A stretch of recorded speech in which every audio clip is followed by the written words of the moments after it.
a tale. Well, there's a place I've come to know well, led by a man named Sty. He's full of stories, he is quite a guy. Sit around the campfire and hear him tell his tale. Some may be able to relate to him quite well. We're all just people looking for a place to go. Well, Sty has made one, and it is quite a show. Come meet Sty, he's quite the guy. If you're feeling lonely, come and make a friend. If you need a story, on Sty you can depend. His voice is soothing like a lullaby. Sometimes he brings a tear to my eye. Sit around the campfire and hear him tell his tale. Some may be able to relate to him quite well. We're all just people looking for a place to go. Well, Sty has made one, and it is quite a show. Come meet Sty, he's quite the guy.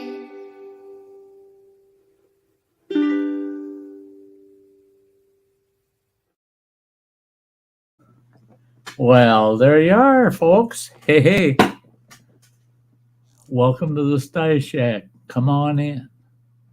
I'll probably say this a dozen times today. This is a day, if you're ever going to share it out, today's the day to do it. Why?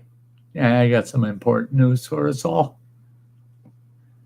I'm going to shout out those folks out in the chat. Only a few people out there. Old country homesteading. There's Alexander. Oh, there's my old buddy. Great to see you, Alexander. And there, of course, there's metal music.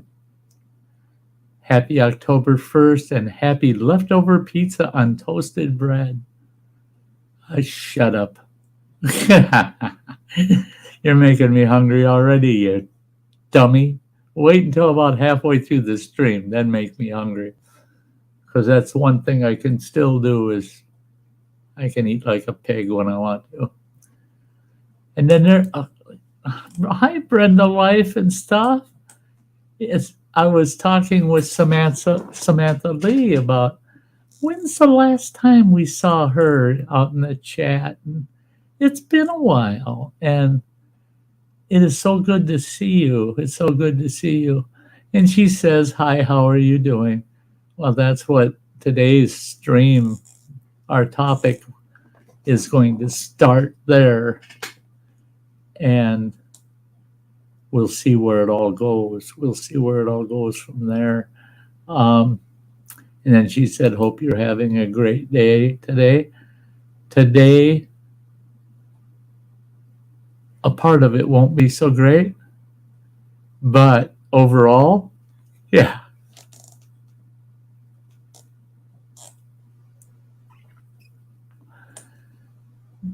Because this whole part is going to make it a nice day. We're going to get through the dirty part of it, and we're going to get into enjoying our company, each other's company. Have some fun.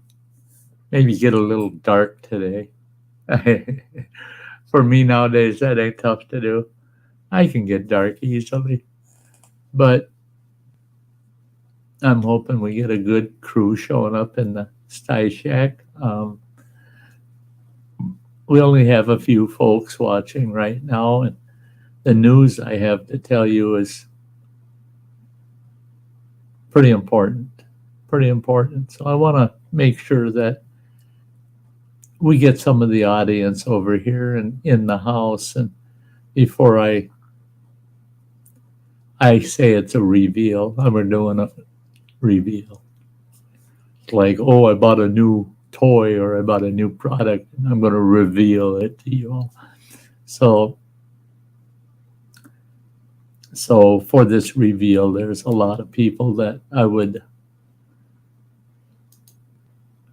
hope would be here to hear it, hear it right from the horse's mouth and not have to repeat it for the next 2, 3, 4 hours. I don't want to have to constantly repeat it, because the news I have for today is going to be hard enough to tell without having to go through it multiple times. Now, today, I only sent out 3 invites. I usually send out 11 so that we can get a bunch of people up on the panel. Today, I only sent out 3. And that's the way I'm going to start the show, is only with some select individuals that know the news. Now, there's somebody that probably doesn't know the news and needs to know the news. It's my brother-in-law, Freeman James. I should have, but in the confusion of things this week, by the time I realized I hadn't talked to them, I realized that at about 3:15 in the morning, not a good time to call your brother-in-law and you wake us up and tell him, hey, you get your butt on the phone, I got to talk to you. So I see in the basement, Running Water's trying to get back on. He's having some issues with StreamYard. StreamYard does that to him, and we don't know why. Dang it. But about once or twice a month, you'll have these problems with StreamYard and can't get on. Oh, my Lord.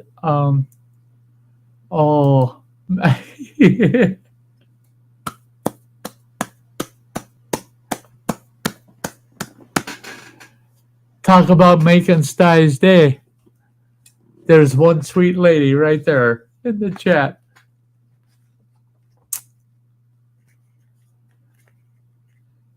She says, I'm here as normal, but I'll be here in the background.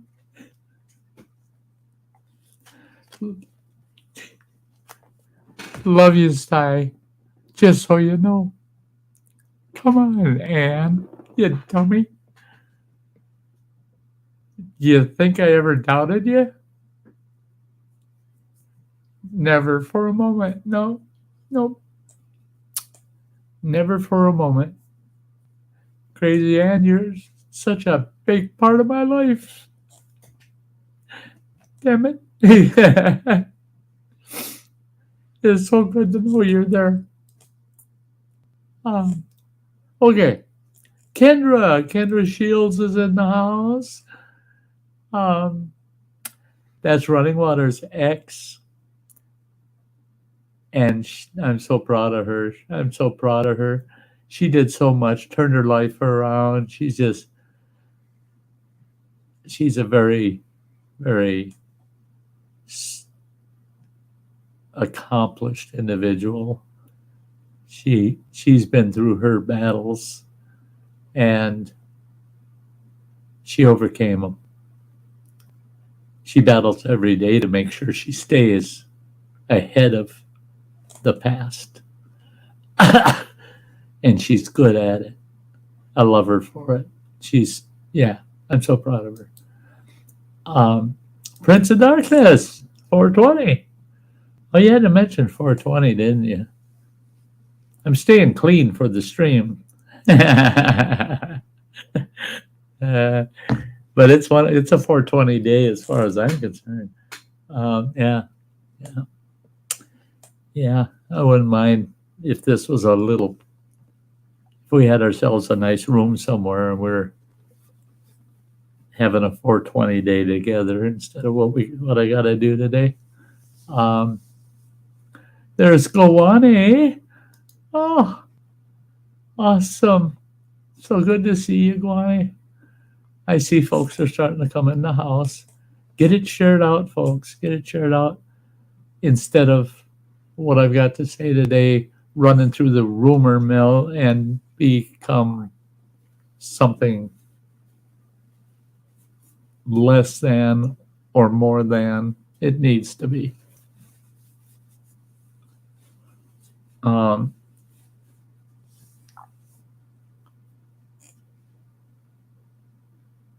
Samantha Lee is saying hello to folks out there. And by the way, she's in the basement, ready to come up here and hang out with me.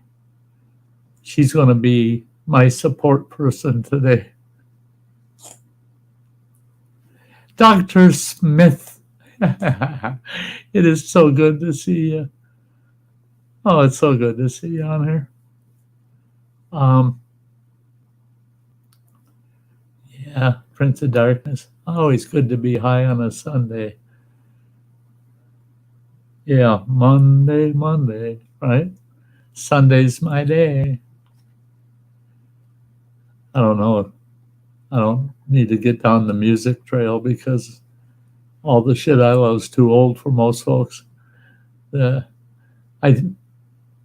My favorite list, 348 songs, and they're all between the mid 1960s and the mid to late 1980s.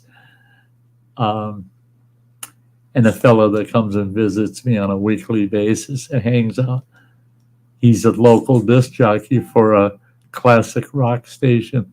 And he keeps saying, can you put together some playlists for me for the fucking radio station? I said, oh, shut up. And he goes, oh, no, I love the shit that you got playing every time I come see you. I said, it's just my favorites list. He goes, oh, man, I could have got you a job doing playlists for us disc jockeys. He said, I tried to retire, you goofball, you know. No, but he says, boy, you love that old shit, don't you? I said, yeah. Thanks, Guani. He says, we're all here for you. Thank you. And I want you to know, hopefully I can be here for you too. Yeah. There's Running Water. He can't get up. He says, I'm here. Connectivity with uploads not cooperating. Yeah, he's having issues with the technical issues, so he hasn't been able to come up. He was on panel for about 5 minutes with me and down in the basement, and then started having problems. But he's still here. He's still here. He's going to hear it out. He knows what the news was, and that's why he was in the basement. He was one of those 3 invites. Okay. Guani, those were the best music years of all time. Yeah. I was telling Samantha that I was talking with that DJ, and we were doing a little bit of searching, and in right in the middle, I can't remember the exact year, but in the middle of the 1970s, there was one year where there was 162 number 1 records from groups that broke up in the same year, and you never heard from them again. 162 top records, and the group disappeared. What kind of shit is that? I mean, come on. If they pump out a song that just really gets people just down on it, man, and then you never hear from the fucking band again. It's like, what the hell?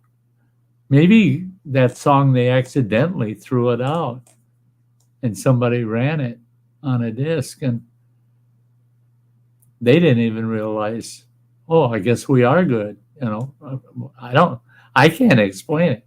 I mean, good artists that get found usually don't disappear until they're forced out of the industry, right? But these guys, no, they got in, got their number one record, and jumped. They jumped. It was pretty interesting. Oh my gosh. Okay, I got a couple more comments I want to hit on. Metal Music says, I wish I was a squirrel so I can visit you. Might take 8 days, but I'll get there. Yeah. If you're a flying squirrel, you could cut that travel time in half. But with all that eating you do, there ain't no way in hell you're flying here. I guarantee you. They won't let you bring a carry-on. Yeah. No. Squirrel couldn't handle it.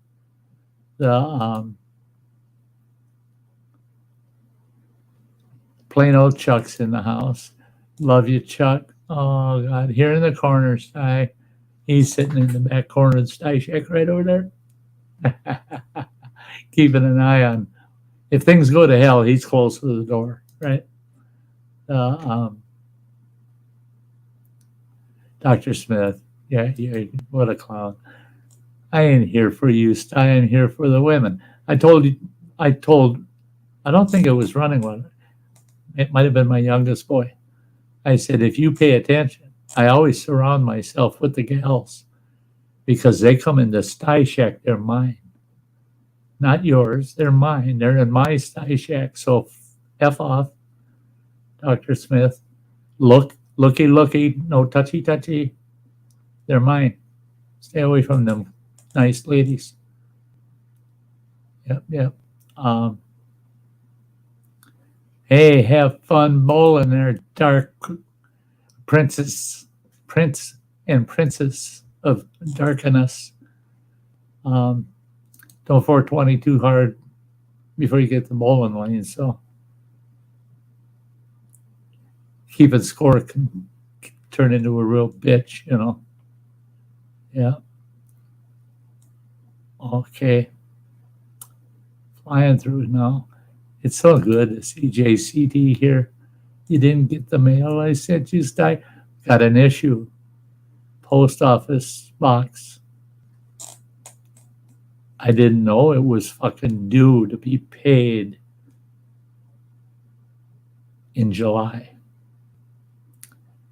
They said they got a big stack of fucking mail at the post office sitting on the side waiting for me to come in and pay for my mailbox. And then they'll release it to me. So I'll be doing that either tomorrow or Tuesday. And I'll let you know, JCT, if it was in there. Okay, sweetheart? I've got a lot of little projects that are just, you'll understand in a minute why they're driving me nuts.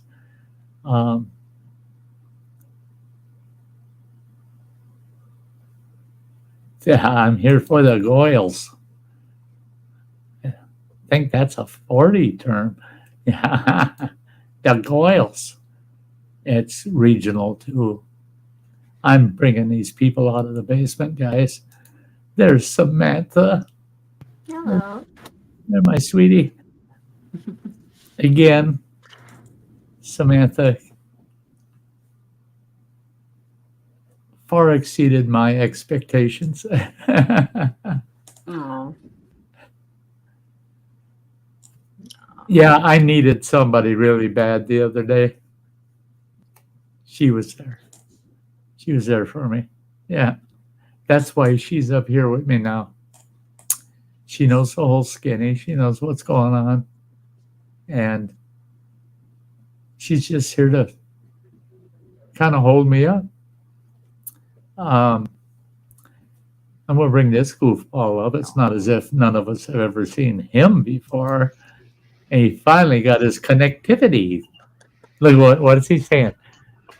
Back door. Defiler of technology. Defiler of technology. Oh, that sounds dirty. Oh, what I had to do to get on here, it is. Yeah. Because I had to like turn on the mobile hotspot on the phone. Oh yeah. Connected to the Wi-Fi on the tablet. Yeah. Then have the phone's Wi-Fi connect to that. Go through a Linux server with an emulator of Chrome to make this. So yeah, Homeland Security. If you're watching, I'm looking for a job that doesn't involve trucks. Yeah. Yeah. I still like the sit down job. Yeah. One where I don't have to look to the left and right so much. Yeah. You want someone that can get around the back doors and the internet stuff. Yeah. I know the technology, so. Yeah. Yeah. Well, and I've always said, there's always a way to get there from here. And if you are familiar enough with your environment, you'll get there from here. It's those people like me that go, I got somewhere, but I don't know where the fuck I am. Because I've never done this shit before. I tried to set up my Roku this morning. I said, "Oh, fuck that shit. I'll do that tonight." Fuck it. I got a brand new Roku 4K Plus, and I'm trying to put in a multi HDMI splitter that all I have to do is and it's got a fucking remote. Hit a remote, and it'll switch between my PlayStations. I'll have two of my PS5 and PS4 on it, and I'll have the Roku running through it. So all I do is hit one button on that remote, and boom, my Roku's on the TV, but I was playing a PlayStation game. It don't matter. Boom, one button, I'm in the Roku. But I got to get behind the fucking TV. You should see the shit I got in that corner. I can't climb mountains anymore. And so I got to move all that shit to get back there at all. And I still can't see where the HDMI connectors are. So I'm sticking my finger in every slot, trying to identify what type of goddamn USB HDMI, which is it. And my HDMI cables aren't all in a row. They're staggered around the back of the TV. So they're not in one spot. And one of them is video only. It's not audio compatible. So I can't make that my number one slot. And even if I can get back there, they never numbered the sons of bitches as 1, 2, 3. They should have numbered all my HDMIs. So when I hit a remote, I just say I want HDMI 3. They didn't number them on the back of the TV. So you plug it in and sit there with the remote, scroll through them all until it comes up and you go, there, it's number such and such. And you got to write it down. Well, that's horseshit with all that technology. I got to write something down? Yeah. And the way I see it now, I don't fucking care. I just plug shit in until it works or until running water comes home. And because I ain't got time for that shit. I ain't doing that. Wasted days and wasted nights. No, I ain't doing it. Fuck it. Well, what you do is you take the GoPro in webcam mode, hook it up to that little 13-inch monitor, and you put the camera behind the TV so you can see what you're doing and look on the screen below you. You need to shut up. I got the camera out of this. Don't give me no solutions. Out of this front picture window, I had that camera. You can see the front here. I pulled that son of a bitch out yesterday, and I put that fucker over by my hospital bed, trying to figure out, because my gears are running how I move, at least my primary, into the living room, and I can stream from the living room, either the couch or on the hospital bed, And So the camera's there. I mean, you ask. All I got to do is go. In fact, if I shorten that tripod down real short, I could set it on top of that shit and aim it down at the back of the TV. And I bought some LED lights for that locker that you got. Right. And I got a spare and they're magnetic. I could just grab one of those, put it over behind the TV, light the back up, that camera, get it just perfect. And I'd be able to look back there and plug that shit in. Mm-hmm. Oh, fuck off. Jesus Christ. Yeah, and part of that backdoor defiling of technology, you know. Right, right. Well, this is back of the TV, the filing technology. The back door part, it just sounds so dirty. But Dirty back door. yeah, dirty back door. That's they always say that. They always say that. Don't go down on anybody unless you're sure they wash their ass. Yeah, Right. exactly. And always make sure that the nose is pointed in the right direction. There are acceptable positions in the world, and having your nose upside down is not one of them in certain cases. Yeah. Well, and it's stuff like that makes troubles me, considering that the whole practice of regular bathing is a fairly new social practice. In all of history, Yeah. it's just a little chunk up front. Yeah. It's like, what did they do back before the 1830s? Just when- well, and in fact, certain sects of religions and the like, and royalties were afraid to wash. Well, yeah, it weakens your immune system. Right. It's that getting yourself too clean will make you sick. And some of the religions were, if you're always clean like that, that's vanity. That's terrible. You're so vain to be so clean. So everybody in the Victorian days, oh yeah, they're dressed up pretty as hell and they all stunk. They all smelled like pig shit. You walk into this big King's Mall and it all smells like pig shit and everybody's dressed just pretty. Well, the powdered wigs were to hide the baldness and lesions from, syphilis. I saw a documentary.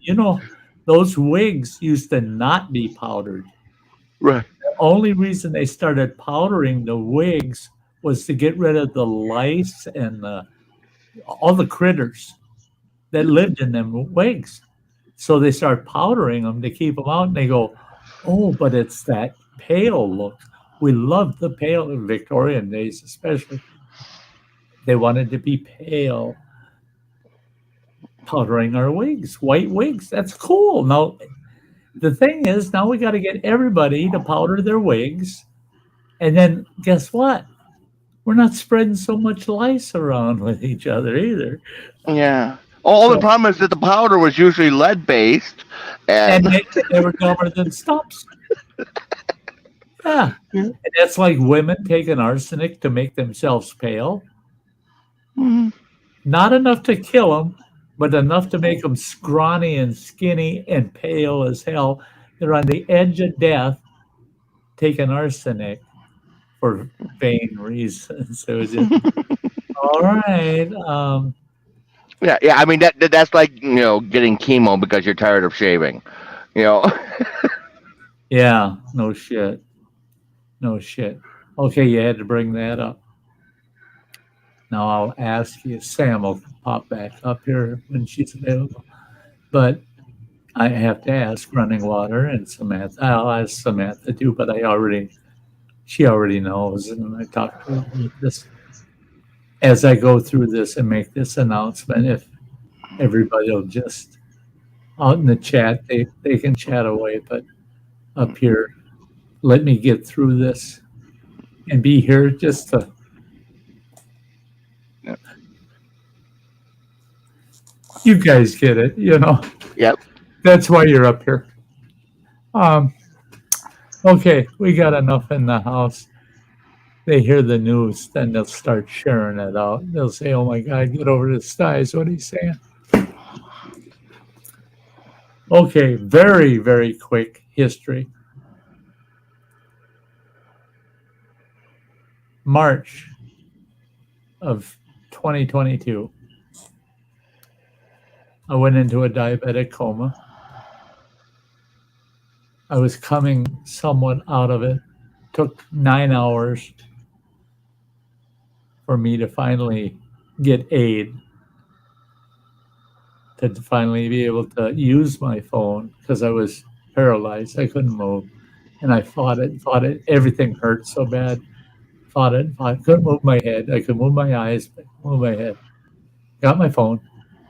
Finally hit 911. That's when I learned that button at the bottom of my keypad and my phone that says that, you know, for your PIN to open your phone up. It says emergency call. Hit that fucker and it rings down 911. I spent 9 hours trying to dial 911. All I had to do is hit that one button. I learned that night. So EMS shows up. My house is all locked up. They have to break in the front door, and they busted the doorknob of all this shit. Got in. I'm upstairs in the master bedroom. Narrow little stairway we have. You know, for those that don't know, I live with running water. And he's out on the road driving, of course. And they come running up them goddamn stairs. I was able to answer enough questions to dispatch to tell them where I'm at. I'm upstairs in the house and the door is locked. Tell them they can break in. But that's it. Just help. And I could hear them guys running up the stairs. They come up and they saw me and they're going, holy shit.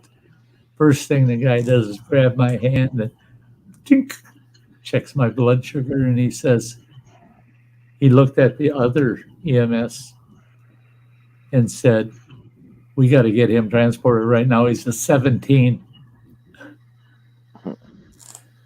All I can do is kind of garble words. I can't really talk. And I'm trying to tell him, let's go, let's go, let's go. 17, you should be dead.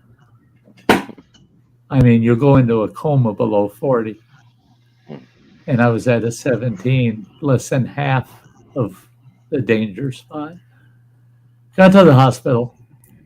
Got a moron for a doctor at the emergency room. Got in a big fight with him because I started coming to because a paramedic jumped on board. They come flying up. Their intercept truck come flying up. That paramedic jumped into the ambulance with me. And they're pumping goddamn glucose in my mouth. Swallow, swallow, swallow. I get to the hospital and it's already up to a 43. So I'm conscious again and I can't move very well, but I'm conscious and I know what's going on. Get in this argument with the damn doctor. He insisted, no, it wasn't a diabetic coma. Well, wait a minute, my blood sugar's at 17 and I'm passed out. I got a gut feeling that's a diabetic issue. He goes, I don't think it was diabetes at all. All the pain you're kind of feeling and that, I just think that's acid reflux. Holy Jesus, if I could have gotten off that bed, I would have beat the hell out of him right there. Acid fucking reflux, are you kidding me? I don't have heartburn. You moron. Well, he got so pissed that he says, fine, we're transporting you to Duluth Hospital. Well, by ambulance, it's an hour and 15 minutes to get to the hospital. So I had to ride for an hour and 15 minutes to Duluth. I get up there, and that doctor, I was so weak, they had to literally transfer me out of from gurney to gurney kind of thing. I couldn't do it at myself. They transferred me on the bed, but before they did, because all they used was the sheet to transfer me over. At the foot of the bed, this nurse is doing something. She goes, "I got it, doctor. I got the tar weight." And they moved me on that bed, and she goes, 142 pounds. The bed weighs you. That's pretty cool. Try to buy one of those beds. They're about $6,000. And so they had my weight, 142 pounds. I started the year before out at the campground being a host. I was 257 pounds. And all of a sudden I'm 142. So over an 8-month period, I lost all that weight, 100 pounds plus. They said, "You hang tight. We got to," the attending doctor said, "You hang tight. We got somebody coming to talk to you." It was only about 10 minutes, and here this big doctor standing there.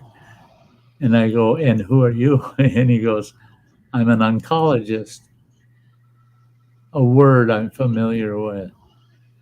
I go, "Uh-oh, what's up?" He says, "You can't lose that much weight unless you're not eating." I said, "Well, liquid diet. I drink cream soups. I can't swallow solids." I said, "And I have fluid building up in my throat all the time. Lots of fluid. There are times I cough up a half to 3/4 of a cup of fluid 2-3 times in a row." So I just stuck to that liquid diet. I was getting, if I was lucky, 800 calories a day. That's why I lost so much weight. I'm out there working, I'm hiking, I'm doing all the things I love to do, not paying attention to all the weight I lost.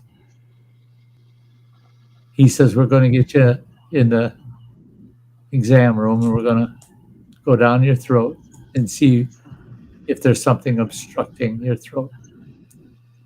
So they did. They went and they did what they call that. It's one of the scopies anyway. Yeah, endoscope. Endoscopy, yeah. And so they go down. Here I got this perfect donut-shaped ring of cancer right at the top of my stomach on the esophagus. And it had shrunken down to 15 millimeters. It's right at what they call the upper sphincter that stops food from coming from your stomach up your throat. That usually is dilated at rest at 28 milliliters. When you're eating, it'll expand sometimes as far as 40 millimeters. And they said they couldn't even get the scope past it. And the scope is designed to go past a restricted esophagus, and they couldn't get past it. So they took a biopsy. And I found out that day that I only had 2 options. We put you on a radiation chemo regimen until we can do surgery on you and remove that cancer from your esophagus. The only problem is the surgery is very extreme and it's got a 60% mortality rate. So there are only 40 people out of 60 survive it. They said, but it has to be done. And if it's done and we catch all that cancer, we get it all out of there, you got anywhere from 10 to 20 years of lifespan left. And Christ, you're already in your mid to late 60s. You get another 20 years. Holy shit, you're doing great. You get another 10 years, you'll be in your late 70s. That'll be cool. I said, yeah, that sounds pretty good, but the surgery thing don't sound so hot. They said the only other option is we put a stent in, try to keep it open, but the cancer is going to keep advancing. And you're still not going to get enough nutrition to recover. We give you 3 months. You'll only survive 3 months. You literally will end up, the cancer is what's killing you, but you'll end up starving to death. I said, oh shit, that don't sound good either. And I said, but between starving to death in 3 months and possibly living 5, 10, 20 years, fine, I'll take the surgery. Well, they put me through, they pounded me for 5 weeks with radiation and chemo. They got the tumor to shrink a little bit. They said, that's a good sign. It shrunk. It didn't grow. It didn't say it shrunk. I said, well, that sounds good. And they said, it is because it makes the surgery easier and less chance that it spread to your lymph nodes or anything else. I said, okay, so we're on for the surgery? Well, yeah, but you got to take 2 weeks off because we got to get all that chemo out of your system and shit before they put you under that surgery. I go to the Mayo. So now we're looking at 7 weeks after my diagnosis. Go to the Mayo, spend 3 days going through all of these damn tests and all the exams and tests over those 3 days. I had anywhere from 2, the one day was only 2. The worst day was 5. I had to hit in the same day, all these appointments. Cardiology and pulmonary were the worst. Spend 2 hours blowing your lungs out and sucking air in. And I mean, spend 2 hours doing that shit and going up and down stairs while they're monitoring you. And then the heart, oh yeah, do the ultrasound. Radioactive goddamn isotopes pumped in your veins and put you on the treadmill and do a stress test. That was pure hell. That was a whole afternoon of cardiology shit. On the third day, I only had 2 visits, and one of them was with the surgeon. And the surgeon said, I can't believe the results back from your pre-op. If it wasn't for that damn cancer, holy God, your heart is solid as a rock. Your lungs are good, everything. Yeah, you're in excellent shape, other than the cancer. He said, I think we got this. I'll see you tomorrow morning at 5 a.m. Thank you very much, Doc. Because I had a nice hotel room. I would have rather showed up at 11, you know. That was a sweet room. And they give it to me for almost half price because I was a Mayo patient that had cancer. That was cool. Next morning, I get to the hospital, the Mayo Hospital. They admit me. And by 10 after 6, the anesthesiologist, he said, I'm going to do my best to be your best friend by the time this is over.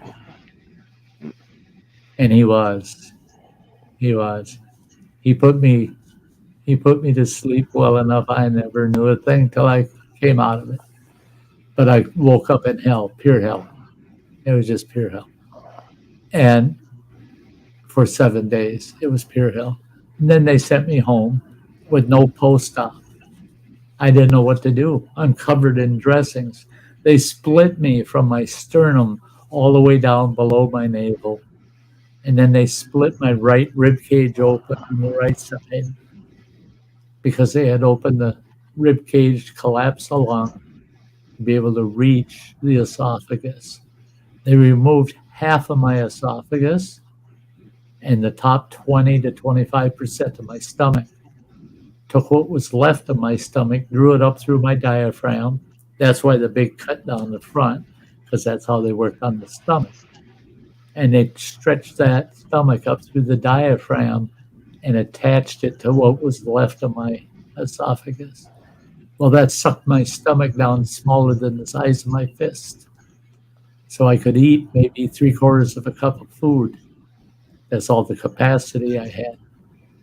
Problem was, you can't eat anything or drink anything because that's an open wound where they have the esophagus and stomach attached to each other now. So nothing can irritate that at all. Even sips of water, not even the tiniest sip. You can't throw an ice cube in you. I said, can I throw one of those little ice cubes in my mouth and just spit it back out? Just throw it in, get the effect, spit it out. No, because it'll add to the amount of moisture going down your esophagus. They said the only thing we want going down your esophagus is your own saliva because of the antibodies that are in the saliva that will help heal the esophagus. Otherwise, nothing can go down your throat for, actually, it worked out to 37 days. They put a feeding tube in me. I had to eat up. I couldn't eat, so they fed me through a feeding tube. I was on that feeding tube for 4 months before I could actually eat again. And boy, that was a day in heaven when that doctor pulled that tube out. I mean, I didn't even feel it. No local, nothing, doesn't give you a shot or nothing. Snips the stitches that hold it in place, and he just goes, there you go. What? Yeah, there you go. I said, Jesus Christ, the surgical shit they had to do to put that in there, and all you do is yank it out? He goes, oh, that's not all we do. He says, I still have to put a Band-Aid on it. 15 frickin' minutes was my whole appointment to have that tube removed. And I was all nervous that day about it. So I go home. And I start to heal physically, but I wasn't healing emotionally. Because even though surgery's done and I'm slowly recovering physically, in my mind it's still, but we won't know for at least another 30 to 60 days. Did they get it all? Is that death sentence still hanging over my head? Well, thank God. I went back to the Mayo and then back to my oncologist up here where I live at our cancer center. The Northwest Ashland Cancer Center is the best fucking place in the world. I love those people. I love them to death. They're the best. A lot of Samanthas work there. But they're not quite, they're sweet, they're nice, they're great people. They're not quite as personable as Samantha. They can't beat her on that side. But so they put me in there and they say, you got to be on chemo now for a year to make sure that if we miss a single cell, we catch it and kill it. All your x-rays came back good. Can't find any, but you're going to go on the chemo to keep it that way. Okay, I'm good with whatever it takes to give me that 10 years or 5 years or 20 years. I'll do. I don't leave nothing out. Whatever I got to do. So I did. Things were going pretty good. I gained weight. I got up to 165 pounds from 142. And I could eat. I could eat whatever I wanted. I had some side effects from the chemo. A lot of you remember the big old fancy beard that disappeared. I was actually bare-faced there for a couple months. But then they changed my chemo, and the new chemo didn't have the hair loss effect, So it started growing back. I got myself a mustache and goatee out of the deal. That's something, I just haven't been without a beard for so many years that I don't care how big it is, I need a beard. But so life was looking up, and they were doing scans on me constantly. Everything's good. Then March of this year. No, I'm sorry. It wasn't March. It was January 9th of this year, 2023. January 9th. It was a Monday. I show up with bells on. I'm walking cloud nine. I'm so happy. I'm headed to the Ashland Cancer Center. I got a port in my chest. They stick a needle in that port, and that's all my IVs. I never get a needle stuck in a vein again. They just stick one needle in that port, and it's like pricking your finger to check your blood sugar. I mean, you barely feel it. You can hardly tell that you put it in there. So all's good. They got in there. They're going to give me chemo, and the chemo took 4 to 5 hours a day, that whole process. I get to sit in this big, awesome recliner with that table on each side, swing out tables on the arms. It's heated. The chair's heated. I can pick what temp I want the chair to be. And the sucker vibrates. It's a much better vibrator than the ones you find in a cheap hotel. And I get the remote. I can watch the Food Channel. I can get that on Roku. I can't get it streaming. So the only place I can get it's the Cancer Center. So I could use Running Water's Roku, but I don't even touch his TV. But I look forward to going there because I get to watch that Food Channel for 4 hours. And they got a gal going around. Do you need more coffee? She'll go fetch you a fresh cup of coffee. And she comes back with a great big wicker basket full of all these fucking snacks. I mean, everything you find at a movie theater plus. And you dig into that thing. Oh my God, I'll eat this and eat that. So you get all the snacks you want, whatever you want to drink except alcohol. They won't give you that. I try to get them. They won't even give you orange juice and rubbing alcohol there.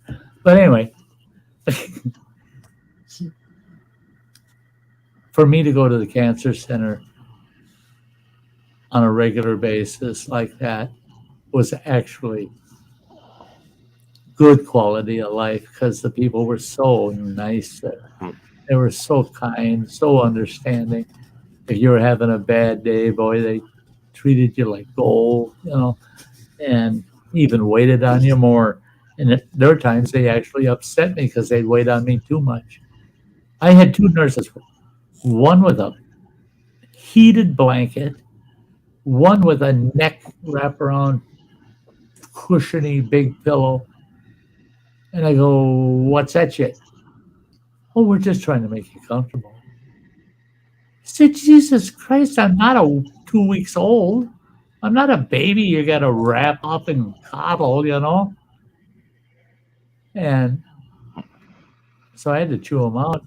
Back off. If I ask for it, that means I need it. But don't come here and, shit, you make me want to start wearing diapers so you can wipe my ass for me too. But they're just too nice there sometimes. So all's going well.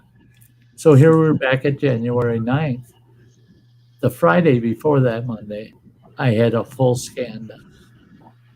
Doctor says, I could tell, I'm not going to go into details. There was just the behaviors of the people in the clinic that I could tell something's up.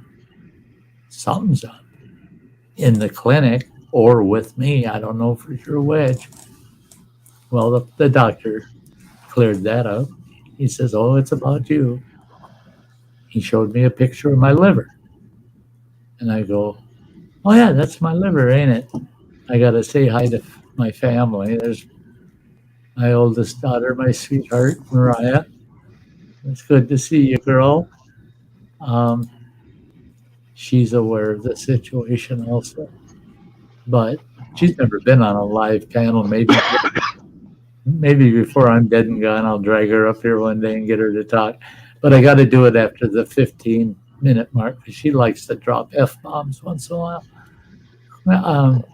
That's going to happen when you have a circus happening behind you all the time. True. True.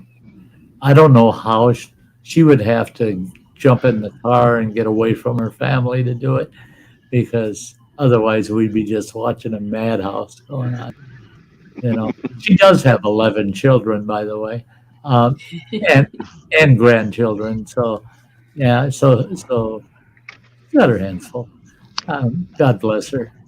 And she's saying, "Oh my God, hi, I love you. LOL, people be scared of me." Yeah. What most of her working career has been in the mental health field. And she says it's easy because I live in my own private mental health facility to go work and actually get paid to deal with people that are just like my family. I don't get paid to watch my family, but I can get paid to go take care of these other people. So that's that's good for her. Good for her. But anyway, so the doctor shows a picture of the liver. He says, "That's nice. That first of all, you recognize right away that organ was your liver." He says, "You see anything odd?" I said, "No." Yeah, I got grandkids popping in too. I'm not going to mention you grandkids. I'm going to just pop you up so people. I'll pop up my family as they come in. And they all know I love them, so I don't have to say I love you too. Yeah, but yeah, crazy, and I had to read that. I have never dropped an F-bomb. No, she doesn't drop them. She subtly sets it right next to you so that you won't miss it. Yeah. So anyway, the doctor says, "Now here's the bad news," and he turns the screen, and he had split screen it. So there's the liver I was looking at, right next to it, identical damn picture, little different angle, slightly, but you can tell it's a liver. It's that liver. And he goes, and I go, "Oh shit." And he looked at me and he goes, "What do you see?" And I said, "A death sentence."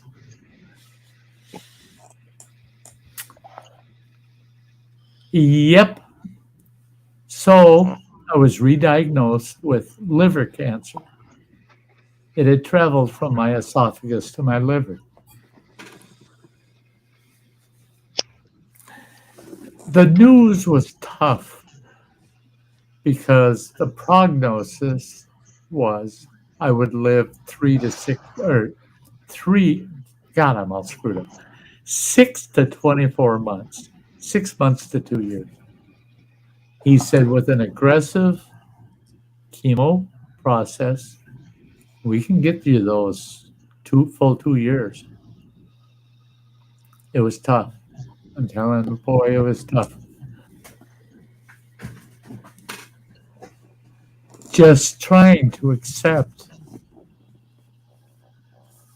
I wasn't even looking at the short end. What if I do die in 6 months? I wasn't even looking at that shit.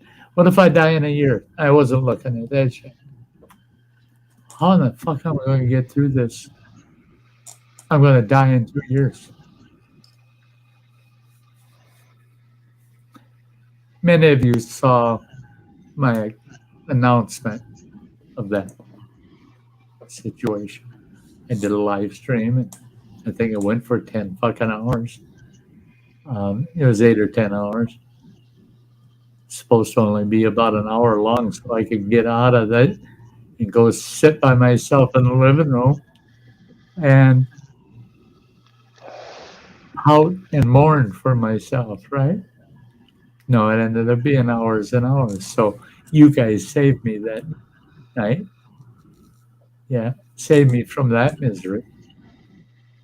So they were very aggressive with the chemo ever since January. Well, think about it. That was the first week, the end of the first week of January. Here we are, first week of October. It's been 9 months. They pounded the hell out of me with the chemo. Every chemo that was available to them, I have been through now. And you go through cycles, specific chemos. Usually it's 2 chemos at a time you're getting.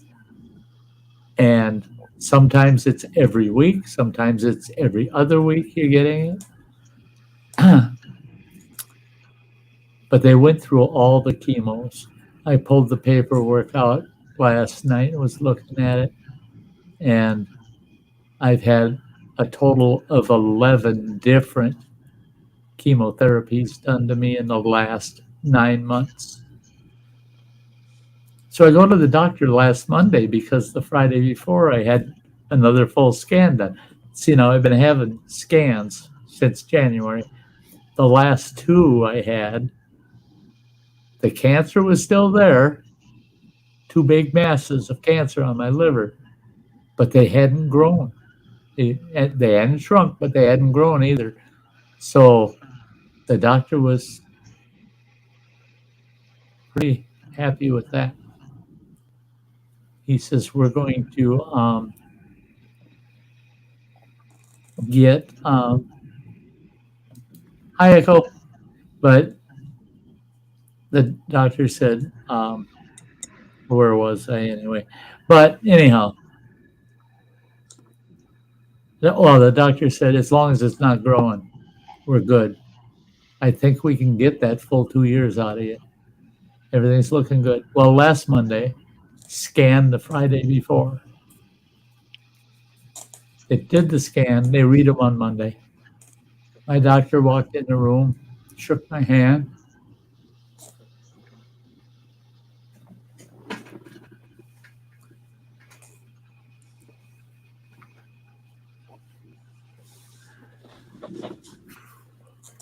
Well, if you can see it, under my name up here where it says Sty North, where I'm sitting, right under the name.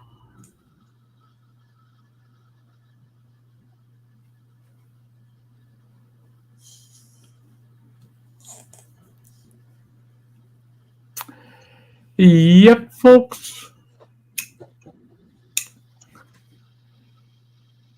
I've got 3 to 6 months.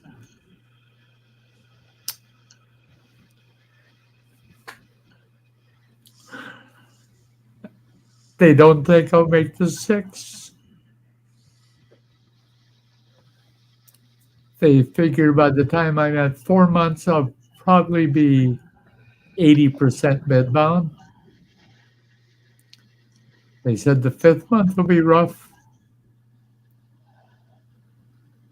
and I'll be gone before the 6th month.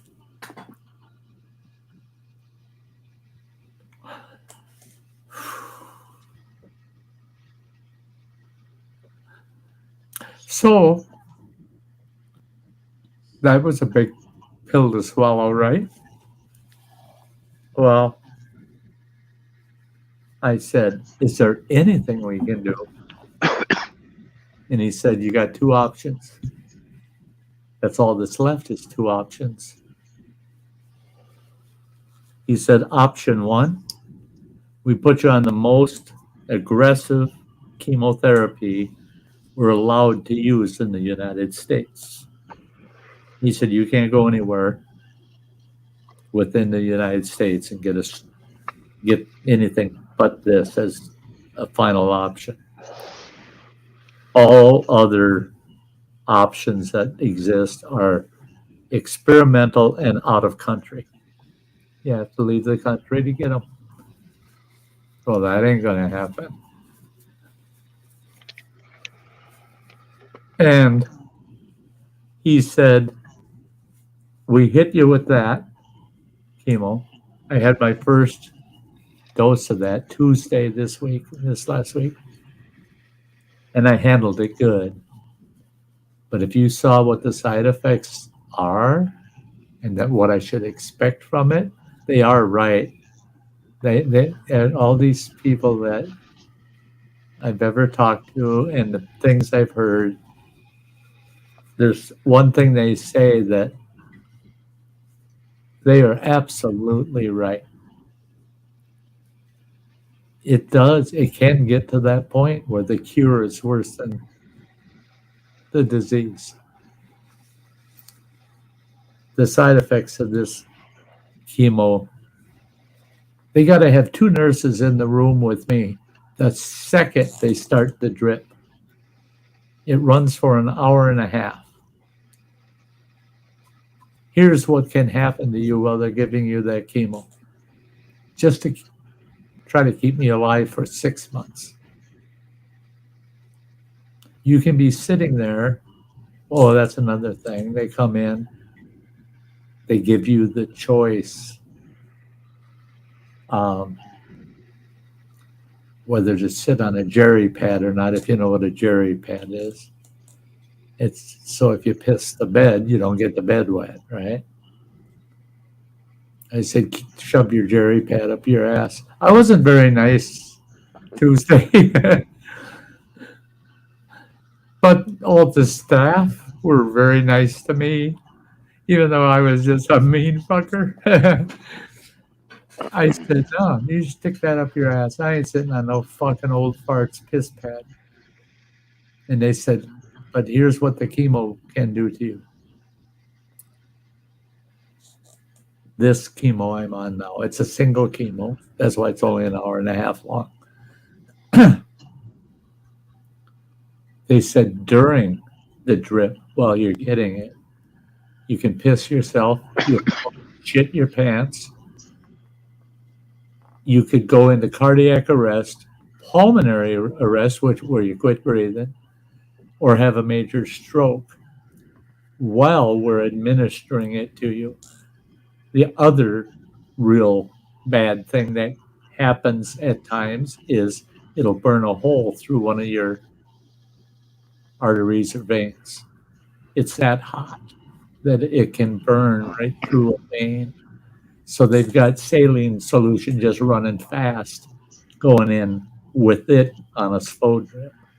So they're trying to thin it out as it goes through your veins, hoping that it doesn't reach like a spot that you got a bunch of fat buildup or something, and it slows it down and it gets hot and burns through the vein, So they got two nurses, one on each side of that chair, and they had to watch Cooking Channel. I made them watch Food Channel. I said, I'm going to enjoy this fucking ride, no matter how bad it stinks in this vehicle. That's the way I looked at it. It's a car that needed severe detailing, and it had 15 kids that tried to eat their McDonald's in the back seat and left their malts and everything in there for 3 weeks. That's the way it felt.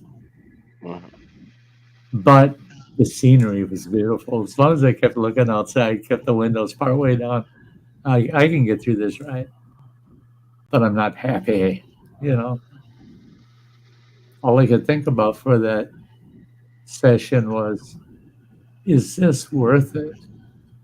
Well, I had to think about the day before. What did the doctor say? You got to do this chemo, and we can get you that 6 months or close to it. Or you take the second option. And I said, what's that? He said, I get up, I walk out of the room, and in about 15 minutes, your hospice team will be here.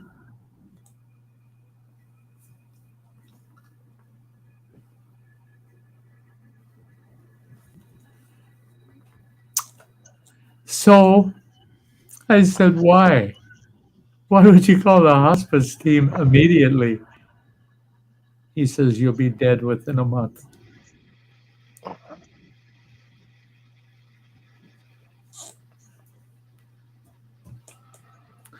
Now that sounds harsh that the doctor would say that to somebody. I got what I asked for. I told him, don't you ever soften shit.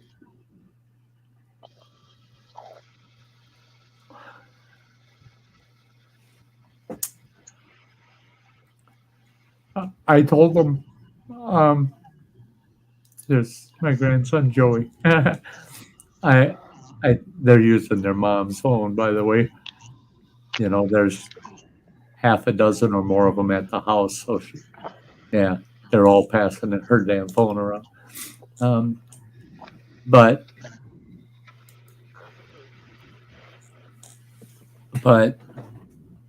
I walked out of there Tuesday afternoon. I had a shopping list. I gotta go to Walmart. I gotta get this shit. I got meds that are gonna run out on Tuesday. I gotta call those in and make sure they're ready so I can go pick them up. This was the last week. I pick them up on Wednesday because I was kind of sloughing on my meds. So these are pain management meds. So that actually went past the due date to renew them, and I still had enough to get me through till next Tuesday or Wednesday.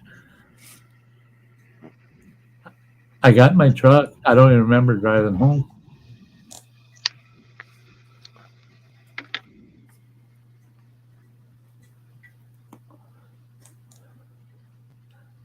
I was sitting here in the recliner for almost 2 hours and looked up at that clock. I hadn't turned my TV on, my PlayStation, nothing. Just sitting here in the dark.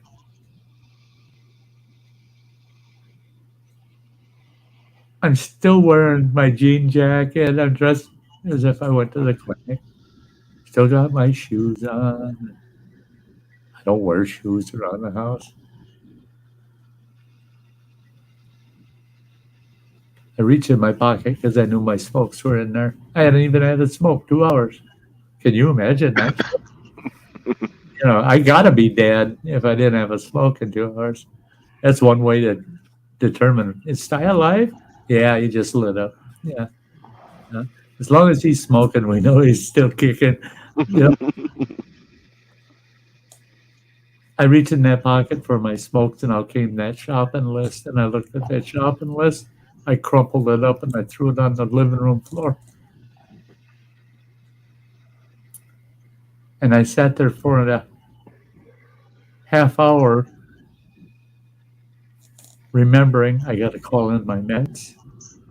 I got to do that shopping. There's a couple other things. I had personally 4 Amazon packages sitting on the mailbox. I walked right past them when I came in the house. But I'm sitting on the couch for 2 hours.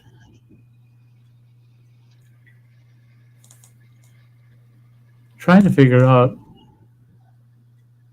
is there, what, I had more questions than I had answers.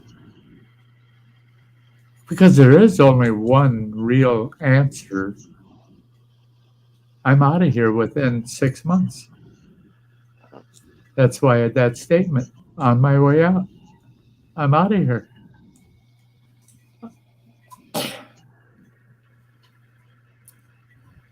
So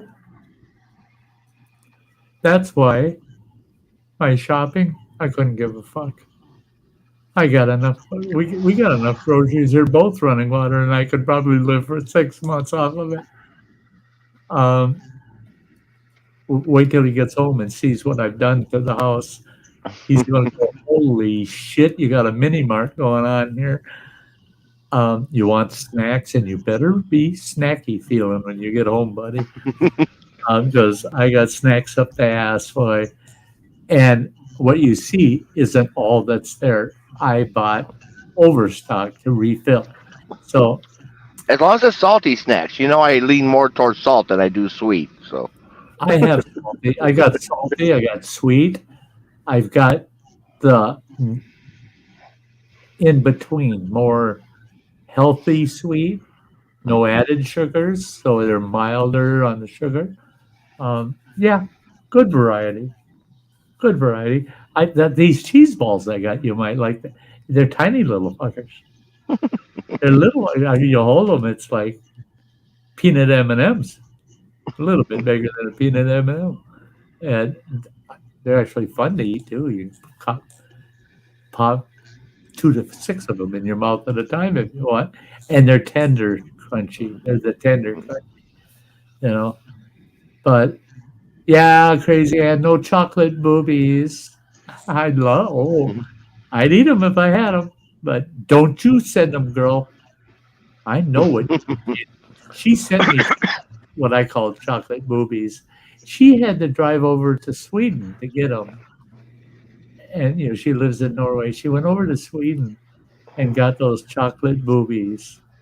And she sent them all the way here to Wisconsin in the USA for old Sty to have chocolate boobies. And they're like the cookies we have, that they're chocolate covered, marshmallow filled on top of a cookie, swirls, But these, it's the cookie. They put the marshmallow on it. It gets a little tip on it, and then they smother the whole thing in milk chocolate. It looks like a milk chocolate boob. Oh, and it's sweet. Oh, they're good. Oh, I love her. She did that for me, and I think of Christmas is only a couple months away, and believe it or not, and I've already thought about chocolate movies. That my daughter and I were talking about all the different Christmas cookies that are my favorites. I won't see those, and yeah, days with Crazy Ann. Dr. Smith's talking about when I was cussing while playing a game with Crazy Ann. I didn't know she was live streaming it. I was calling her a pig fucker, ass rammer,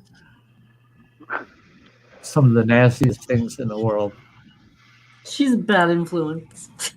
And I didn't know it was her that was doing that to me in the game. And she was keeping it to herself on purpose because her fans watching the chat, they're all in the chat. Oh my God, that's Sty saying that stuff. And I'm not watching the chat. I'm just playing the damn game. And here I was set up by Crazy Ann to let my dark side come out, And I'm sorry, folks, but I got a damn good laugh out of it too. After the fact, I would have shut up if I would have known about it, but after the fact, oh yeah, I laughed my ass off, and I couldn't believe some of the things I had said.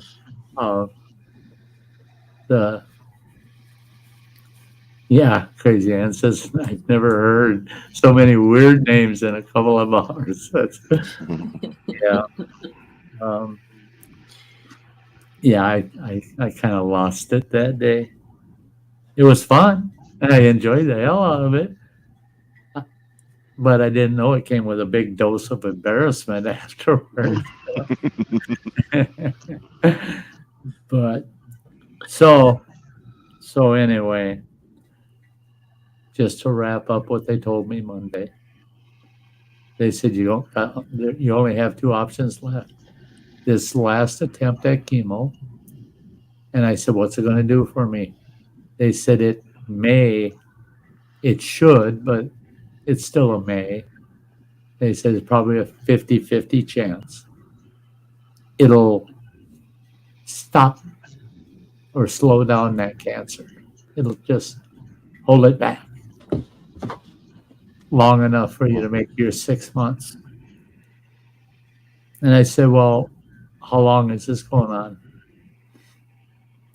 21 days. 2 weeks in a row I get chemo because it's so hot. Then they have to give me a week off. Then they give me 2 more weeks. Well, I already burned one out and threw the link in, I think, for that game. And there we go. There we go. But I'm going to put that up on the screen. But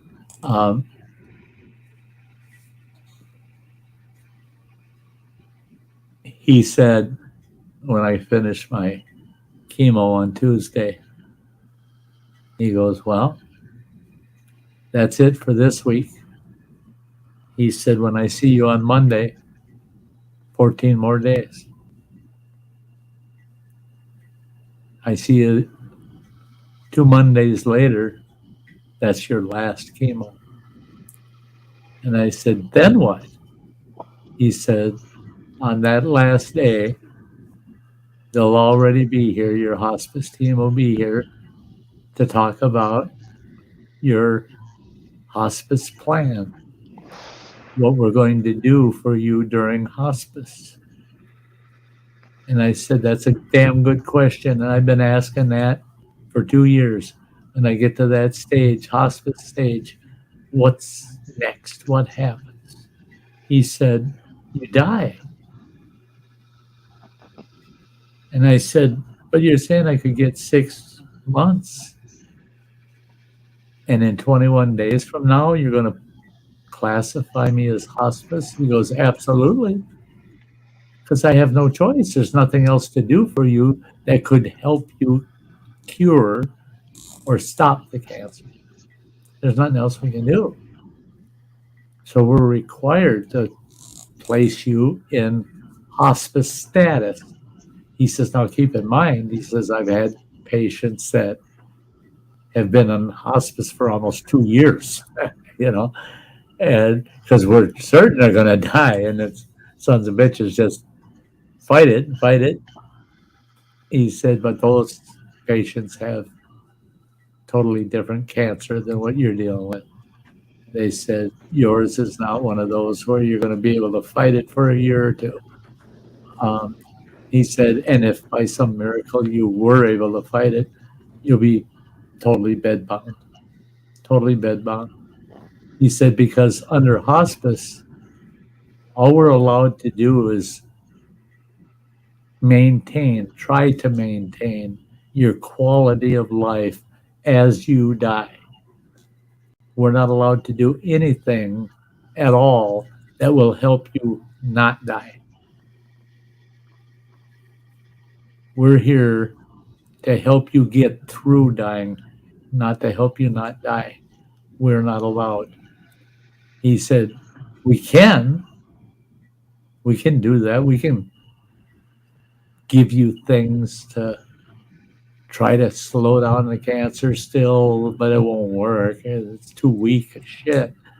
He said, but we can do that treatment kind of stuff, but it all comes out of your pocket because Medicare will not pay a single penny if it's preventative care or treatment for a dying condition once you're in hospice status.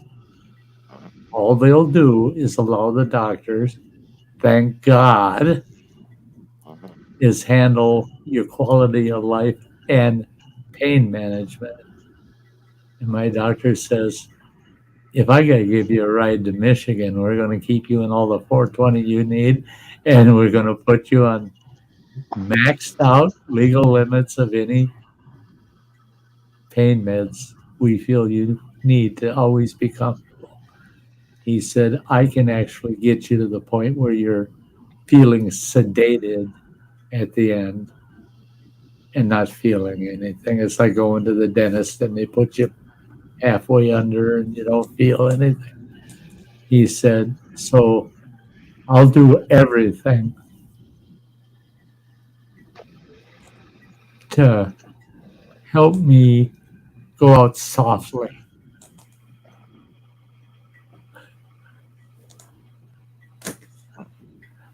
I said, well, okay, fine. I'm good with that. That sounds really good, don't it? I said, but you know me pretty good, Doc. And he goes, well, of course I do. He said, you ornery old fart. He said, you're going to say, no, no, no, no, no, no, no, no. I'm fighting this shit. He said, we're going to have a hell of a time maxing you out on the pain meds, already on the Oxycontin. You should be taking 3 to 4 times more Oxycontin right now than what you do. Why do you do that to yourself? And I said, because I can tolerate it. I can put the pain out of my mind, and it's there. It hurts like hell. Like right now, fuck yeah, my back. I'm wearing a back brace. I'm wearing I'm wearing compression socks that come up to my knees, and then cocksuckers take 20 minutes to put on in the morning. You ever try to stretch one of them fuckers on your foot? I'm telling you, that's bullshit. And because my ankles are swelling up big like that. So I'm wearing these compression socks all the way up to my knees. I'm wearing a foot and ankle brace over on both feet. Over that, that is a compression brace. On top of that, I'm wearing, I don't have a pair of clothes by, I could have showed you, held a pair up, but I'm wearing compression leg sleeves that go from my ankle way up my thigh, about 5 inches below my crotch. That's just my legs and feet. Typically, and I'm wearing my back brace, but typically, I didn't want to do it on this stream. Typically, I got the hand support, fingerless hand support now, and it supports my wrist about halfway up my arm here. And then I wear the compression sleeves that go almost to your armpit all the way down to your wrist on top of those. And I can get up, walk around, and it added about 50% more mobility to me, where I can still be mobile. And like I told the doctor, I said, it's helping me be steadier on my feet, making my arms steadier. I don't shake as bad. My right hand's the worst. But it also, when I take these crashes and burns like I did out on our porch, protects my knees and my elbows. I don't have to spend 3 weeks healing up from big gouges I put in my leg from taking a face plant on the porch, you know.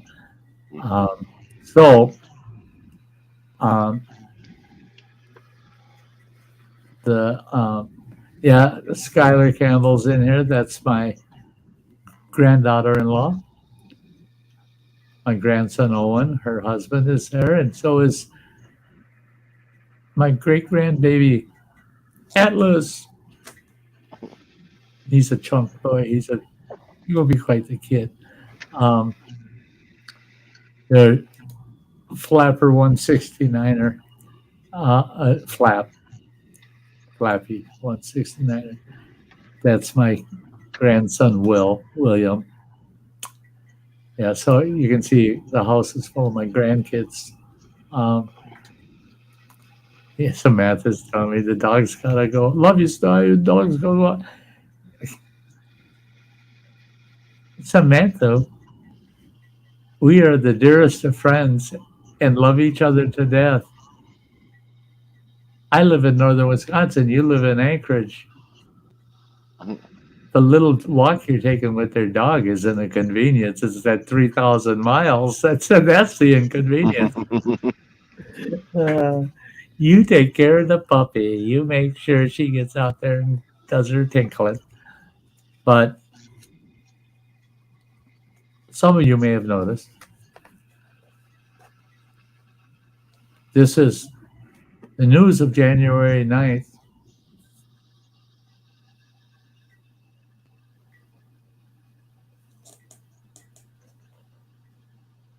That I had up to 2 years was hard to deal with.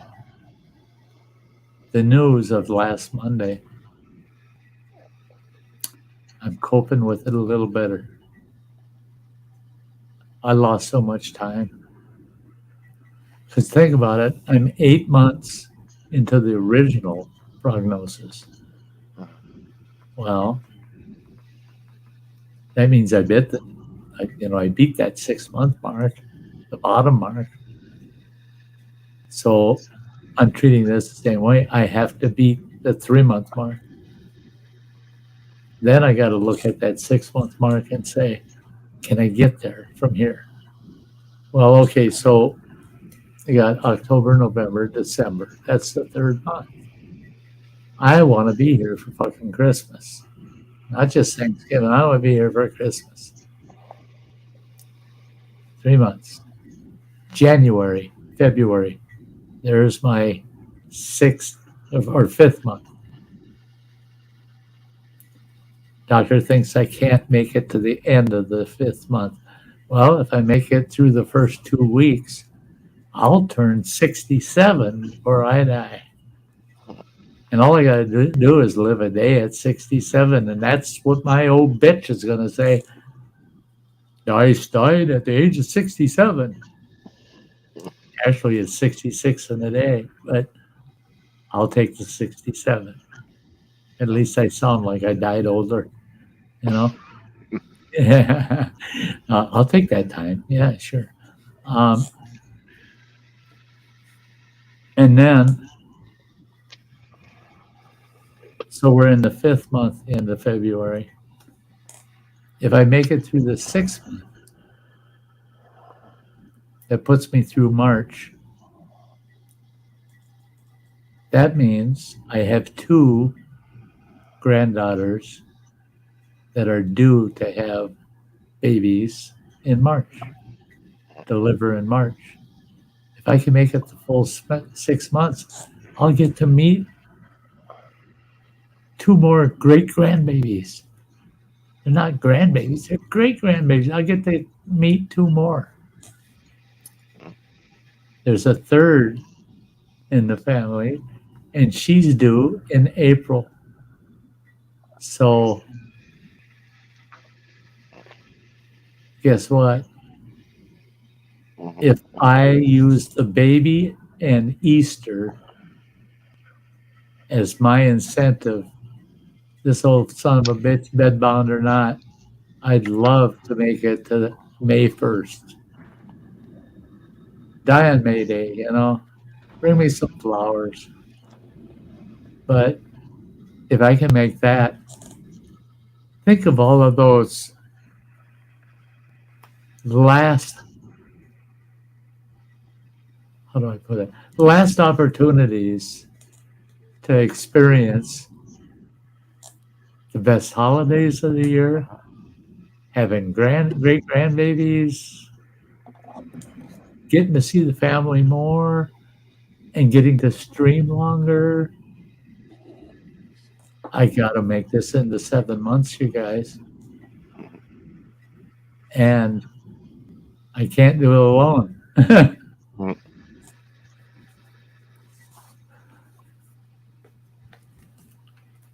So dying in less than 6 months, that's tough enough, right? But I'm going to ask you all today, I'm going to do something out of character. I'm going to ask you for help.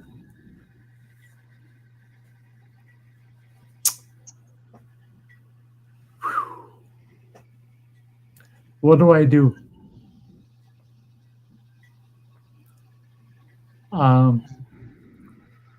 If all I do are Sty Shack Sundays until I expire, in the absolute best case, we're looking at 24 episodes. 24 times we'll get to see each other. And that's in the absolute best situation. I think you have to shave that back to probably 18 to 20. Do you want me to keep doing this Sty Shack Sunday? I know I do. But it's not enough. It's not going to be enough for me. Or do I just give it up I mean, there's a lot of times that Sundays are becoming even tough, but I want to do it so bad, I'm going to be here. You know damn well I'll be here until I can't, or I make the choice, just shut it down, work myself up a goodbye statement, and do a last stream, and just shut her down. So there's two choices: just continue what I've been doing, do a complete shutdown of the. Oh, I won't eliminate the channel; it'll stay. Activity on the channel would just end. Third option is I'll stream whenever I can. It would be random. It would all depend on my health for the day. What can I actually do that will get me to sit here and be able to do my live streams? I have good and I have bad days now. The last 3 weeks have been that way. I have these awesome days where, yeah, I could live stream for hours. Then I have other days where I couldn't live stream 15 minutes and I'd say, I'm out of here, guys. I gotta go. Can't do it. I'm too shot. Can't do it. So do I just take that gamble and stream any day of the week, 7 days a week?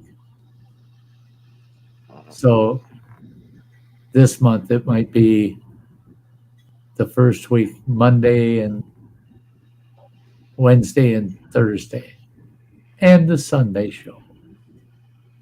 The next week might be Tuesday and the Sunday show. The following week might be every day of the fucking week and the Sunday show. The next one might be, I just couldn't do one this week, you guys, except for the Sunday show. Should I take that route? That's the third option. Crazy Ann says, don't push yourself too much. You do what you want and feel like you can handle. She's kind of the best. She just kind of answered my question. I know where she's coming from because she's saying what I'm trying to say about the third option, and that's I'll be there for you guys if I can. And if the opportunity exists, you can count on it, because finding the energy and the ability to live stream, this doesn't take a lot of physical effort to live stream. It can get pretty stressful if you're on the wrong panel somewhere, but yes, Pam and I were talking about that earlier. But if you're on the wrong panel, yeah. Oh shit, what am I doing here? You know, and here goes the stress levels, anxiety, but other than that, it doesn't take physical effort, and I've got enough comfort to be able to sit here, and I am going to adjust where I would be able to if I take the third option, and that's where I really need your help. Are people going to watch? Yeah. But are they going to watch when this old fart is stuck in that fucking hospital bed and I'm trying to live stream to you people? Because I'm willing. If I'm able, I will be willing to live stream. But do I dare take it to that level, the live stream, right up until either I can't communicate or my last day comes? My goodbye video might be the day before I go. If I do that, I take that third option, because I've seen a lot of cancer folks pass away. And the 3 days before they actually pass, they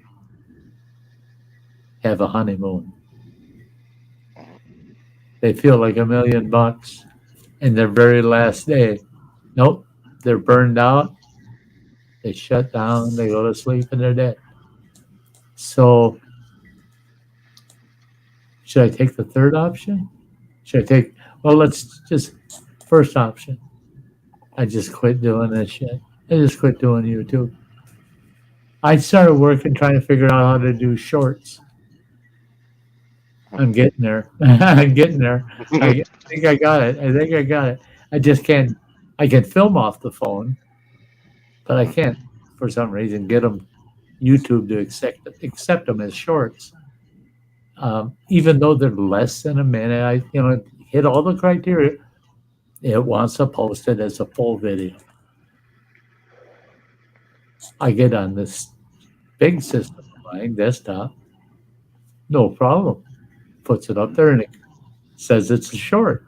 Yeah, sons of bitches, So I can film on my phone and then do it as a short. Well, now I found over on the desktop YouTube site, I can take a fucking video I made 8 years ago on this channel And grab snippets. grab a snippet out of it, and I can redefine the parameters of it so it appears to be a cell phone, filmed on a cell phone. And then it'll let me use it as a short. So I'm getting the bugs out. So I'm thinking I'm going to do that. I'm going to start out with throwing some of my bloopers up there, the falls. Everybody loves the falls, right? Hi, everybody out in the chat that's coming in that I haven't pointed out. Rodney, Saya, great to see you. He's from West Virginia, by the way. There's William, again, my grandson.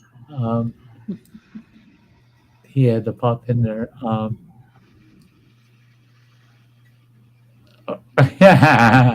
Crazy hand, I love you.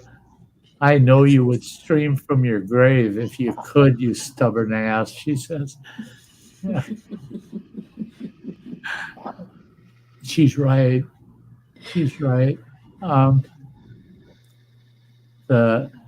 Well, we might be able to fit a GoPro in the urn. Well, you would be able to. Damn you had to bring that up. That sounded bad, but it wasn't. Just empty pill bottles.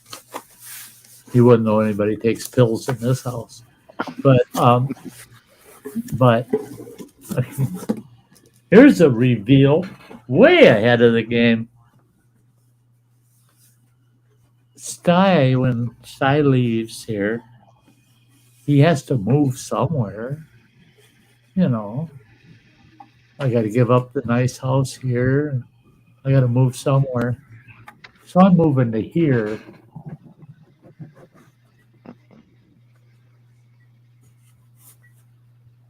It's all rosewood.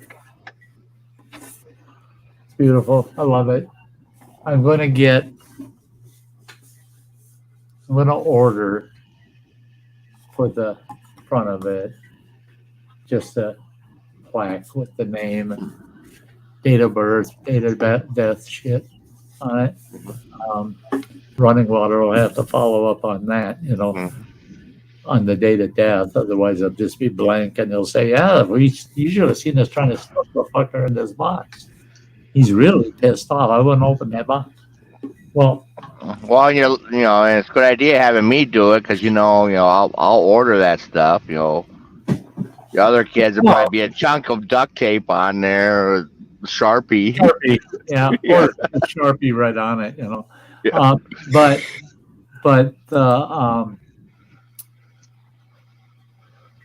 and the thing is then the family decides what house I'm living in, and Running Water, he's the executor of the box. He will decide who has the box. And even if he doesn't dust me off, I know it'll sit here forever. It won't go anywhere else. He wouldn't let somebody take it unless he approved of them having it, knowing that he would get it back, you know. So yeah, I'm all set. But now I got to tell you, you saw it. It filled the screen here. It's a good sized box, right? When I bought that thing, I weighed 260 pounds. I bought that thing. It comes in the mail. I had to go back online and look. Oh shit! There it is in the fine print right there. God damn it! Maximum body weight to remains weight for that box, 220 pounds. Oh, what are they going to do with the other 40 pounds? Oh shit, my box ain't big enough. Now I'm only 144 pounds, about 144, 145. I've got 70 pounds to spare. Hell, there's room to have a roommate almost in there. Okay. And Who's coming with me? Yeah. live streams right from the box. It got my mind spinning so bad that I started thinking, shit, in 4 or 5 months, do I have enough time to actually kind of build a backdrop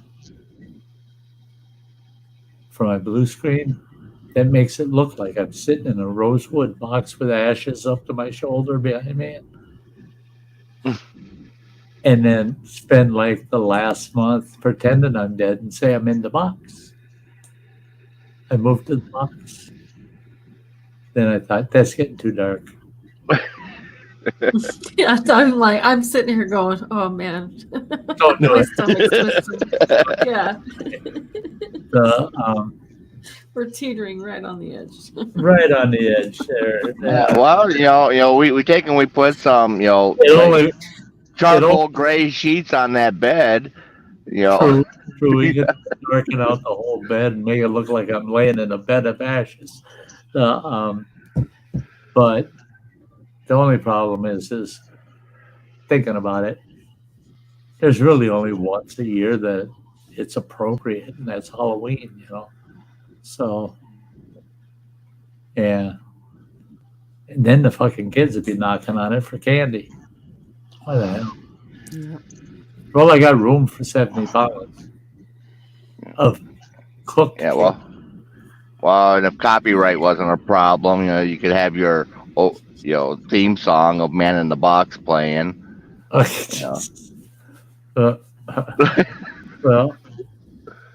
yeah.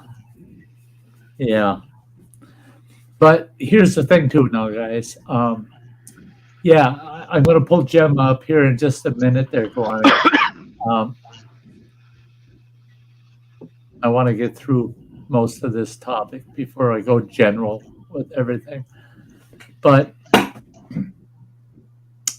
if I go with option 3 and stream every Sunday like I do, because I look forward and in fact on my phone I was looking at it. I stopped entering those dates, blocking out my Sundays for the stream, and it landed exactly 6 months. My cutoff date, or I should live maybe to that point. And I had already put it in my phone, Sty Shack Sundays, up to that date. I hadn't gone any farther yet in my phone calendar. So over a month before I got that news, my phone already knew when I was done. That was kind of strange, But what I'm going to do I'm not going to do option one, just shut down and quit posting. I'm not going to do that.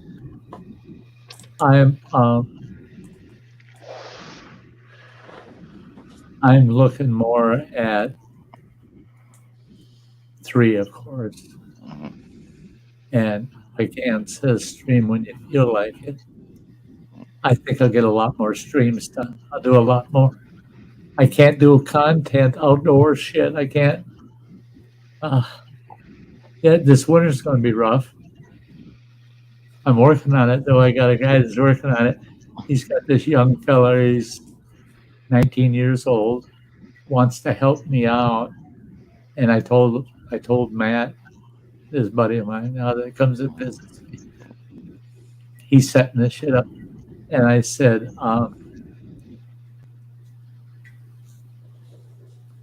to him, I said, I got a job for him. I can't pay him. And I don't want him to do it for nothing. He goes, oh, no. You don't understand. He wants to do this for you. He'll shovel everything if that's what he needs to do through the winter. And I said, oh, no, we got a brand new snowblower. And that thing is sweeter than shit. I started it the other day. Hand pull started it. I can't carry more than 10, 12 pounds. And I can hand start that fucking snowblower in the middle of the fucking summer, right? So I said, no, we got a brand new snowblower. If the kid's responsible and he's going to do a good job shoveling, sweeping off the porch and snow blowing, I'll show him where to snow blow. I said, I'd love to have his help because I'm not going to be able to do it. I said, but he also has to be understanding that if I've got a high day, I'm feeling on top of shit, I might walk out there and say, get out of the way, I'm going to snow blow the rest of this sidewalk. And then you can take over again. Go have some hot chocolate or some shit. Well, I snow blow for 15 minutes. Because that's a problem I'm running into right now. And it's with this streaming decision. I run into the same thing, is people saying, no, Sty, your third option sounds good, but you can end up burdening yourself with these streams and this and that. And I'm trying to tell them, no, I'll stream when I can. Mm-hmm. If I can, I guarantee you I will want to do it. Mm-hmm. So don't take that away from me. It's the same thing with doing things around the house. The other day, I'm being hounded by my palliative care team that you need people to come in here, do your dishes for you, do your laundry, do this and do that. I said, look around. What have I got? 3 days of dishes. It's not even a quarter of a sink full. It takes me 10 minutes to do those dishes. Look in the washing machine and the dryer. They're fucking empty. Look at my clothes. They're all folded. They're in the locker. There's a few things hanging. The only thing that's not clean is what I'm wearing right now. Well, you need your whole bathroom scrubbed. I just spent $85 on cleaning shit to get that bathroom spotless. And they said, well, you're going to need help, like getting it out of the tub and shit. I said, no, I'm not. I spent another $80 fucking on grab bars and goddamn awesome fucking no-slip mat that fills the whole tub. And I got a padded backrest with a seat that suction cups right to the tiles in the tub. I don't need help taking a goddamn bath. He said, I don't need help with anything you mentioned until I need that help. And I said, I get that every day. You people are trying to take that away from me. Take away the things I can do.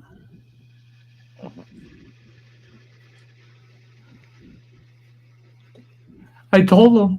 I told this palliative nurse. They said, "Are you people trying to kill me? Because that'll kill me. If everything, if everything's got to be done by somebody else, and you steal that from me, fuck off."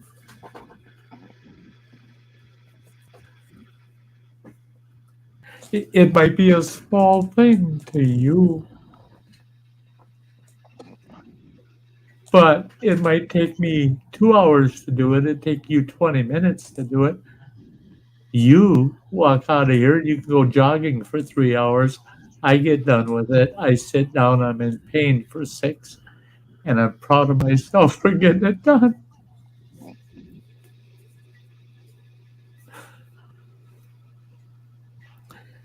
And people want to take that away from you.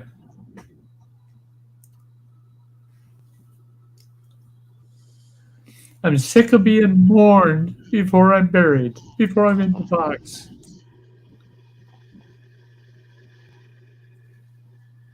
Can't people just be happy for me that he got through another great day? He felt good today. Well, ain't that cool?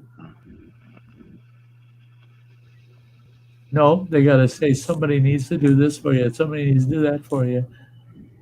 You need our help. Not yet.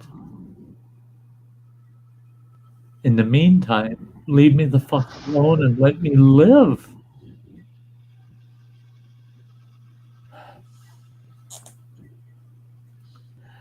I only get to live for 6 months, for Christ's sakes. And you're trying to fucking bury me before I'm dead?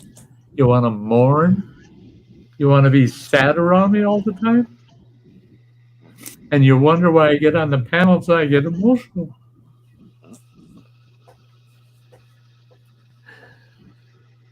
Ask this fellow below me. I've been independent my whole fucking life. I'm a, hey, can you do that for me? Person complains a little bit or they're dragging their feet. I'll say, hey, forget it. Go find something else to do. I'm going to do it because I just want to get it done and I want to make sure it's done right. A lot of people didn't have to do shit because I just say, oh, get out of the way. I'll just do it. I'll do it. I was too damn independent to have people say, we'll do that for you. Not if I can do it, you won't. If I can do it, I'll do it. I don't mind the offer, but don't push it. Don't push it. If it takes me longer to get it done than it would you, oh, running water, my old lifelong buddy that just owned me now. He talked to me, Bill. He used to get mad at me because I'd call him. He lived down in Minnesota. I live in Wisconsin. I'd call him and say, hey, Bill, he's a GM master mechanic. I call him and I say, hey, Bill, I got this and this and this wrong with my car. Give me a diagnostics on it. What's going on? Oh, it's this, this, and this. Okay, now tell me how to fix it. You bring it down here and I'll fix it for you in my shop. No. I'll fix it here at home, but I just need you to tell me how. You're not a goddamn mechanic. I said, yeah, it's going to take me 3 days instead of 1 day to get it done, but I can still do it if you tell me how. That used to just piss him off because he was real independent too. It was like, don't do my job for me, you know? And I see all these great people out in the stream filing in. That's awesome. Love you guys, every one of you. The Marine Mom's been hanging on out there quite a bit. Lots of good comments from her. I've been not trying to ignore anybody. Crazy Ann stays away, trying to stay away from the drama. I stay clear of it. I get anywhere where there's drama, even if I'm just lurking. Sam and I were talking about it earlier before the stream. I leave. I just can't take that shit anymore. I ask myself, how stupid can people be? You know, they come on YouTube to prove how stupid they can be.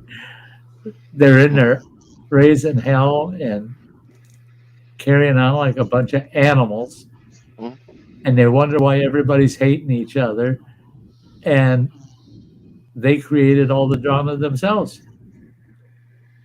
And they bitch about the drama, but they're the ones that create it.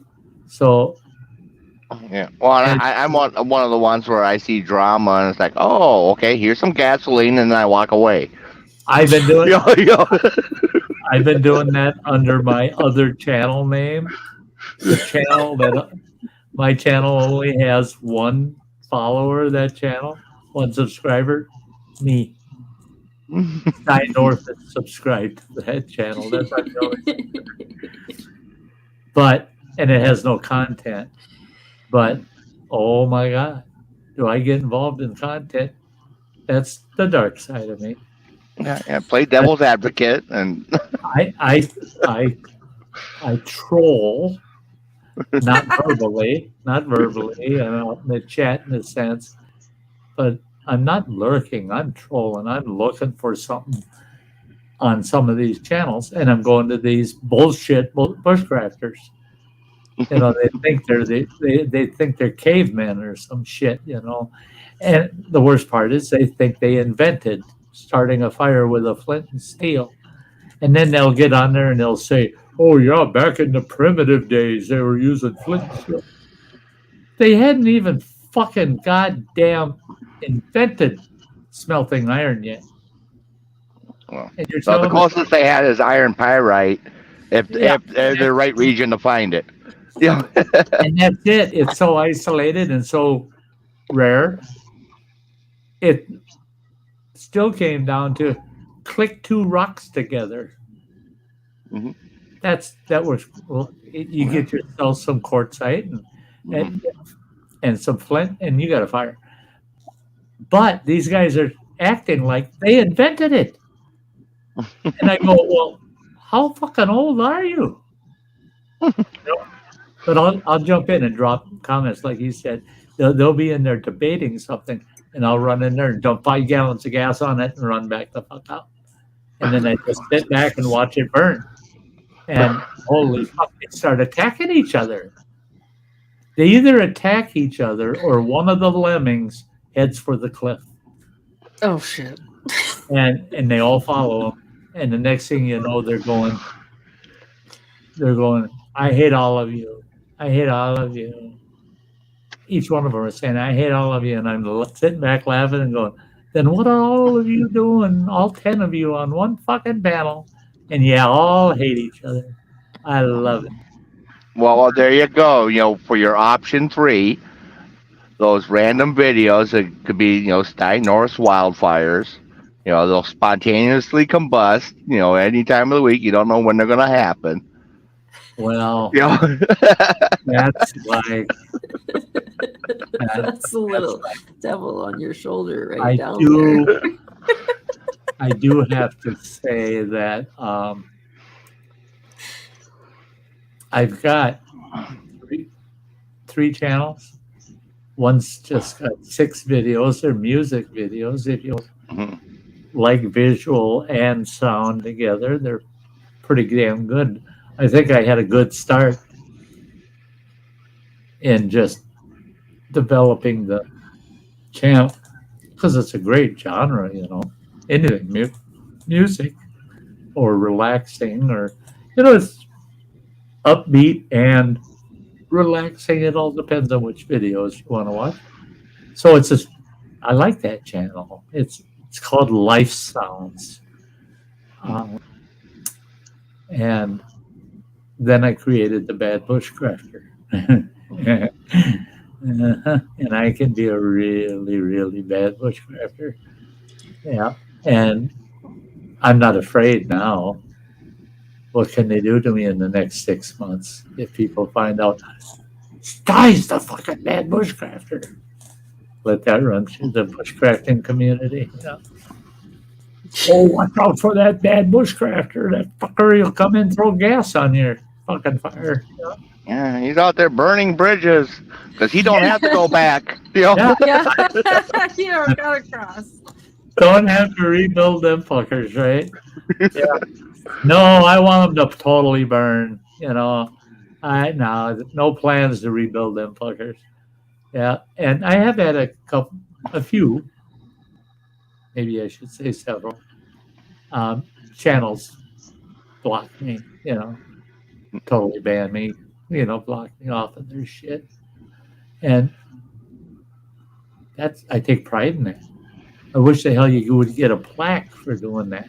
They have a wall covered with them plaques for getting banned from bullshit bushcrafters. I get some kind of award, you know. So, like with shorts, if I'm going to sit here and be prepping to do lives and shit like that, or sitting on the couch, wasting the day away, just playing PlayStation all the time, and then watching YouTube shorts, shit like that. If I'm going to put all that time into that shit, take 25% of that time, put it into doing shorts, right? And so that's why I got interested in doing shorts.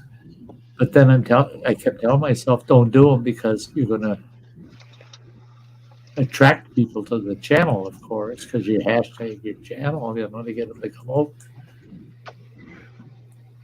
All of a sudden, I get this subscriber base building. I'm not going to be here 6 months from now.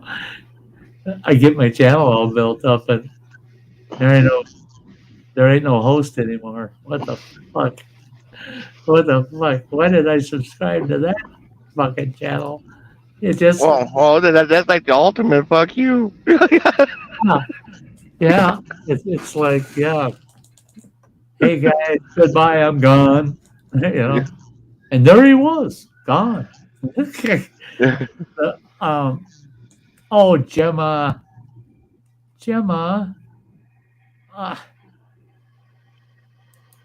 Right to my grave, girl. You know I'm going to support you right to my grave. Love you, girl. That's the thing is, okay, I made myself $2,500 over the last month and a half. I sold the trailer and the generator. Boom, boom. Guess what I got left? $500. I bought everything, every medical aid that I could possibly need to give me some quality of life and keep me going. I bought everything I need to get our bathroom handicap safe. And the sweet part about it is running water when I'm gone, you can just go in there and pop, put that shit in the drawer and wait till he's old. Because it's all, none of it's permanently attached. There's only one grab bar that's actually being screwed into it's on the edge of the door frame. Yeah. And otherwise, nothing's permanently attached anywhere. And I got all these neat little carts that hold food and snacks and shit. He can use those in his office. He can use them all over. He can use them out in the shop, out in the shit. So I'm getting things that are going to help me over the next 6 months be as comfortable as I possibly can be, where I just, when I sit down in the house, I can look around and say, God, this is so comfortable that there's nothing for me to do except enjoy myself, enjoy living, be comfortable. In fact, for cleaning that tub and all those tile walls in the bathroom, I got your Ryobi. You bought the scrubber and the heads for it? The drill. And you've got 2 sets of heads. You got that Ryobi box and you got another box that's full that's got all these different things that attach to the heads, Scrubber heads, yeah. scrubber heads, and I'm like, what the fuck? Some of the things I bought for scrubbing in the bathroom, I could have skipped that shit. That thing's powered. It's cordless. I could. Oh fuck! So that got set out last night. I'll open those tomorrow after my chemo. Get them all ready to start doing the bathroom this week. You ain't gonna recognize. Well, you'll recognize the house, but in a sense, you can see all of Bean's box. By the way, box. There's a couple of things on top that'll won't be there when you get home, but some things will. There's a doggy harness and shit like that, and his extra burrito blanket. But you're going to enjoy it. The table. We can sit on those chairs and use that table. There's nothing on it to speak of at all, and so you'll have a good visit home. But I can cut. Joe was laughing. Your brother was laughing yesterday when I said, running water's going to love it when he comes home because he's not going to have to worry about anything in the house. And same with groceries. You aren't going shopping unless you look in that cupboard and the fridge first because everything's full. And I got everything. We got plenty of Ortega sauce and ranch dressings, and we got everything. So unless you want more Swiss cakes, Hostess Swiss cakes, you ain't buying none. Well, I might, if you're going to town, I might have you stop at Quick Trip, pick me up some mashed potatoes and gravy or something. Or that chicken gravy bowl. Yeah. Chicken gravy bowl. Yeah, pick me up one of those. Those kind of things, But otherwise, and no ifs, ands, or buts. My final count was 203 Amazon boxes I broke down. Thank God your brother put them all in the back of your truck. 203 empty Amazon boxes. But I have to admit, about 12 to 15 of them weren't actually empty. They'd have one or two little items in a box. Well, I take those two items, leave them in that box. And another box is the same. Take those items, I'll put them in that box with those items. And then so that we got rid of a lot of boxes, and replace. So you get rid of 15 boxes and end up with 5 full boxes. Yes. That's a lot of space. Oh, fuck it, open this. The world is getting open. I mean, so, yeah. Easily going to survive the way the house will be. I think you'll enjoy the fact that if you want to have a good soaking in a bathtub, you'll be able to do that when I'm dead and gone. Because the bathroom will be totally squared away. I mean, can't get any better, Yeah, my only problem with that bathtub is that it's small. Yeah, well, that's it. Is lengthwise, that's a definite sit up and take a bath, not lay down and just have your head sticking out of the water, Yeah, not really meant for someone that's over 5'4", Yeah, well, yeah. I measured myself in the bathtub. I'll be able to recline a little bit, and I'm 6 feet. But because I had to measure it out and make goddamn sure when I put that padded backrest and the seat in there that it doesn't eat up half of the tub, And so I found one that'll fit in there good, work for me, and I'll still be able to get my legs flat in the tub while sitting upright on that padded seat. But it's going to be, my feet will be pressed against the end of the tub. And, you know, that's a given. That's a definite given. It's just not one of those nice, super long tubs, you know. But it's going to work. Well, for me, it's going to be heaven because the last time I tried to take a shower was after the stream last Sunday. I damn near come head over heels down them fucking stairs. And I thought to myself, no, I don't want to pull an Uncle Buddy and break my neck. You know, that's how our Uncle Buddy went out. Fucker was almost 90 years old, healthier than a fucking fool. And what's he do? He's out splitting wood, trips on a piece of firewood, lands his head on the chopping block and breaks his fucking neck. You know, how do you not? That's one of those, oops, can't fix stupid. Should have never done that.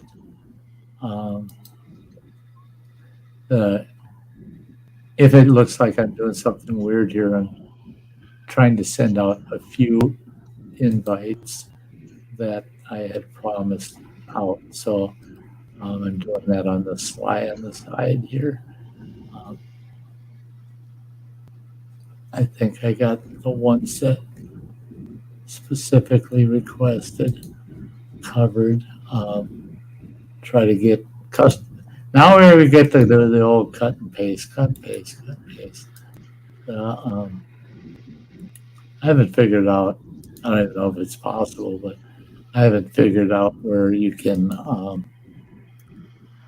just pick a full group of your friends, you know, without creating a group chat and just send an invite to the identical invite to every one of them. See, I got one just popped up as soon as I sent it down there. There's Gemma. There's Gemma.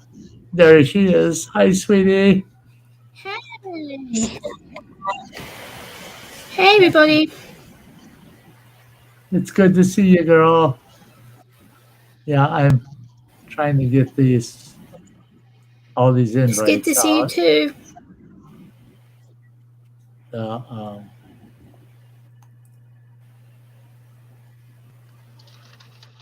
Oh boy, come on.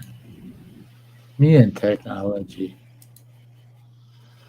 Technology for me likes to mess with me.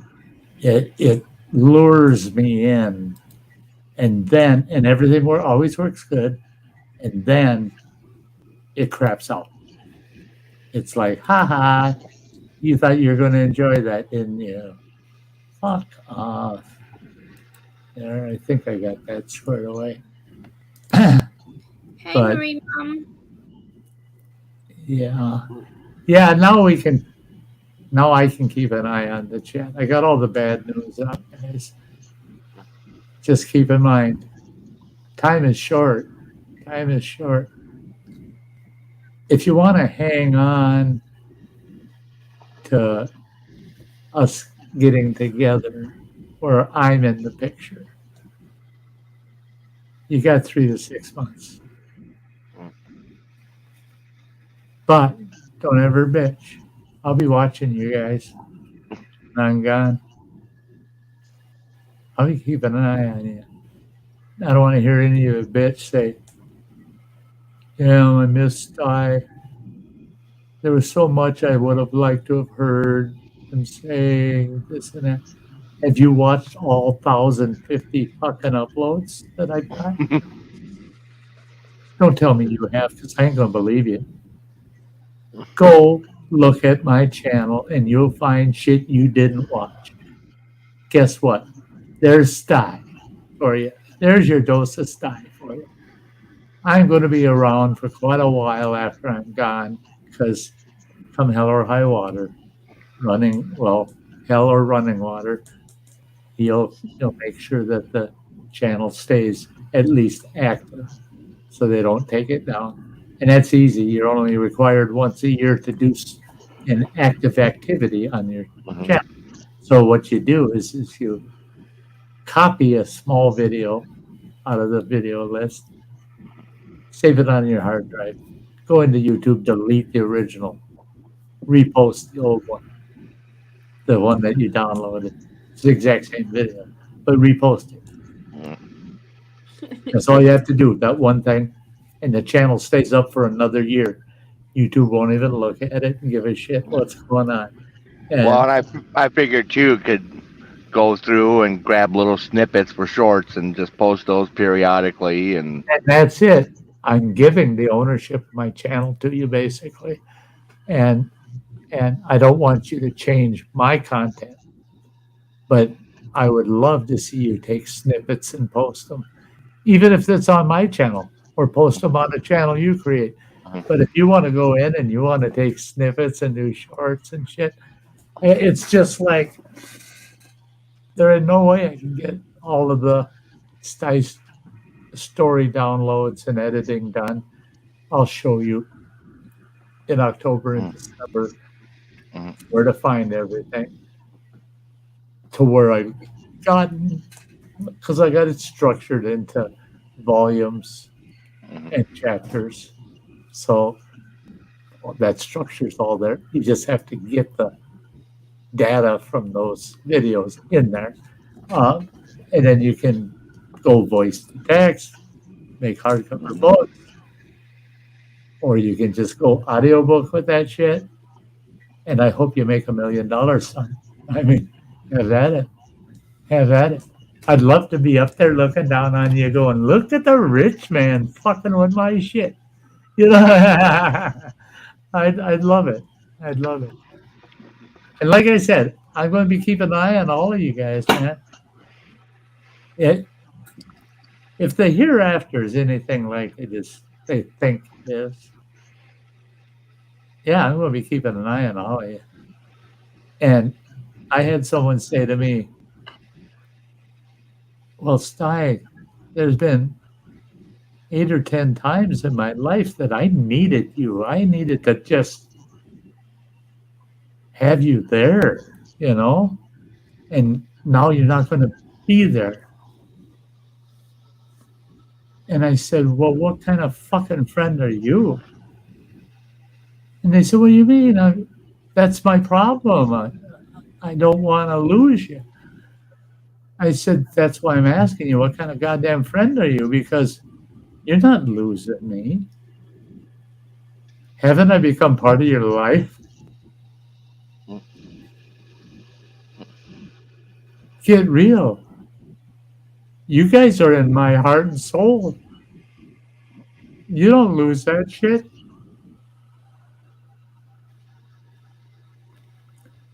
So don't be sad because Sty's going somewhere.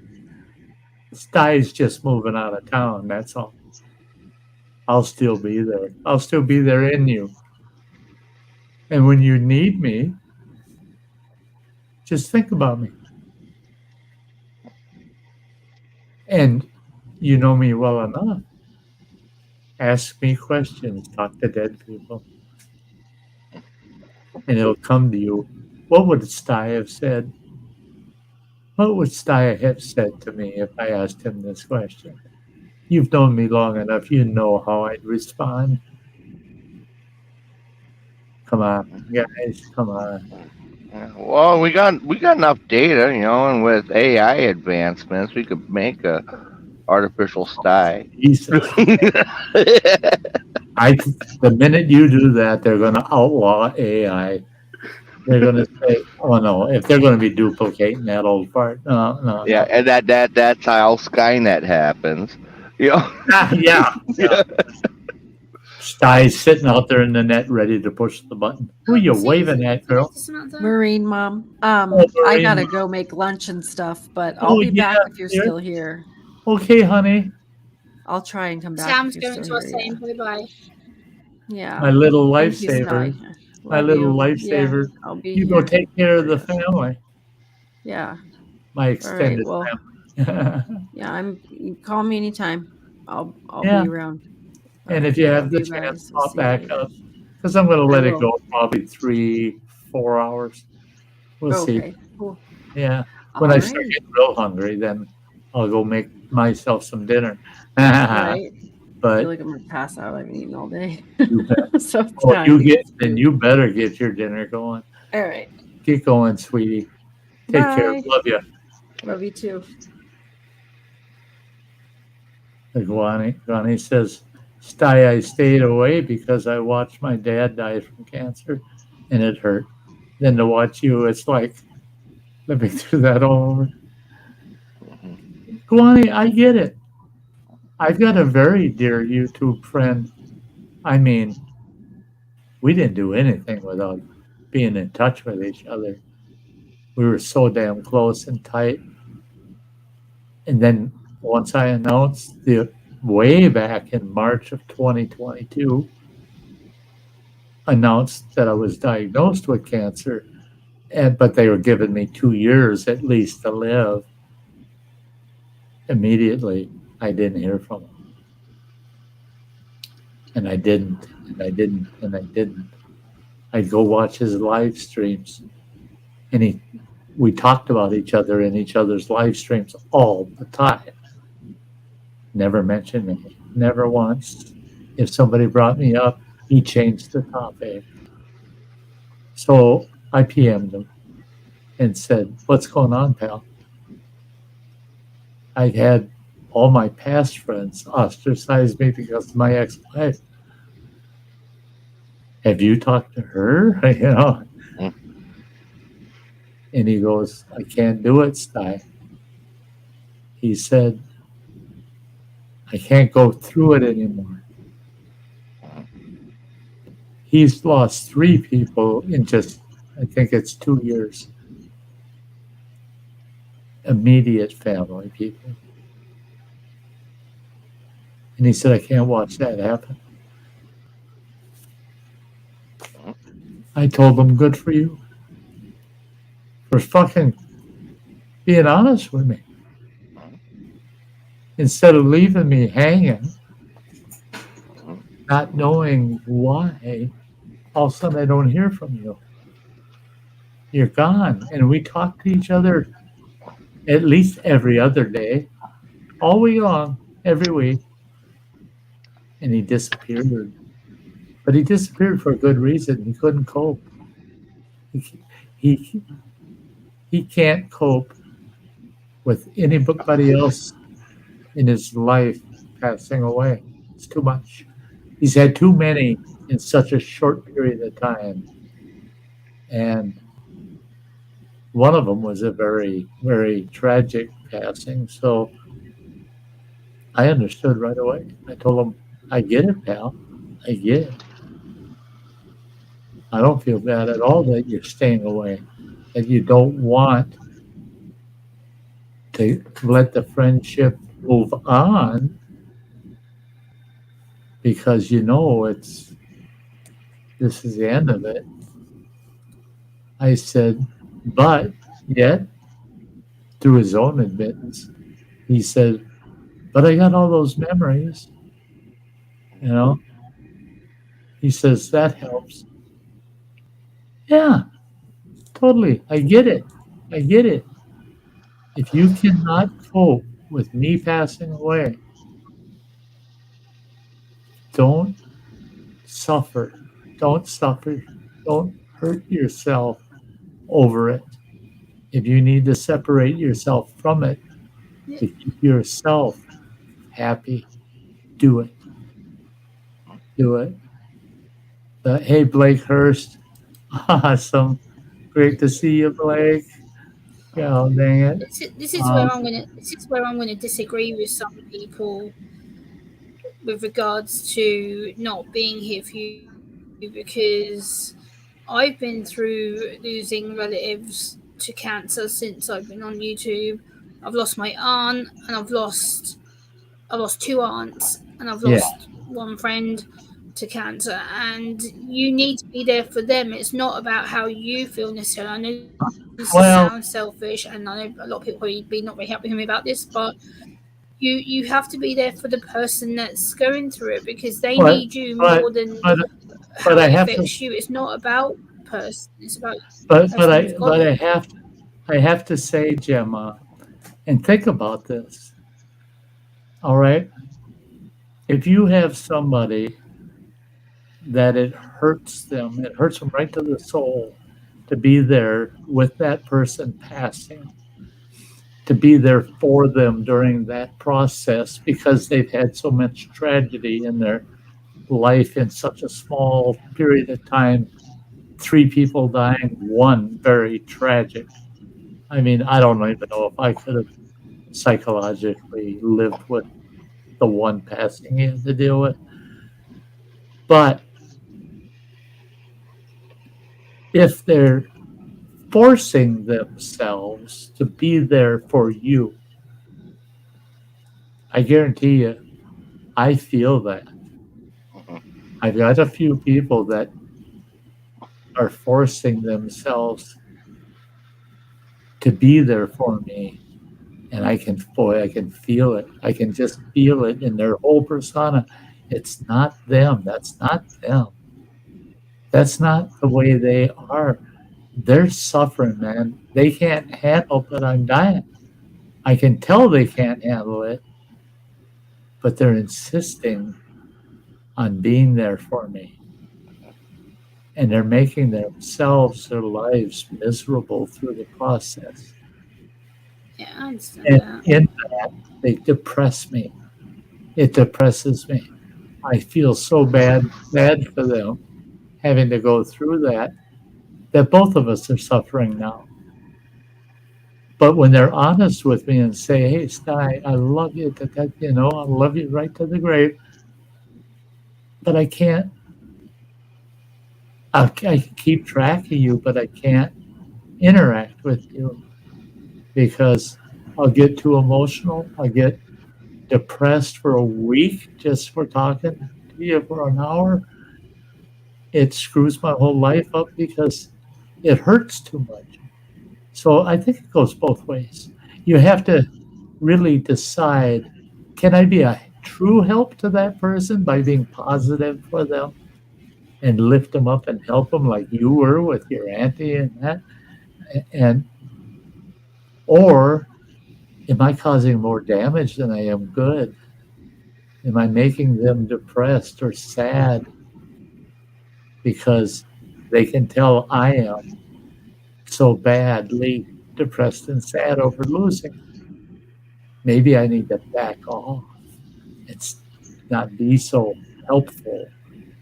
And then all of a sudden things seem better. I've got a couple people in my family that are actually in that position where we still communicate, but oh boy, we don't go down that trail. We don't talk about my diet because they can't deal with it. They cannot deal with it. So they never bring it up. If it's brought up, I bring it up. I understand that, and I know people have. My youngest boy is that. that way. My youngest boy's here now helping me with every freaking thing to the point where it's like, enough is enough, boy. You've done enough. He never, ever, it's been over a year where he has brought up my health condition. He can talk about his mother's because she's not here. And I know he's talking about mine when he's not here. But one-on-one, he can't do it. He gets too emotional. And the emotions, he's one of these guys that hard as stone on the outside, but he's nothing but delicate crystal on the inside. Don't shake that rock because you'll break something in there. He just falls apart. I mean, he can't handle loss. He can't handle loss. And I think we got to be understanding. We all do. We all have to be understanding of each other. Some people can be such a blessing to want to help you and keep you feeling good about yourself through this process. Others doing the exact same thing the other person's doing, and it's a curse because you can see they're suffering like hell because they don't want to watch you deteriorate and go away. They just can't take it. They just can't live with it. And that's because we're all different, you know. We're all real people. We all see things a little differently. But you are right, Gemma, that if you can, if you're able to deal with it, then help that person and learn how to help that person. Like you teach people about autism. There's people out there that are willing to teach anybody in the public how to deal with that loss of somebody with cancer, the process, and I'm not saying they're easy to find. I'm just saying Yeah. that they are out there, and that's it. Is Running Water, that book I had. Did you read that little book? Yeah. Oh, yeah. Yeah. The one that was supposed to be for the caregivers and not for the Right. patient. Yeah. I had one of my caregivers give me a book on your last days of life, what to expect, what's going to happen when you go through hospice, what's going to happen on your final days, you know, with the loss of functions and things like that. What are all the potential problems of passing away? And and yeah, Crazy Ann, boy, you really know. She could be a professional in depression and anxiety. She's been through so much too. But anyway, I understand that, Crazy. I have depression episodes myself. yeah, Gemma's dealt with it. I mean, and she's done a damn good job of dealing with it too. I mean, she's been down that road. Oh boy, yes. And she's managed. I consider Yes. her she's a depression and an anxiety survivor. but this book I'm talking about, this care provider Oh brought it, yeah, I could have that road of. and I read through that whole book, and I'm going, oh my god. By the time I got to the end of it, I'm going, oh my god. You don't want to put that in somebody that's got cancer and is terminal. They're going to die. You don't want to put that in their hands. You want to counsel them on some of those issues. But boy, don't put that book in their hands, because that book was written for the hospice caregiver on how to help that person get through the worst things that are going to be coming along with as much softness as you can. But it's going to be a terrible thing, and they get into detail about how bad it can get. And right on the very last page, it said it was written for the caregivers, not for the patient. And it's got a section on how the caregivers then deal with the family after the moment of passing. You pass away, there's family present. Now, how do they deal with the family and help them cope? All of a sudden, they got to turn into goddamn psychologists, you know, with a room full of family that's some are screaming and mourning, and others are going, well, it's over. They got such a mix they got to deal with now with the family. They're no longer dealing with you. But that's one thing I do love about hospice. That's one thing I learned this last week. It's Running Water's house, right? His sister has power of attorney over my health needs. Hospice, once I'm classified hospice, virtually all their rights are gone. Anything that diminishes my quality of the moment, not my whole life, it might be 3 days long, but anything that diminishes my quality of life in the moment, they have the power to have that person removed from the premises. All they got to do is call the sheriff's department. They'll come and they won't even ask. They'll tell you. They'll ask you once out the door. And if you don't go, you're in cuffs. Mhm. I didn't know they had that much power. Oh yeah. And they said, oh, when it's hospice, you betcha. The wishes and the comfort of the deceased, the person that's going to be deceased, trumps everybody else. Yep.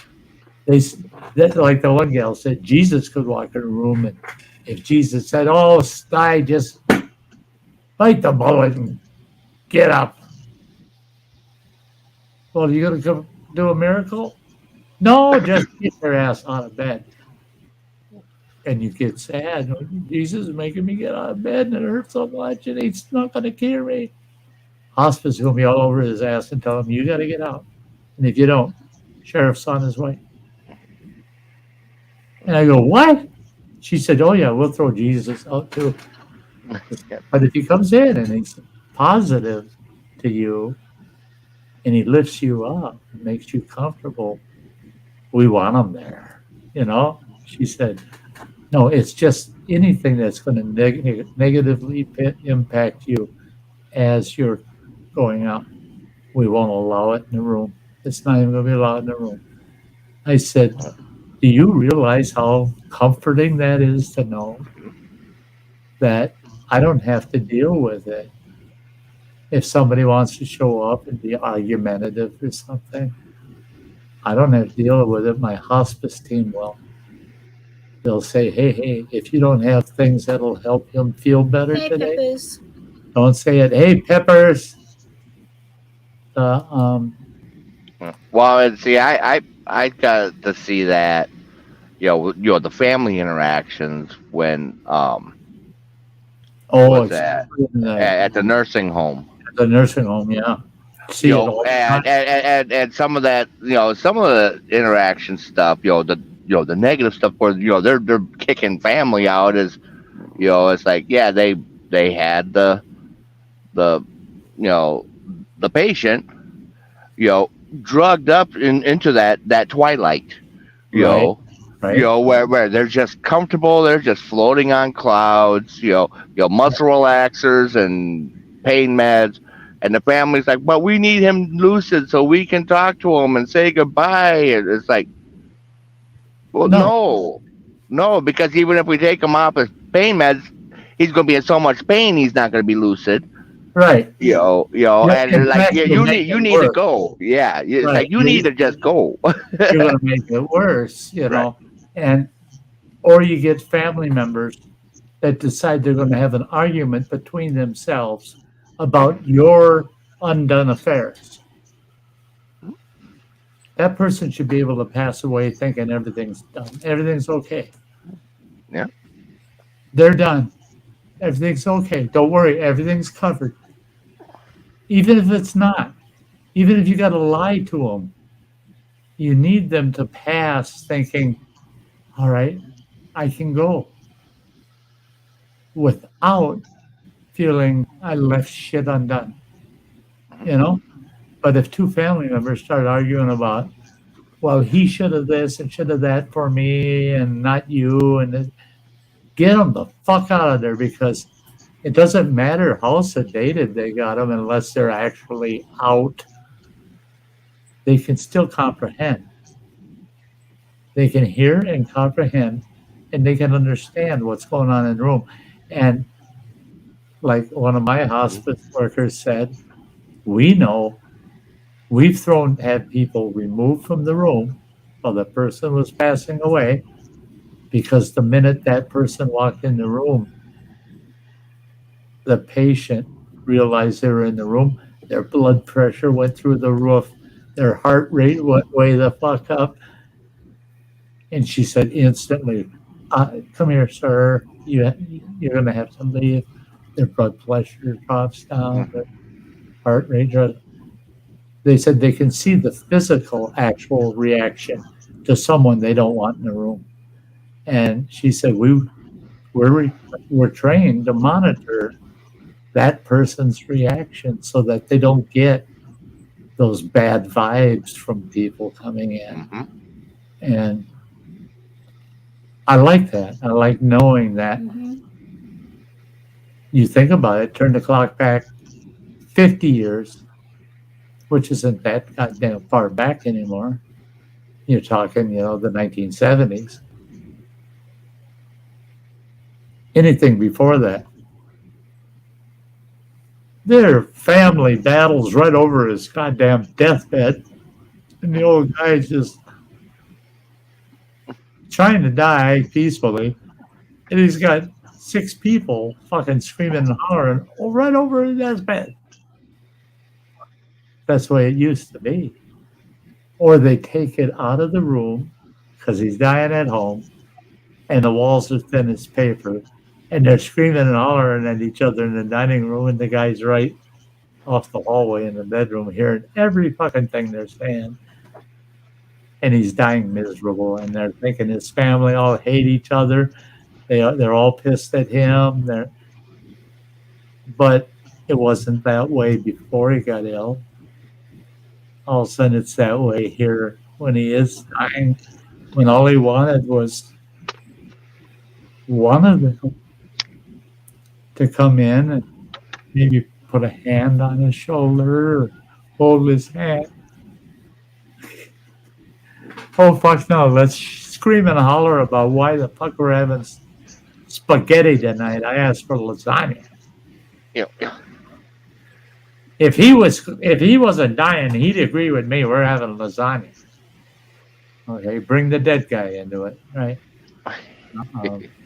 Dr. Smith, yeah, his internet went out. He's back. That's cool. But that's it. It's, you really do have to think about each other, not just the dying person, not just yourself. Everybody has to think about how calm that time should be. That time should be calm. Welcome back, Dr. Smith.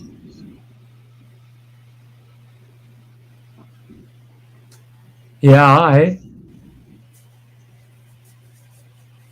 I it's not to be proud or nothing, but I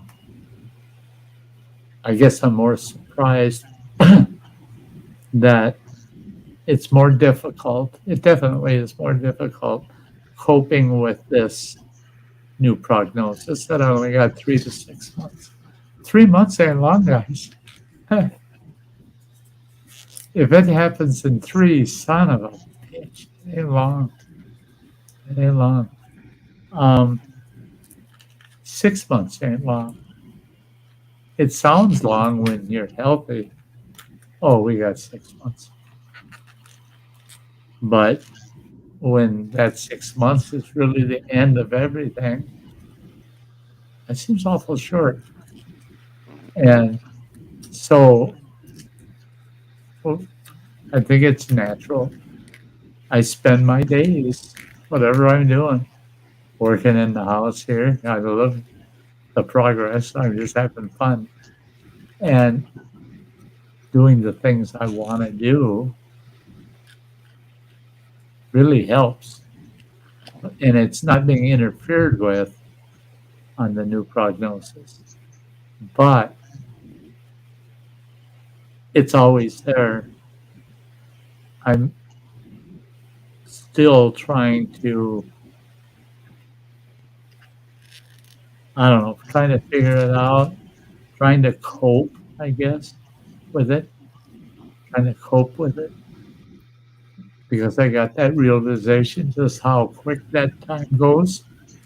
I look at this last summer, it's like it didn't even fucking happen. It's gone. It's fucking gone. I'm going to go out and mow grass either tomorrow or Tuesday. And I am so much looking forward to it. Because it's probably the last time I'll mow grass. The rest of my life. I'm going to love it. It's going to be a blast. Get out there and make the yard look nice. And with that, I keep asking myself, what else can I do that is simple and typical of things you would do any day if you aren't dying. You just assume, yeah, I'm going to mow the lawn, I'll do this, I'll do that. You're not thinking, well, this could be the last time I ever do. You know, you don't think that. We don't think that way. But now I do. Now I'm thinking, oh shit, this could be the last time with almost everything I do. So I'm thinking of my streams and being with you guys the same way. I can't help it.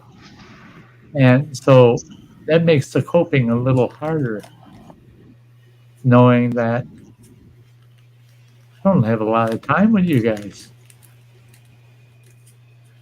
I've even told the family, especially my daughter's family, Mariah, with the big pack of kids.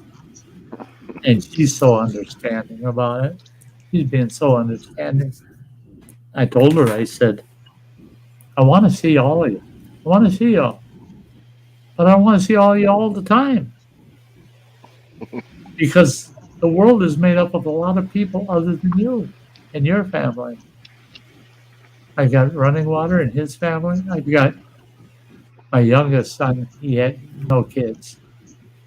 And then I got my youngest daughter with her 3 children.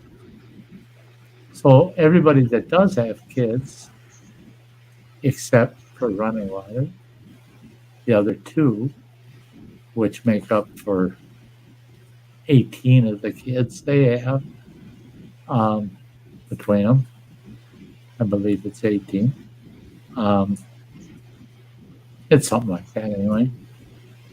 It's either 15 or 18. But they all want to come and see me. I want to see them all. I do. I really want to see them all. But not every day of the week. There's things that I don't love it as much as I love them, but I like it enough that I don't want them to take up half a day with me, because then I don't get to do what I really like to do. And I've had a few people say, well, that's the trade-off. You need to spend your time with your family while you can, because all those other things are just things you like. Well, anybody that's had to live with family, it don't take long to understand that there's only certain family members you can live with. Others, you can't. You live with them and you hate it. You don't like being there. They don't like you being there. It's like you're invading their space. So if you put family together for too long, there's a lot of dissension that goes on. So that's what's true in my case, is the dissension's going to start coming from me when it's like, well, for God's sakes, I had made simple little plans to, for the first time in 3 months, fire up the barbecue and grill one fucking burger and just enjoy myself, my own little Sty picnic. And all of you want to show up when I want to do that. My burger's more important today. You come a different day. So naturally, they softly try to make you feel guilty for not seeing them. It don't work on me anymore. I'm not going to feel guilty to say, but I need my home grilled cheeseburger. I've had you my whole life. I only get cheeseburgers once in a while off of the grill. So, no, I think the burgers are more important than you coming to visit. Well, we can come and you can eat your cheeseburger while we're there. Well, no, because if you all show up, my appetite's going to go all to hell and I won't enjoy my cheeseburger. Well, So I've had people at work, in the office, they're like, well, you need to get home more, and stuff, with this yeah, happening with your dad, and then I'm like, well, he's already dying. Why do you want to make him suffer more? Having me there more, be, it's like, be careful. Don't you go ahead, use that argument. I'm proud of you, but be careful because you don't want somebody letting the cat out of the bag. That I don't mind having you at home. I'm good with having you at home. yeah. And Well, and I tell them, basically the same thing I told, people when, grandma passed. right. It's just like, no, I said, I've got a job to do. I got bills to pay. And I said, my old man would kick my ass if I took and shirked on my responsibilities And just to so be would there and have a pity party. and You so know? would your grandmother. Your Yeah. grandmother would have been very disappointed when you're talking about Grandma Betty, right? Yep. That, yeah, if you would have, I like your responsibilities go to be there for her when she's I not there anymore. You know? I only had two options when she passed away. When I got the phone call from my sister, and she told me Mom passed away overnight, and how it was from the pneumonia, blah blah blah. And I said, okay. And she said, and we're going to have the funeral on this date, blah, blah, blah, blah. And I go, well, okay, you may see me. And I remember Sis saying, May, if we got to come up and pick you up, we'll do it. You got to be to Mom's funeral. I said, no, I got obligations. I'm a manager of a Dollar Tree. I don't know if I can get away from work. Well, it turned out no. Dollar Tree was not going to allow me to take time off to go to my mother's funeral. And they flat out told me, you got two options. You stay and you keep your job, or you go to your mother's funeral and look for a new job after the funeral. Oh, I had bills to pay. And if I would have quit my job to go to my mother's funeral, she was cremated. She would have been instantly reincarnated as a frickin' grizzly bear and ripped me a new ass. Oh, Jim was laughing. Okay. But she'd ripped me a new ass for betraying my obligations for her passing. She would rather that I be responsible to my job than to come just to. That's a whole topic. Mm-hmm. I'll do that in a future stream too. It'll be just on funerals. But for me to just show up for me, because she ain't there. And I know that's exactly what she tells me. Well, I ain't going to be there anyway, so why are you coming to visit me? You're showing up for you to let everybody else know, oh, I love my mom. If they don't believe that you love me without you showing up, why should they believe you when you do? You should stay at your job and do the responsible thing. That's what you would have said. And yeah, Kwani, thank you. He says, I pray that when you pass, it's in your sleep and pain-free. There's only one other way other than that would be, to me, a comfortable passing. And that's to be fully coherent and have my last words be just plain and simple. Goodbye, folks.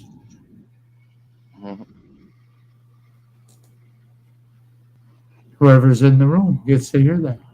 Goodbye, folks. And then I just shut down and go to sleep and I'm dead. That'd be cool.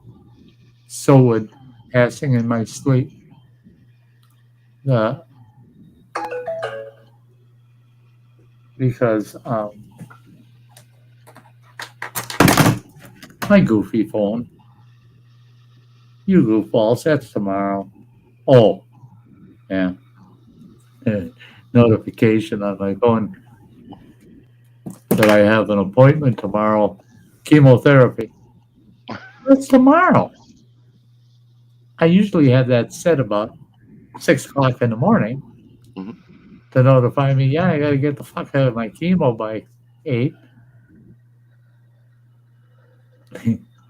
But then I saw all day. Yeah, oh, that's why I got it set for the whole day. It's all chemo. Yeah, the pain-free part, Kwani. That's. Uh, if I told my doctor, I would just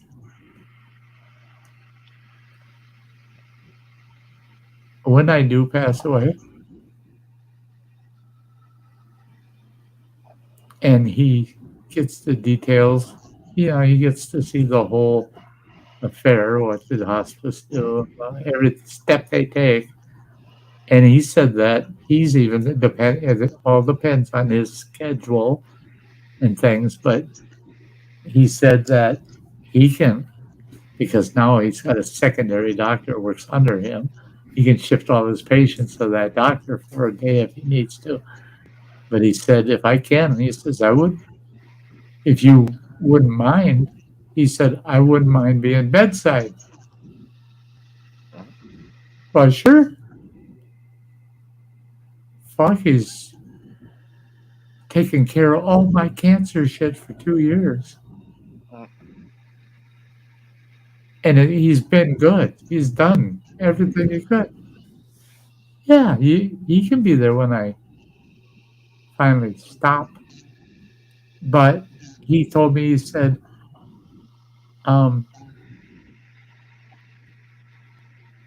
but I'll never repeat it. It's not going in your medical record or your summary. And I'll deny it if you say I said it. But he said, even if I have to do something that would be considered generally unlawful, you're not dying in pain. Mhm. That's a good doctor. He won't kill me. He won't let me kill myself. But he'll sedate me to the point where my brain doesn't receive any signals at all. I'm asleep, chemically asleep when I die. Okay, I'll go with that. Mhm. Yeah, man, Kiwi, live life to the fullest till you can't. And that's it, is when you know you're going, you try to do that. You try to live your life as full as you can, right to the last second. But that container that holds your life in it gets smaller and smaller and smaller. And you find out waking up and saying, I'm not in pain, but I can't do anything for myself. I can't move. I can't do anything. They put me in baby diapers. And all I know is what they're doing to me, but I can't move or anything. I'm going to die within the next 3 days. That bucket is a shot glass. When you say, I guess it could be worse, I woke up and I'm pain free. That's the fullest you're going to live for that day. Fit it in a shot glass. You start out with this nice sized bucket that you could fill each day with making your life the most out of your life. It gets down to the point where you get a shot glass and they say, good luck filling that, having the fullest life you can in the day that you have now. And then on your last day, of course, they hand you a paper cup with a hole on the bottom.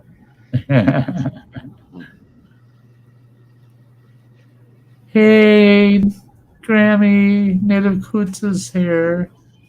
Great to see ya. Yeah, we went through the whole gamut. Have you heard? Hey there, Owen. But Native, have you heard now my prognosis? I need to know so I can update you. Update you. I also have, other than that bad news, other than that bad news, I do have, I hope will be some good news for you. Um, okay, Native doesn't know what's going on. Last Monday, Grammy, they re-diagnosed me because they got the scans back from the Friday before. I was looking forward to Monday's doctor's appointment because I felt so fucking good. I have 3 to 6 months. The cancer's gone wild. The doctors, my head oncologist and his 2 associates, totally agree that they don't believe I'll make 6. They think it'll be 4 to 5 months and I'll be gone.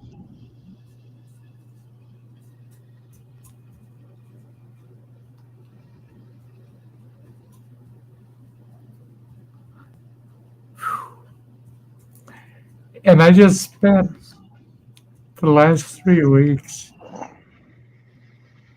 spending all my bucket list money on making fucking sure that I was going to never be hungry in any sense, never be hungry, and have enough medical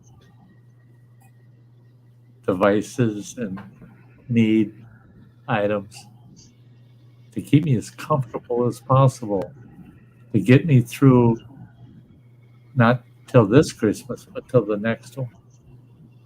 I was actually looking forward to maybe turning 68 years old before I go. So I stocked up on everything that would get me through to then until 2025, the spring of. And Monday they told me I may not even see my next birthday in February of this coming year, just this next February. They're also saying it's very possible I won't see Christmas.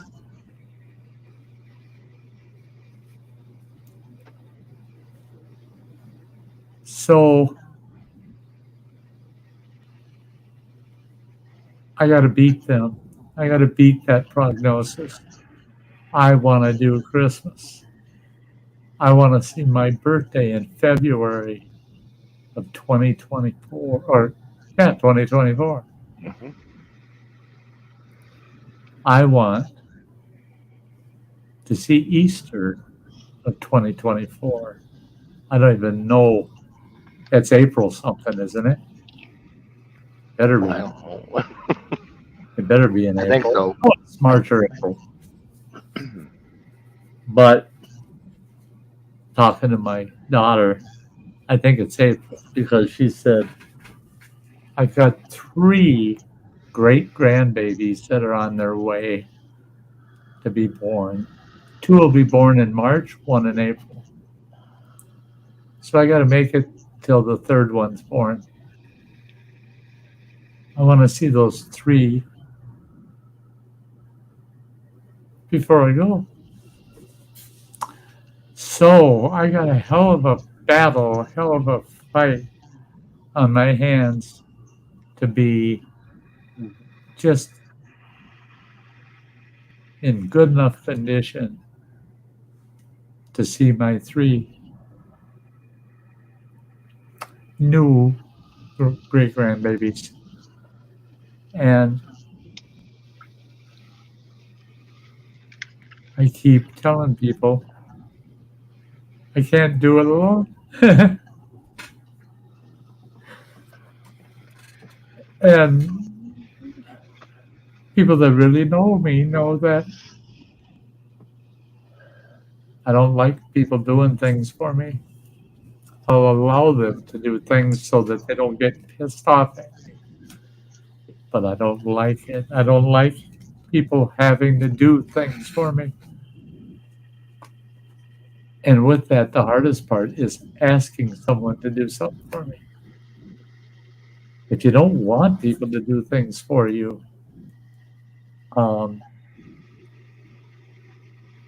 then if you don't want them to do things for you, don't ask them to do things. They go together, and that's the way I am. Is I want to help people out. I don't want to be helped out. So it's tough. I got people pushing me. Sty, you need help with this, help with that. We'll come and help you with it. And I tell them, I understand that. If you can help me in a way that doesn't take anything away from me,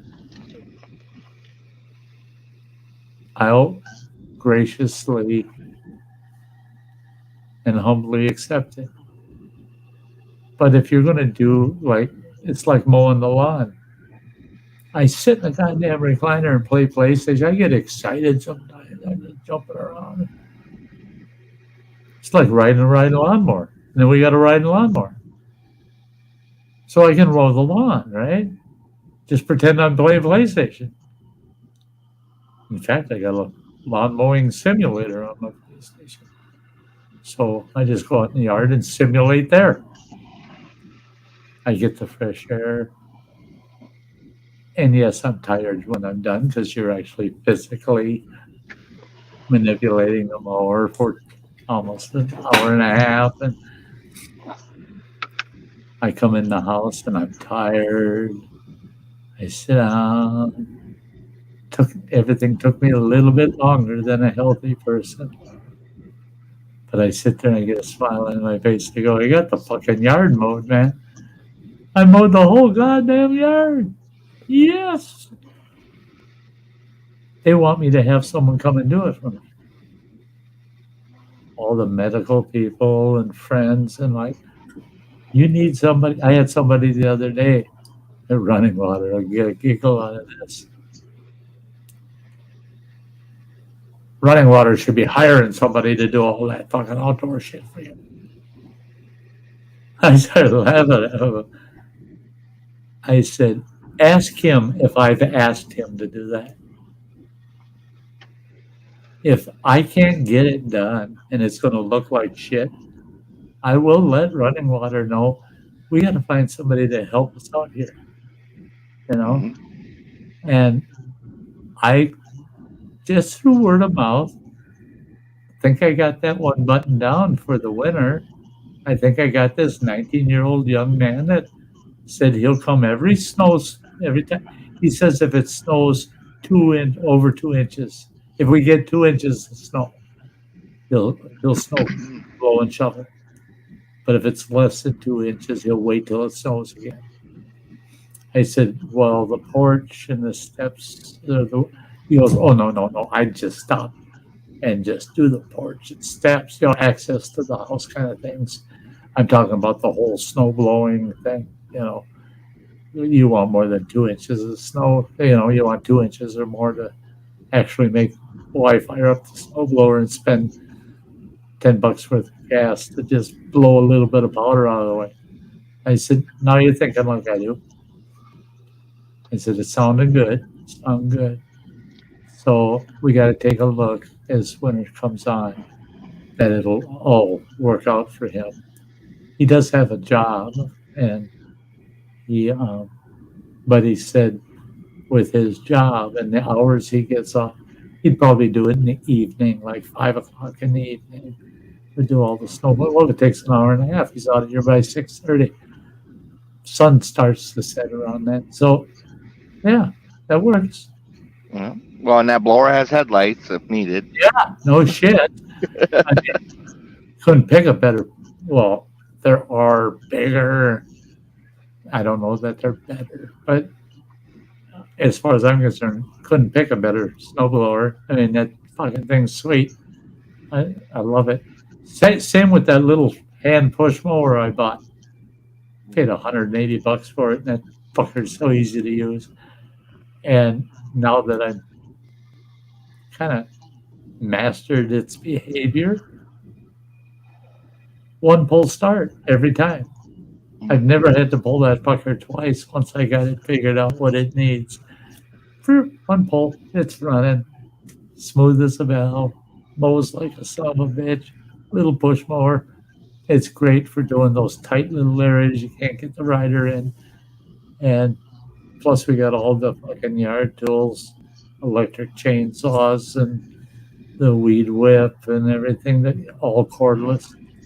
The one thing I wish I could swing though, and I haven't looked at the price. I looked at the Heart. They get their battery like Ryobi, but they're not as commercial, not as high end.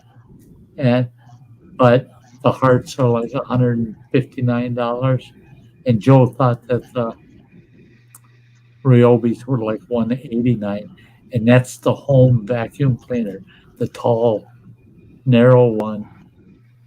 It hangs on the wall, and it's got all these head attachments, power head on it, but the head's only about that wide, and it runs off of those batteries, and he was watching. He said he was watching videos on all these different brands of that. They're really space agey looking too. He says you do have to empty them more often because they got enough power that they filled the canister real quick. And he's the one that said it. I finally found a vacuum that will get rid of all the cat hair in my house. I go, that's impossible. I got the goddamn shop vac plugged up on cat hair when you moved out. I said, yeah. And he goes, not this thing. This thing can suck that cat hair right up the tube and into the canister. I said, I'm going to have to look it up. And he figured, if he remembered right, they're like $189 retail, the typical retail. He said you probably get it cheaper on Amazon, but for the Ryobis, he said he almost got a Ryobi because he said at first I didn't like them, but he said now that I see you guys with all these Ryobis and how many times you used them and how long the batteries last on them, because he said the Heart is only good for about, if you set it on the high setting, it's only good for about 15 minutes. If you're running on medium, you get about 30 minutes out of it. He says you put it on low and you can get 45 minutes out of it. And he said, but it's low is fine, or medium if you're doing solid floors, wood or tile and shit. But he says once you get in the carpet, you got to have it on high. And he says you got 15 minutes of vacuuming, period. And he said then you got to wait for the fucking battery to charge and this and that. I said, we don't wait for shit. I think we got 14 batteries on the shelf. There's a box with 4 of them in it over here. There's a tool that came with a battery, so that's 15, or 5 more. So that's 19 batteries. I don't think we need batteries. Well, yeah, and if you use the 9 amp one. You use the 9 amp hour? I had a 9 amp hour in that fucking shop vac, and I used that thing for about 2 hours one day. This is a couple months ago. And then parked it in that back room, and it got buried under shit. I pulled it out yesterday because I want to attack these cold air returns and shit Hit with the it. button. Hit the button to check the battery level, and that one's got 5 slots. 4 of them are lit up. I didn't even use 1 full bar of juice out of it, and it sat for 2 months after I used it. I could use that fucker now for another 3-4 hours, and it would have all kinds of power. So yeah, we're good. We got 9 amp hour, we got 6 amp hour, we've got 4 amp hour, and we got a couple of 2s and a shitload of 1s. The 1s are great for the little hand drills and shit that you don't want the weight. You pop the 1 in there for that one little job that's going to take a half hour. Look at here, there's a sweetie for you. Aha! Yes, hi. Got him over. I slept in today, yeah. Oh, you deserve it, though. You deserve it. I'm sleeping at the cancer center tomorrow. It takes them about 2.5 hours, the whole process. And I got that so mastered. I walk in the fucking door of one of those rooms. They tell me what room I'm in. I walk in the door. There's these big glass sliding doors. I walk in there. Right there to the right's my remote for the TV. To the left is the cabinet. And I grab my 2 pillows out of there. And I head to that big recliner. Recline myself right away. Get that big, puffy neck pillow they got around my head. Take the regular pillow and I put it under my knees. That's so comfortable. Then I turn the heater on the recliner because those rooms are cold. And it just cooks me like the seats in my truck. And turn the Food Network on and wait for one of the gals to show up with my cup of coffee and the snack basket. I have a quick snack, drink half a cup of coffee.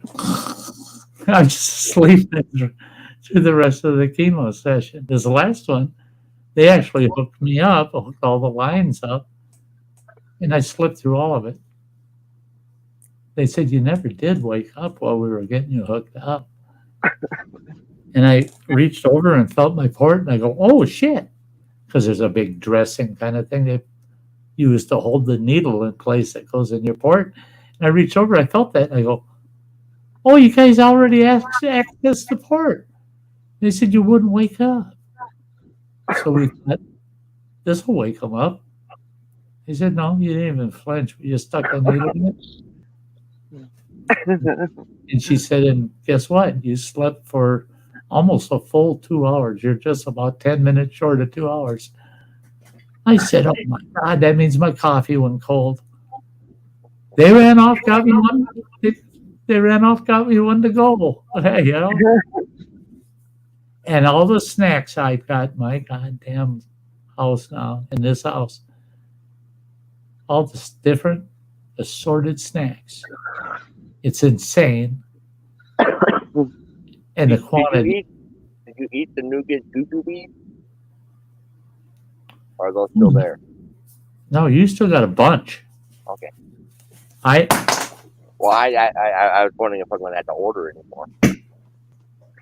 Well, I can see the day coming. Because on occasion I'll grab 4. But I put some in a small Ziploc bag, and I grab them out of that. And looking at the big bag, it doesn't look like I took a Ziploc bag of them out. So there's quite a few left. And I only do that maybe every other day. That's a great midnight, kind of in between a meal and a big snack. Chew on. It's like having popcorn, you know. Yeah. But those it's a nostalgia snack. Yeah. Those nougat. It's that white nougat with the jelly bean kind of jelly candies in it, and they're just they're rectangular, and they look like toffee, but the minute you bite into it, no, it's white, soft nougat with all those different colored jelly candies in it, and tastes like $1,000,000. And it's something I can taste. And that's one thing. This cancer killed my taste buds so bad. I have gotten some of them back, however. I have got. Hello, by the way, hi, Mr. Fulton. I wasn't trying to ignore you, but yeah, I've gotten to where if I can taste it, I love it. Well, you've heard of those complete meals. Grammy and I were talking about those, and she'll have one for lunch on occasion at work because they're so quick and ready to go. I didn't realize they had 11 different varieties. 11 of them. I ordered 9. And they come in cases of 7 or 6, depending on which ones they are. And I found their goddamn spaghetti with meat sauce actually tastes like spaghetti with meat sauce. I mean, it tastes good. Yeah, I don't know if Grammy's aware that she's muted, but okay, good. As long as she's aware, if she's talking on the phone or something, I just don't want her talking at us and we're going nodding our heads, yeah. And she's going, why are they agreeing with them? I told them something terrible, Yep. Yep. So, but those nugget bars kind of got me on that trend of buying different things and trying them out because those triggered my taste buds. And what I was doing was I went to Walmart, got the selections they had of those complete meals, and those are sweet. You throw them in the microwave 1 minute, boom, and they literally, the whole thing comes out hotter than shit. Stir up. I like every one of them. Chicken Alfredo was great. Spaghetti and meat sauce was great. And you're talking food. My son's ordering food right now. The burger, the tomato burger mac I love it. I love it. It's like cheesy tomato sauce with elbow macaroni and burger in it. And it tastes good. Tastes almost homemade. Well, then they got turkey and dressing. I love those. Thanksgiving-y, And they've got chicken breast. It's an actual goddamn little chicken breast in there. You try to pull that from it's a real chicken breast over a big bed of dressing smothered in gravy. Chili. Oh, they're chili though. Make sure you got sour cream in the house. Ooh, yeah, their chili's got a little bit of kick to it, but I love them. They're 1 minute. Throw it in you peel up an end to vent, stick it in there 1 minute. Shit, you don't even walk away from the microwave because it's so goddamn fast. You pull it out, let it sit for a minute, peel the top off, throw it away, go eat out of this plastic container, eat it, throw the shit in the garbage. It's so fast, and there's times where I'm in the mood. I'll eat 2 of them. Well, I got a case of, there's only 2. Yeah, I got 9 of the 11 flavors. I gotta watch my budget now, but I want to buy a case of the other 2 and I took them all out of the cases. I bought these nice rolling racks for food, and I got them all stacked on that one rack. Pull the one rack out of the way, there's a second, and it's all those complete meals.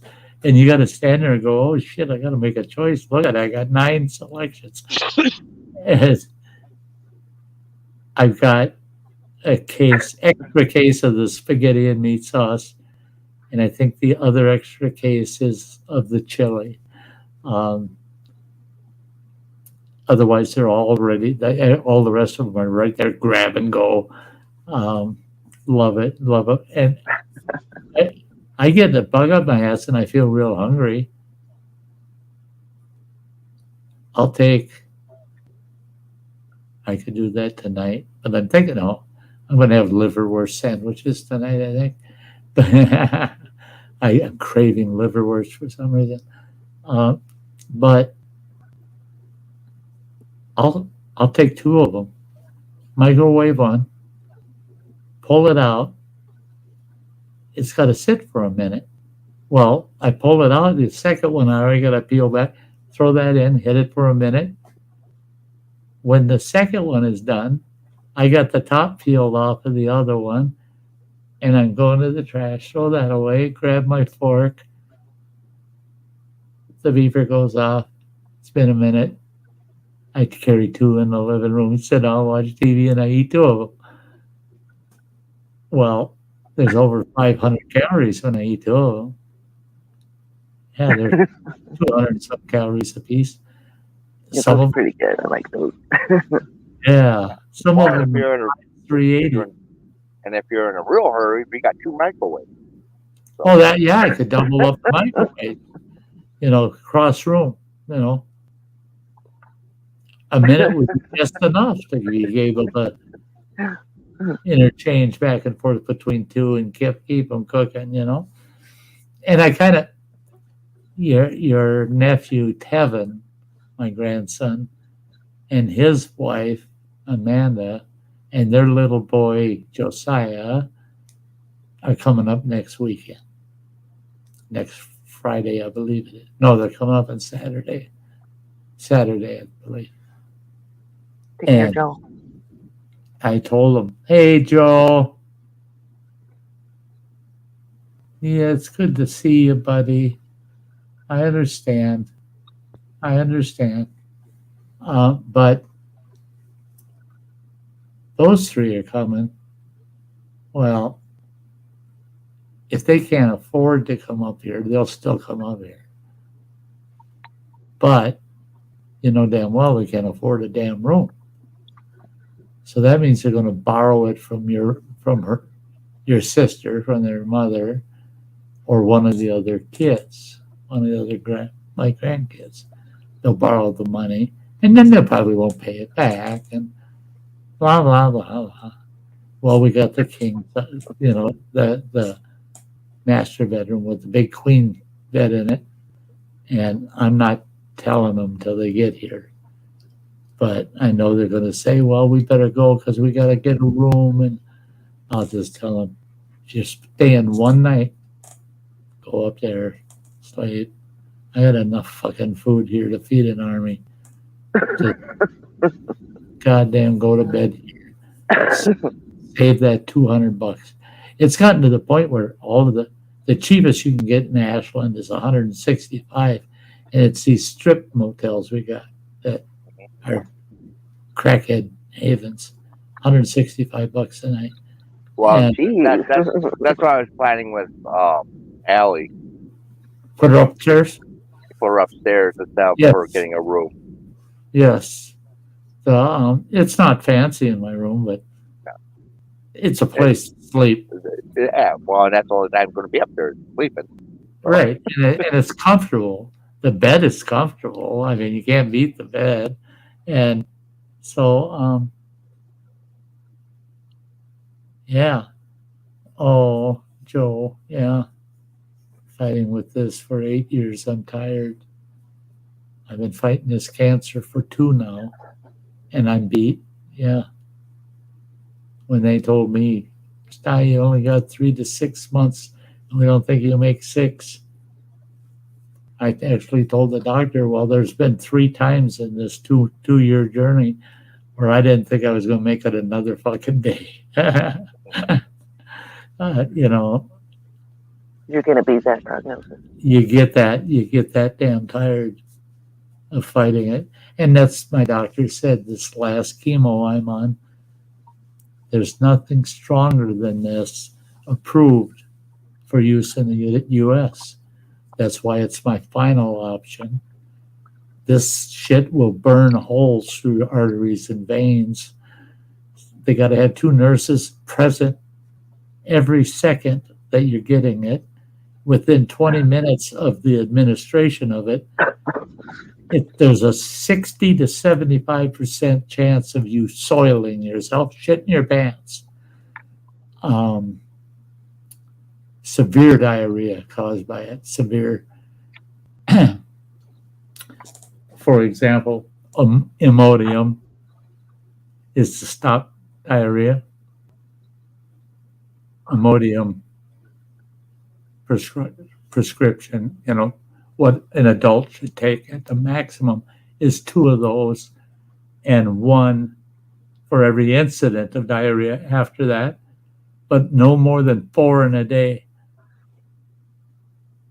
They give me the equivalent of that name brand Imodium to stop diarrhea. They give me the equivalent of 10 of those tablets before they give it to you a half hour before you get your chemo, hoping that you'll make it through without shitting your pants. They said you also lose all continence, you piss yourself, and things like that can happen. So they offered me Depends. I said, no. If I feel it, I'm grabbing that IV pole, man. The can's right outside the door of my room here. The others that are down the hall, I feel bad for them, but I'll make it. You watch me. And I'm not sitting on a jerry pad with my pants off to shit myself. That ain't happening either. Well, I was lucky I didn't have any severe reaction to my chemo. Another one, they got the top tier most likely to happen effects of the drug. And in that top tier was cardiac arrest, pulmonary arrest, severe stroke. Those were the top 3. Then it got into you're going to shit your pants and stuff like that. But the top 3 will kill you right there in the seat. Oh, and amongst those, there was 4 actually at the very top, and that's the one why the nurses are there literally every second while you're getting it, is because that shit can actually burn a hole through an artery or a vein. So you end up with internal bleeding that would happen while you're getting it, while it's being administered. So when I got through it and it went so well, I told him, boy, I'm not nervous for next week. But well, you guys had me going for this first one. I thought this could be my day, and I haven't told anybody. I haven't told them that they might kill me, And that stupid chemo is a 21-day cycle, once a week for 2 weeks. Got to take a week off because your system can't handle the buildup. You take a week off, then you go 2 weeks, take another week off. Kind of affair. That's the way it's going to work. And it goes out 21 days. At the end of the 21 days, on that day, they give you the very last chemo. On that day, you meet with your whole hospice team. And then you're immediately classified as hospice, and you spend the next 5 months technically under hospice care. They said that doesn't mean that you don't get up and go do your own thing, get in your truck, go check the mail, do what you do, whatever you feel you can, but you've got a hospice there overseeing what you're doing to make sure that you're not really pushing it too far. And where they really come into play is usually the last 3 weeks before you're gone. Then they get real involved. Otherwise, They told me that I'll see a hospice care worker every other day, every week, every other day,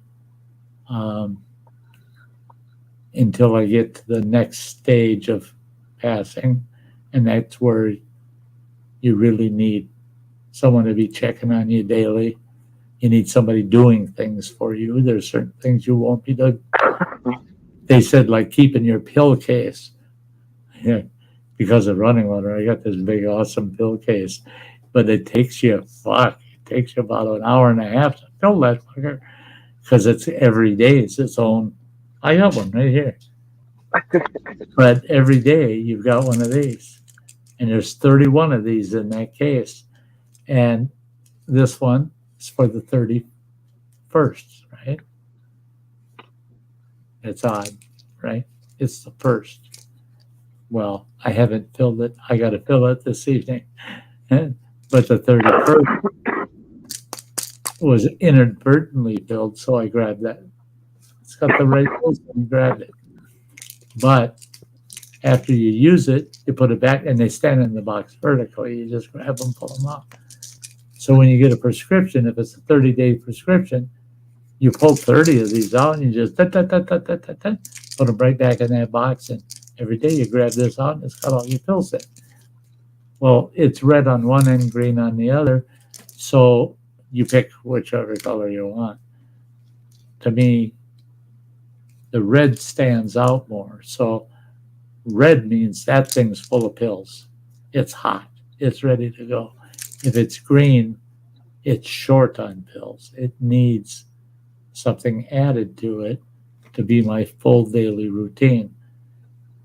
So I got to take my empty script bottles, order my prescriptions, and fix those all so that they're all standing in there with the red tops for 30 days, 31 days. But once that's full, you got a whole freaking month. You don't even think, you just think about what day it is, grab that one, throw the day before back in its empty slot. Love it. Makes your life easier. But like the palliative nurse said, hospice team's going to come in and do that shit for you. You ain't going to have to do that shit anymore. She said, it takes too long. It takes you an hour, hour and a half. And I don't care if it's taking a nap or watching YouTube or playing PlayStation. All three of those are a lot more important than an hour and a half at filling that pill case. She said, so we're going to keep you doing what you enjoy and do some of these little things for you. I'm good with that. See, now that's kind of help. Yeah, I'm good with that. Yeah, Joe, with the kidney dialysis,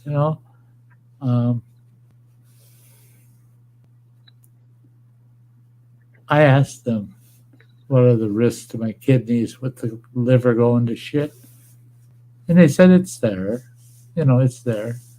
But they said at this point now, your prognosis, you've got such a short time now from this point forward that by the time you develop any kidney disease or cancer into the kidney, we won't even be seeing the symptoms of it before the liver cancer kills you. So he said, we're not worried about it, the kidney issue. Because right now, everything's good. All the blood work comes back, kidneys are good. And yeah, all the bottles, all the liter bottles I can fill up taking a piss. Yeah. What's not working is I'm getting lymphatic, or it's like having lymphoma, or what do they call it?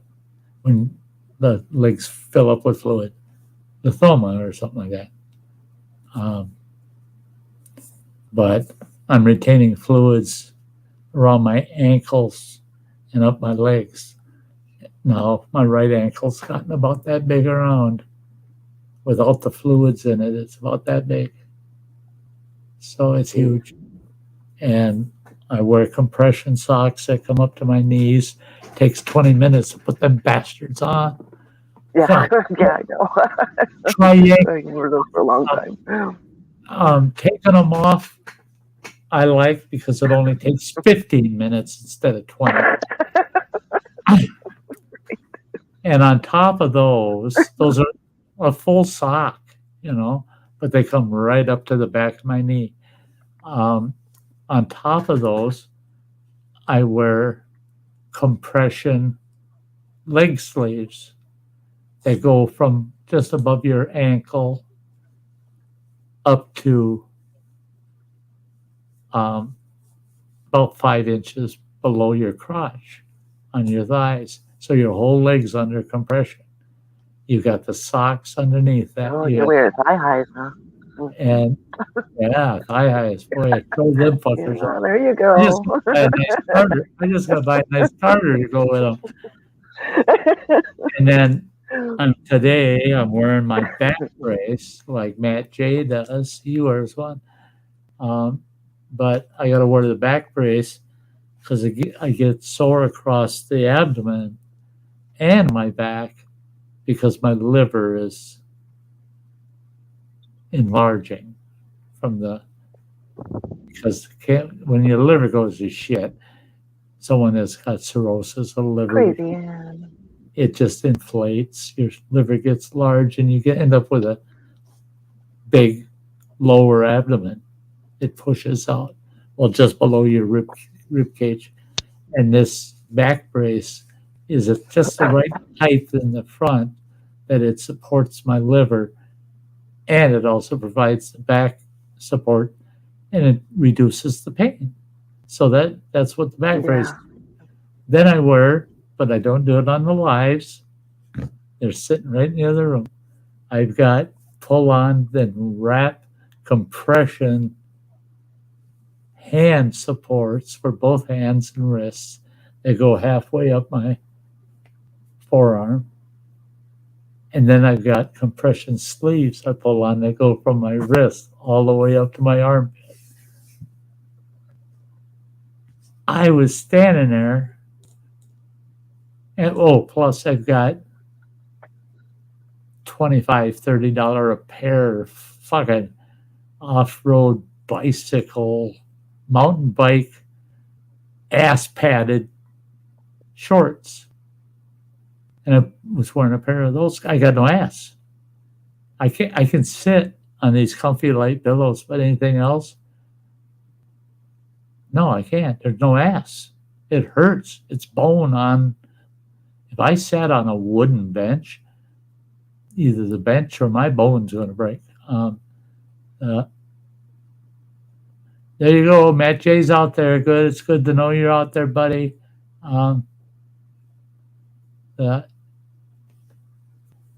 Yeah, and don't you hate that, getting in the middle? And it hurts not having meat on your bones. I'm telling you. It hurts. Stuck in the middle with you, yeah. But a lot of times we get sitting stuck. for any length of time just kills me. By any length of time. Yeah. Sometimes we get stuck in the middle of shit that we didn't want to be involved in, and then we find out we're the only one stuck in the middle. You don't even have somebody in there to keep you company. Help. Oh no, I'm stuck. Crazy Ann. Son of a... Only you could share it. Crazy Ann. I'd take it. Crazy Ann. Mine's too big. You can get some of mine. Oh shit, girl. I had you here. It'd be reverse roles. I'd be sitting in your lap. I had my endoscopy the other day. Oh, that's right. That I knew that was coming up. How'd that go? They went all right. They found an infection, but there was nothing more than that. So that was all right. Oh, good. Holy cow! Look at that. They gave me a if you can see that. Your IV. IV. Look at that shit. Wow. It's all big and bruised. Wow. huge.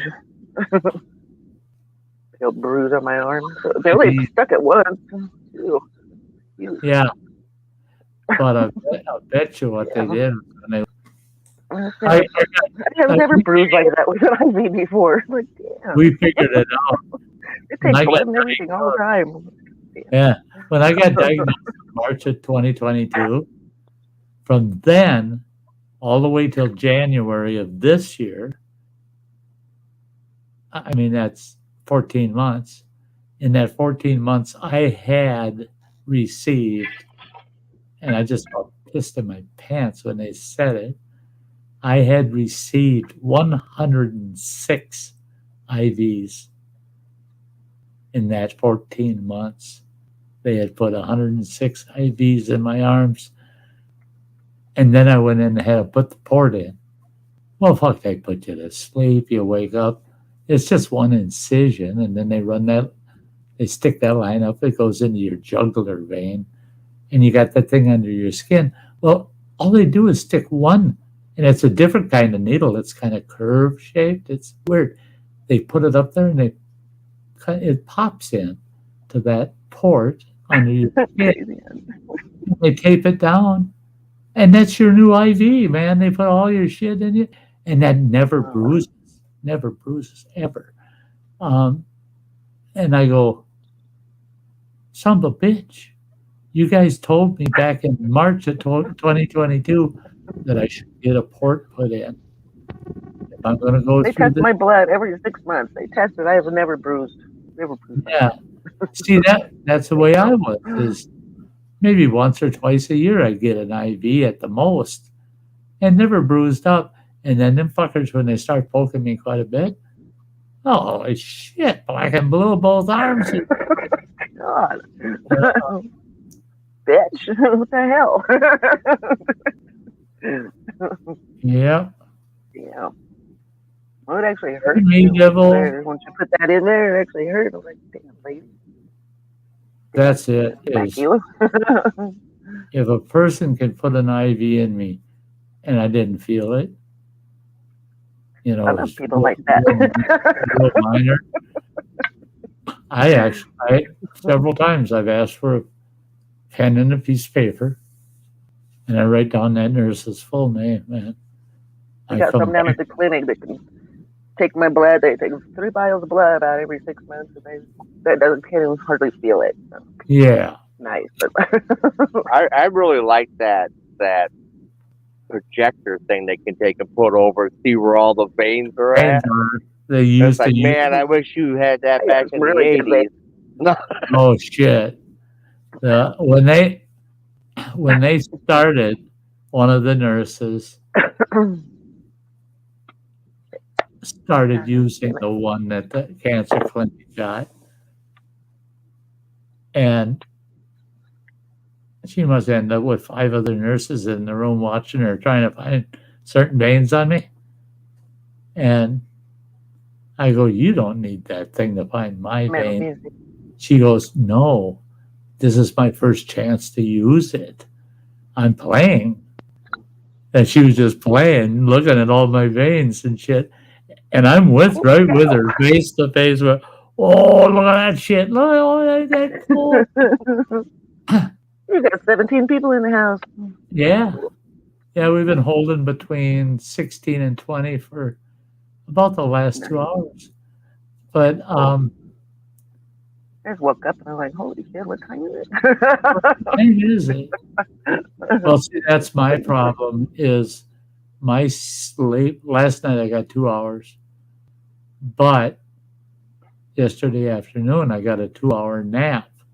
So technically I got 4 hours in that 24, not 2.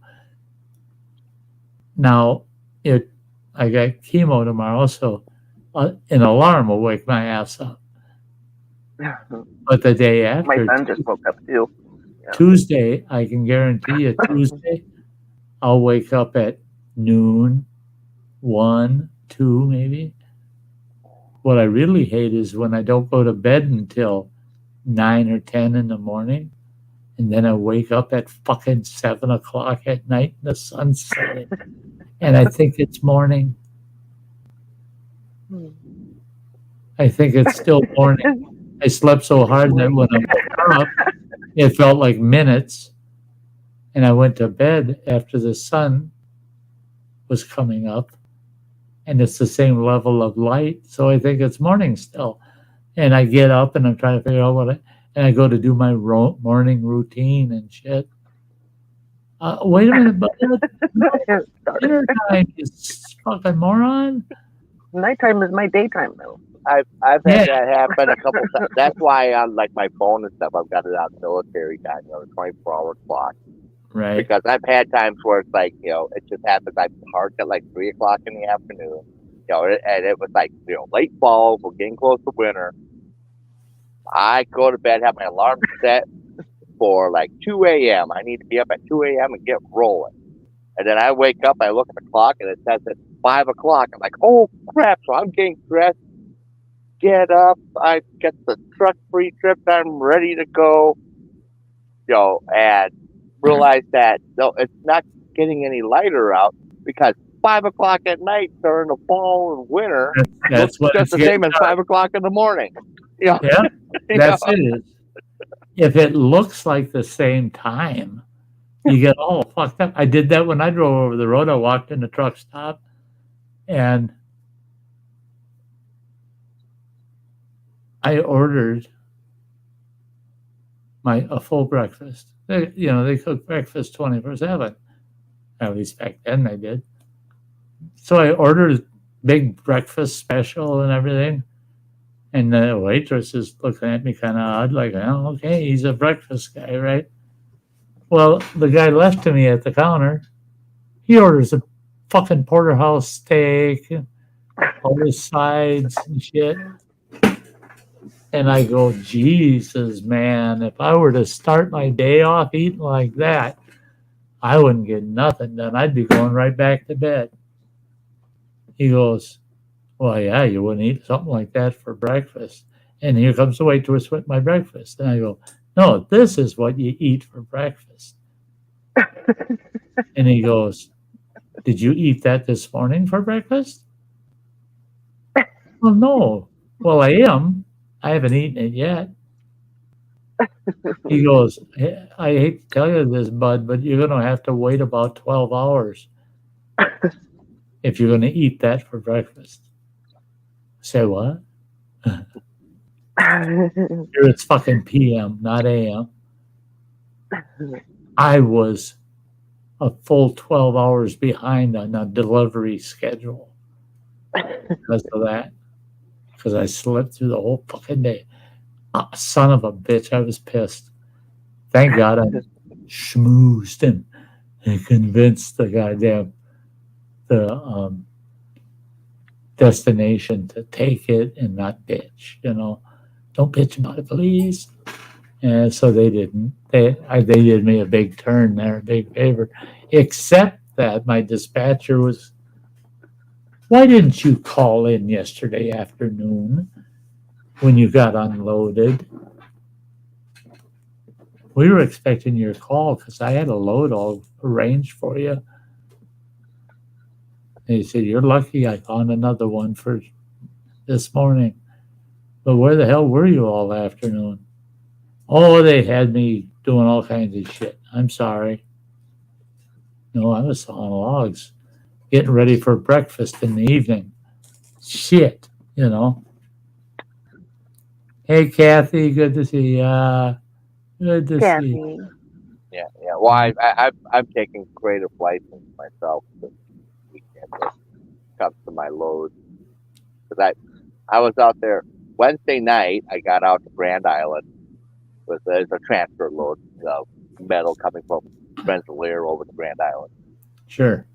Brought it into the plant first thing in the morning, and I was supposed to be getting a Neenah Foundry load, manhole covers, going up to Sioux Falls. Well, I get a call, and they're like, well, we got another load, and you're the only one here that we think can do it. I'm like, okay, what's that? They're like, well, it's picked up over in Kearney, which is about an hour from our plant in Grand Island, going west. And then it's going down to Alabama, about 2 hours south of Birmingham. and they wanted it there Friday. And I'm like, you're telling me Thursday morning you want me to do a next day delivery on a 1,200-mile load? Yeah. It's like, you're going to owe me. All of a sudden you got jet wings on your truck, you know. I got down there just in time for them to get it out before the crew was heading home, and got up to Birmingham. Took them like 6 hours to get me loaded. But, you know, the whole plan was to say, oh, yeah, bring that load then from Birmingham up to Rensselaer here, drop it, and then I'm supposed to go over to St. Louis to pick a steel load going over to Grand Island. Well, it's like, well, you gave me a pickup window on Monday in St. Louis, you know, 7 until 7, 7 a.m. to 7 p.m. Well, I'll be there about 3 o'clock tomorrow afternoon. You know, it's like, I'm not dropping this or recharping this load. Right. I'll just deliver it into the plant tomorrow, so I only have to touch the tarp once. You know? Yeah. That's, yeah. And I'll squeeze in a reset also. So. Oh, yeah. Otherwise, I got. Hey, Bennett. The recaps weren't good for last week. Oh, there's a doggy. Oh, I wasn't talking to you, Pete. Hey, speaking of dogs and Bean, Mariah's never seen Bean in person. No. And I showed her the keychain. Mm-hmm. And she was just like, oh my God. Oh, he's so cute. And then a couple of the kids said, oh shit, really? That's Uncle Don's dog? I said, yeah. And I said, guess what? He's got his own Facebook page. He's got a hell of a lot more followers than your Uncle Don. And Mariah got a kick out of that. She said, oh, Bandit probably would too. The people I didn't verbally say hi to, Angie, just being Angie. Angie, thank you for being here. Hope you're still here. And I know Justin's here. And then Tattoo Alley. Hey, Auntie. That's Ron. Okay. He's my tattoo artist. All the ink I have on my body, that man at Tattoo Alley did every single piece. And we got a ton of fucking trophies and awards for the work he did on me. Awesome. Absolutely awesome. And well, being that I clicked on it to show him saying, hi, Sty. Hey, Sty. I got to say, Justin, I knew you were here. I just didn't say nothing. Sorry, bud.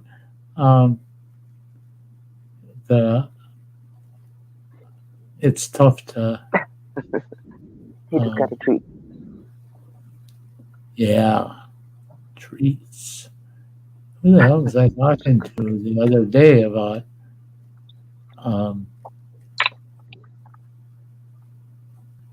That he wanted his dog to be a protective dog that would defend him, kind of thing, kind of like a watchdog or attack dog.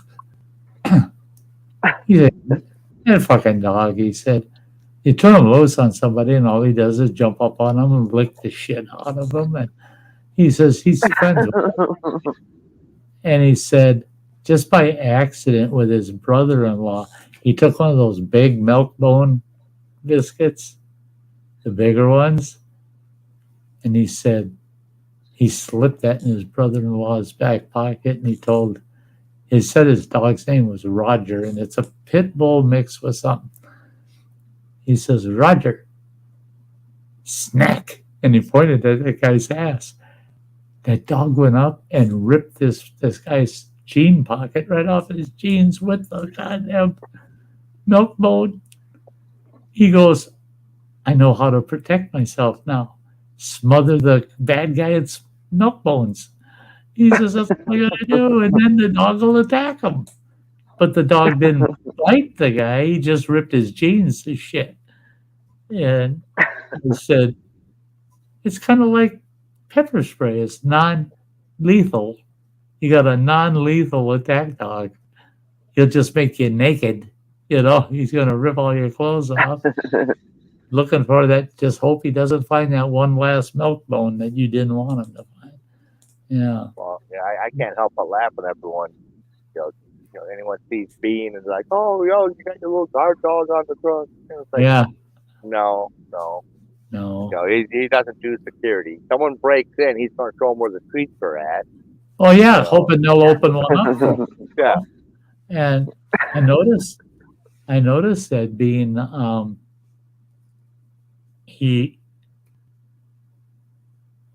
when he barks, it's like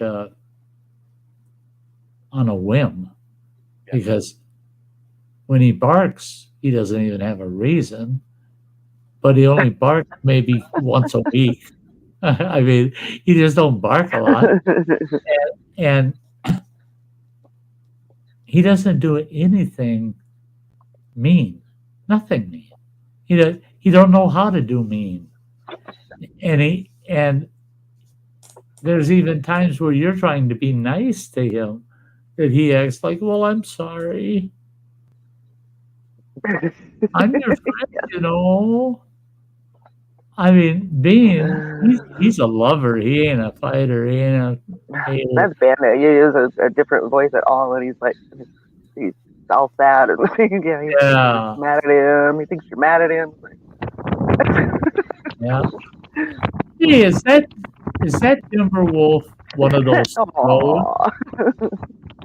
Grammy? About you. That Timberwolf behind you, Grammy? Is that a troll? Like you could cover up with, or it's a blanket. Yeah, blanket. Yeah. I love it. Oh, here's the good news. I hope you feel that it's good news. I was struggling so much with hiking sticks for you. What I've got left, my selection, they're too large. They're just too heavy for a gal, Well, for me in my condition right now, they're too heavy for me to go out and feel comfortable hiking with them. Okay, now you've seen my other hiking stick, my regular one, the taller one. Did some estimates, and since I made that stick, and me and a couple other people talked about it, that these folks are familiar with the hiking I did 6 years ago. However, I actually made that hiking stick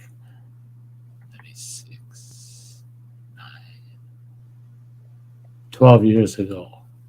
So it's got 12 years of hiking. I took it with me everywhere. Most of my videos, you see me with a hiking stick. That's it. You look and it's the same stick. You figure it's got close to 2,800 hiking miles on it, 2,800 miles. And this old boy's had his hand clamped on that bugger. I'm not going to be able to hike, So I'm doctoring it up, and that's your new stuff. Bandit approves. Oh, Tucker's here. Oh, hold on. Oh my God. Oh. Okay, I'm hurrying. Okay, there you go. Go get him. Oh my God. Holy shit.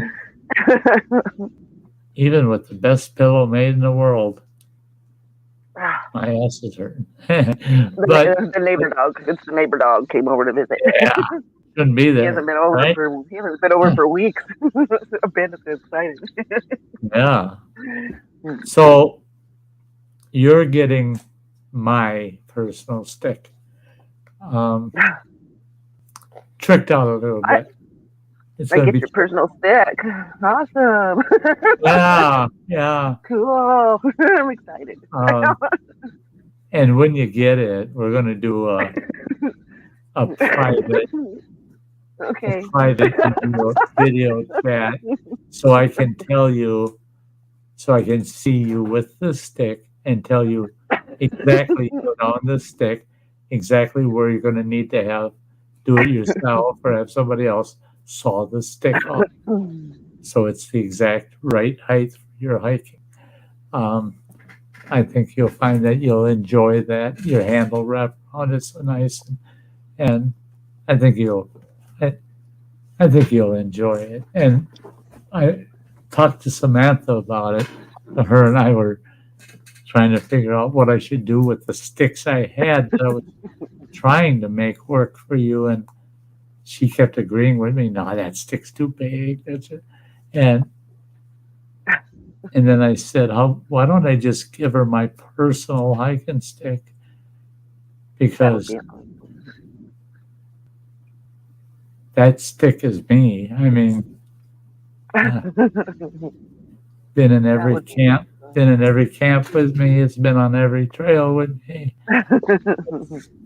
Yeah, it's damn right. I'd be honored to have that. Thank you.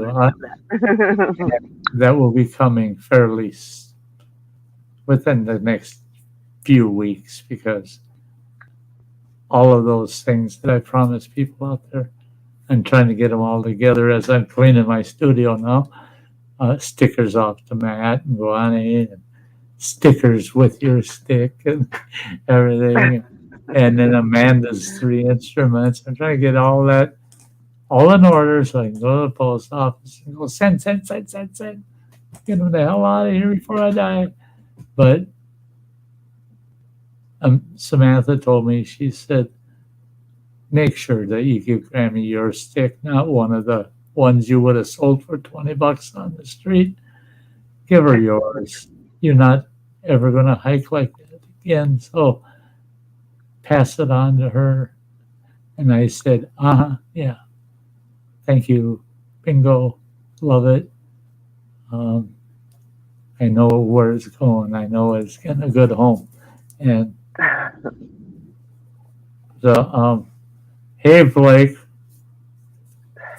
Oh, wow. We were going to go to that cabin today because I think my son lost his badge out there at the cabin the other day, last week. His work badge.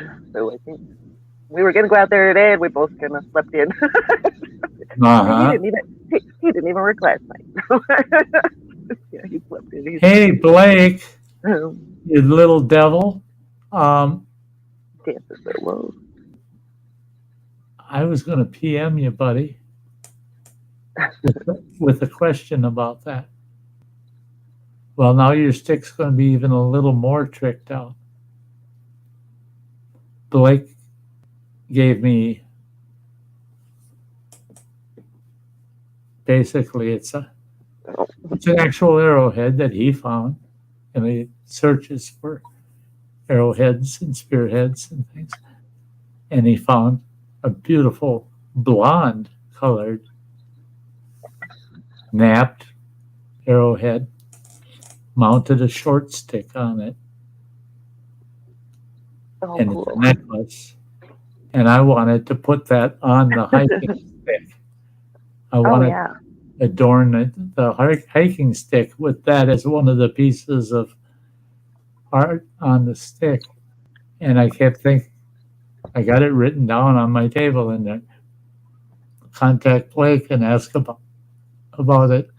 And the necklace is right by my television hanging. So thank you, Blake, for helping me out there. I love to add that to what I'm doing to her hiking stick. Yeah. Her hiking stick. I had a friend send me a Lakota spearhead a few months ago.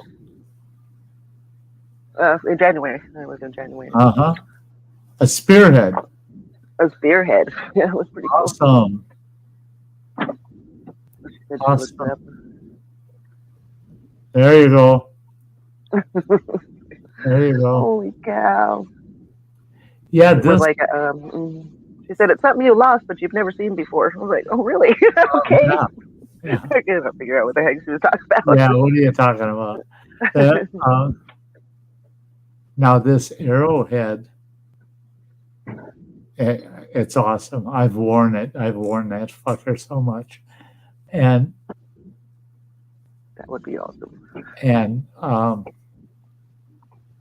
The thing is, it's got at the head, not at the point, but at the base, it's got the double earlobe, and that's for the shaft, for mounting the shaft and being able to wrap around those double earlobes. Very hard to nap those. And this one of those tabs is broken off, but it looks like original brake, like it's as old as the arrowhead, the brake. So it probably happened when it was being napped, but he did. It's done up as such a good job the way it's been put together, and I'll wear that, and it's like my lucky piece. I rub it. I steal a medicine out of it. You know what I'm doing? Stealing any spiritual medicine out of it. What in the hell did running water just get into? Is that It's a Ford Edge company car. You're at the company car. Okay. Yeah. Well, I need food and smoke. Yeah. Smokes are a big deal, Not that I would.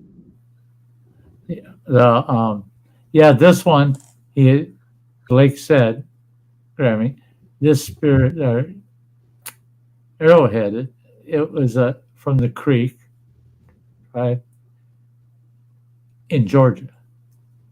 Oh, cool. So that's neat. Well, and that's it down in the South, man. Oh, you find so many artifacts down there, and it makes sense. The tribes were quite concentrated in that whole region because of the resources.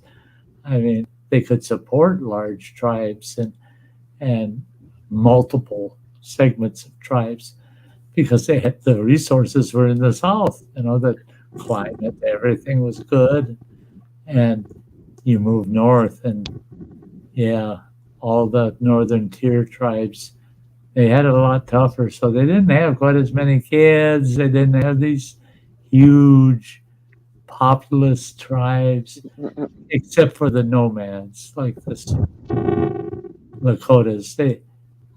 They tended, and the Cheyenne tended to be large nomadic tribes, but otherwise, smaller, not concentrated like they were in the South. So in the South, Jesus Christ, somebody goes and plows a field. There's 100 people out there looking for arrowheads and shit because they know that they're, and it shows the prominence of the tribes at the time there. It's cool. It's cool. That's cool. That'd be awesome. Yeah, it's coming your way. So be coming. You're gonna make all the girls jealous that I get your stick. Yeah. All the girls are jealous now. Make sure to polish it at least once a month. At least once a month. Keep it polished at least once a month. Rub in that old English. Yeah.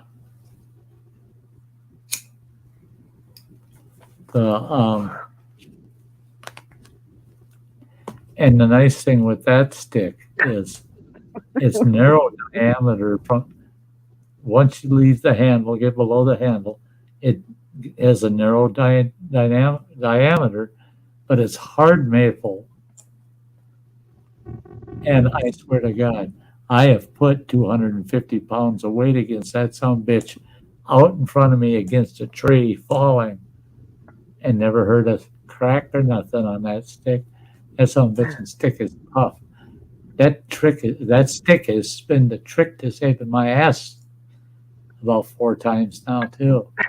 One time I almost went off a waterfall and reached out with the stick because the handle's got a spur that comes out that works excellent as a hook. You got a backpack that's 4 feet away, turn your stick around, take that hook, grab it, and pull it right to you. You're hiking, and you get to a steep hill. Instead of grabbing these saplings and they're all bending, and you're trying to use them to keep you, take that stick, turn around, you get a hook on it, lower on the sapling, and you just pull yourself up like it's a rope. Yeah, there's so many benefits to that stick that, to me, that's why it's my personal stick, is because it had so many side purposes that I could use it for. And I'll even send a rubber foot with, so because there'll be one on it, but I'll send you a new one with it that when you saw it off, you can either take the old one off the bottom, put it on the new cut, or just pop the new one I sent. So I got all that shit sitting right over here. I got the stick sitting there, and Running Water's awesome Ryobi. Well, what would you call it? It's a grinding tool, but it's what's the name brand Running Water of? Dremel. Dremel, yeah. Yeah, it's like a Dremel, but it's a rotary tool. Yeah. It's a rotary tool, and he's got a whole fucking box of bits for that goddamn thing. There's, what did it say? 108 different bits for it. So I'm gonna go ahead and carve in and darken out Sty North on the stick. So if anybody ever scarfed it up and said, "Oh no, that's my stick," you'll have all the evidence in the world that ain't theirs. No, I got a video that Sty gave it to me. And look whose name's on that son of a bitch. Yeah. Right. Yes, I would truly be honored for that. Well, thank you. Well, I'm the one that feels honored because there's certain personal things of mine that I just needed homes for. You know, that really, they're of interest, but not of much concern to family members. They just won't get the use out of it, kind of thing. They'd like to have it as a keepsake, but I want somebody that's going to go hiking with it. Take me with on your hikes. I'm in that stick. Yeah. If you're going to hold me by my stick, I should come along. You should come along. Yep, Yeah. come along too. Yeah. Tie a keepers to the stick. Oh, I've been struggling because my hands don't function quite as well as they should anymore. Trying to tie sinew around feathers and doing certain beading and stuff, and I'm clumsier than shit. There ain't nothing like having a big old fucking bag full of wooden beads, and you're digging for that right bead, and you're going, "That's the one." And then somebody knocks on the door, you turn on, there goes that fucking bag. All them wood colored, different shades too, all over your fucking different shaded brown living room carpet. Now try to pick them fuckers up. Yeah.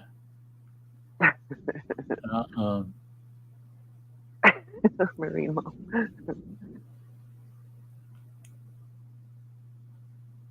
11 years. It scares me. Big stick scare the ladies. No. Size really doesn't matter. Doctor. Size doesn't matter. All you gotta do is know how much is needed. If you meet the need, only use what you need. That's it, Go on.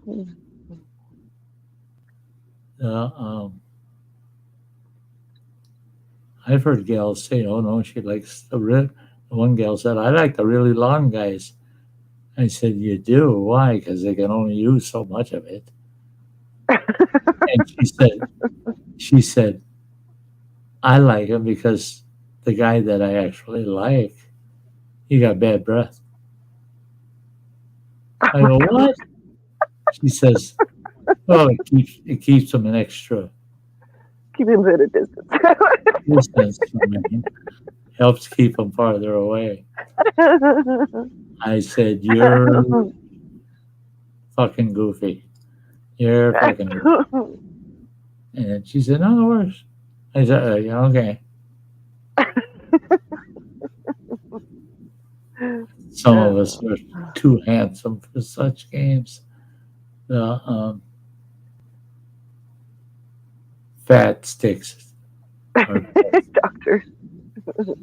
See, I don't agree with that mellow music because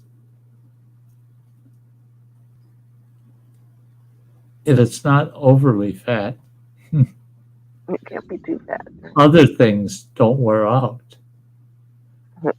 Things eventually adapt to their environment, right?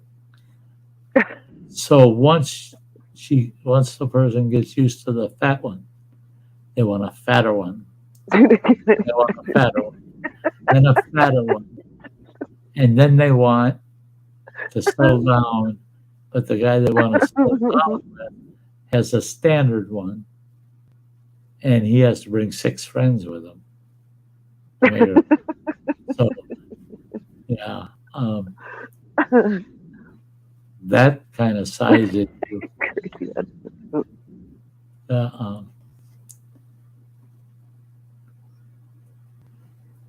I knew we were going to get dark right about now. When I go over 4 hours, it's pretty dark. And it begins. It's time. But I have to let you all know so that you don't feel surprised. At the top of the hour, at 5 hours, I'm cutting it off. I need to take some pain meds, and with them, I got to put food in me while I do that. I did find out that now that I'm allowed to jack up my pain meds a bit, now I got to eat with some of them. Oxy has a tendency of making my guts feel rotten, but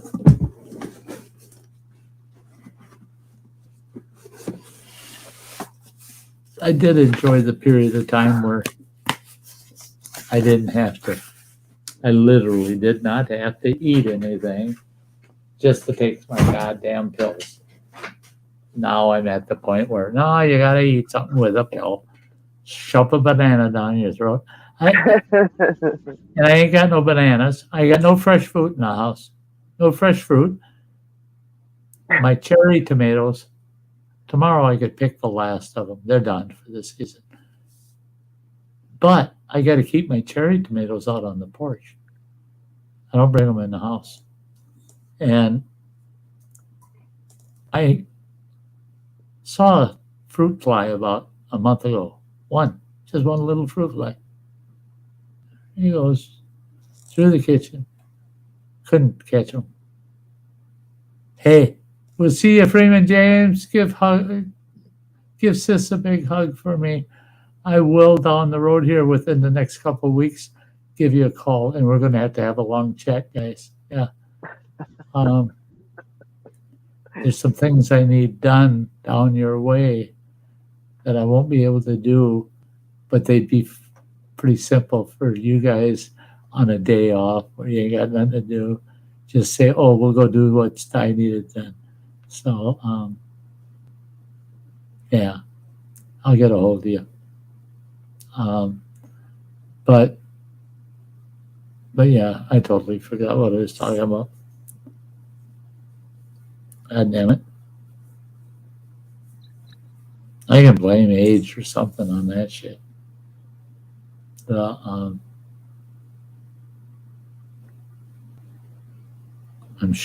surprised running water's not telling me what I was talking about.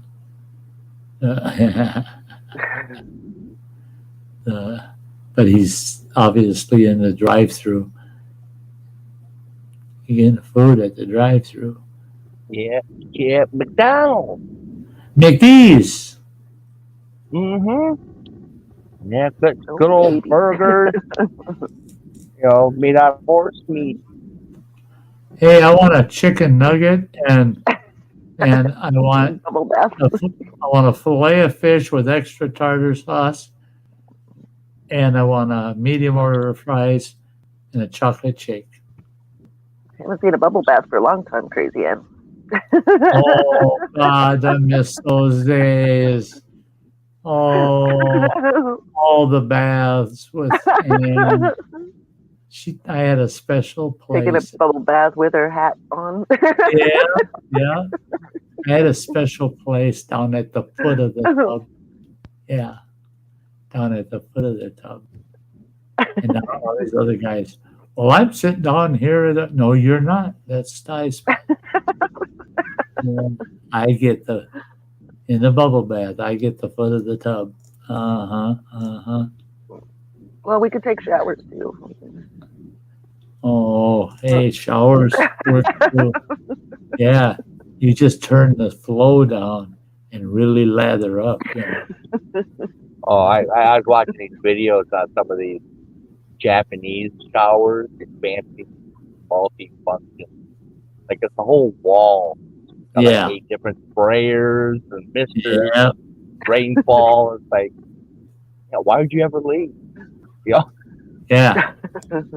I was in a high-end home, $1.5 million home. And they had in their master bathroom off of the master bedroom, double vanities, of course, and it was like a 10-person sauna in their bathroom off of their bedroom. And their fucking shower, you could walk a goddamn army platoon in there. And there's a shower head for everybody. And there's 3 televisions. And it's like a laptop, so you got internet access and everything. But it's all in the shower. And it's like every other shower head had 4 hoses connected to it with different fucking attachments. I want to know what's going on in there. I don't think anybody's washing nothing. Yeah. They're not washing themselves in there. God damn it, I bet there's cameras. I didn't look either. But I bet you there's camera lenses all over in that room too. Ooh. In the hot tub.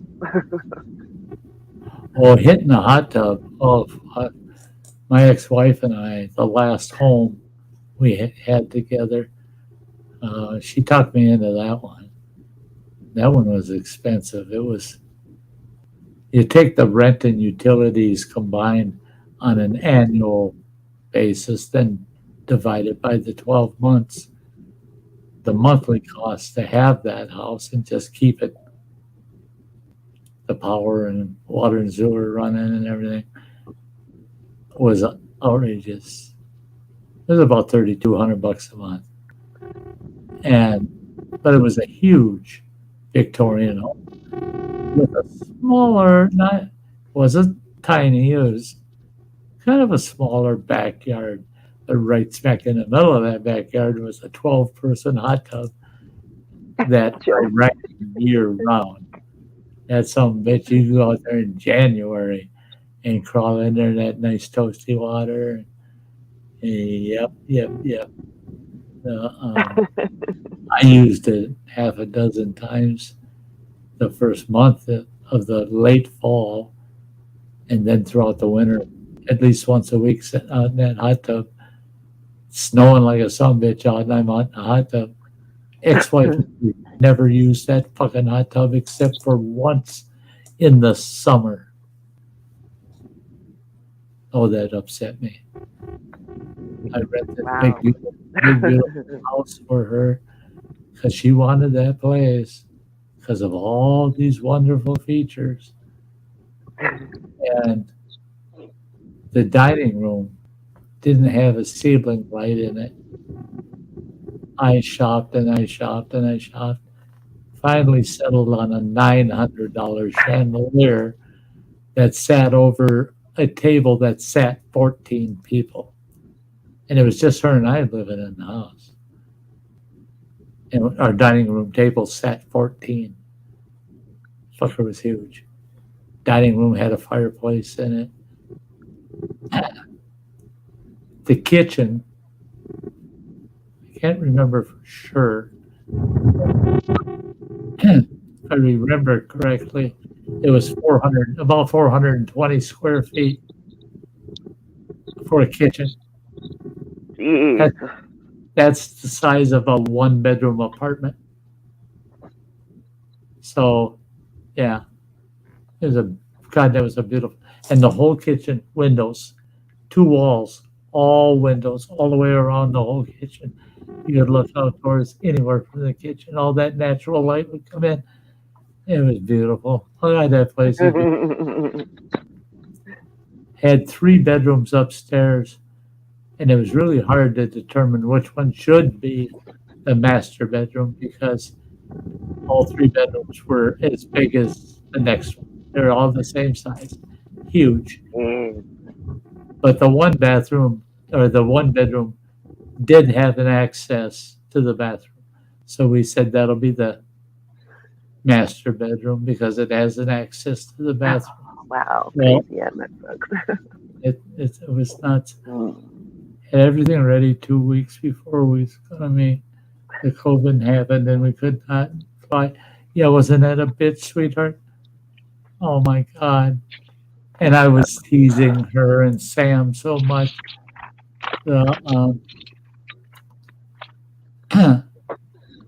Because we were all going to be staying at the same hotel and looking at the hotel.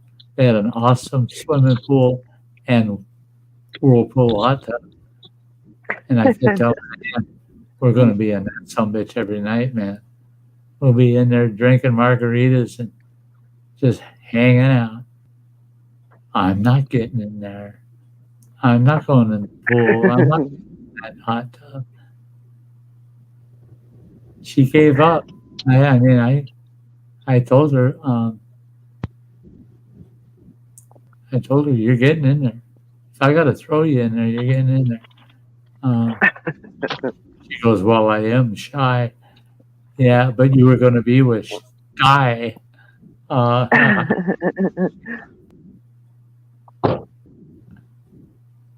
And I wasn't going to let her be shy. I wanted to.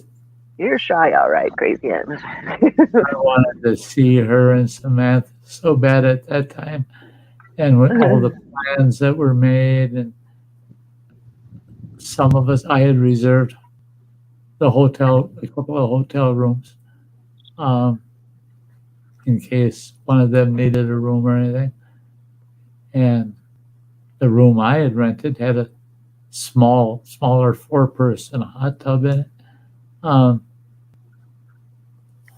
Yeah, we had it all planned. I was looking at all the area restaurants and everything, and I had managed to put enough of a stash of cash aside that I could do this trip and enjoy every fucking minute.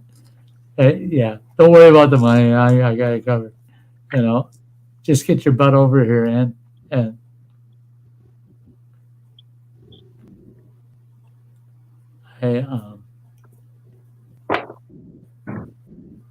yeah, Anne is in her personal life, as far as interactions go, she is actually shy, guys.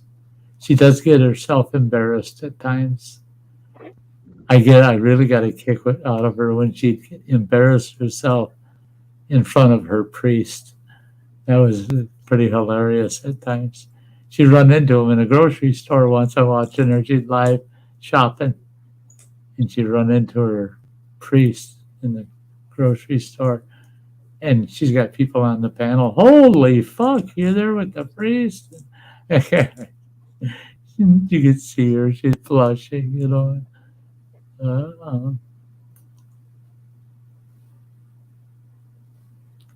Yeah, it would have been really, really something. Yeah, the priest is a fun guy. And that was it. She started talking with him to get some of his character to show. And he was. I think he'd be a very hard guy to insult because he was such a happy-go-lucky guy. And you could tell he enjoyed interacting with people, you know. I don't remember any of it until the videos come out. Those are dangerous videos sometimes. You look at the video and you go, oh my God, did I say that? Yeah. I've been there a couple times. Yeah. Give her a big hug in the store. He's not shy. Her priest isn't shy at all. Yeah.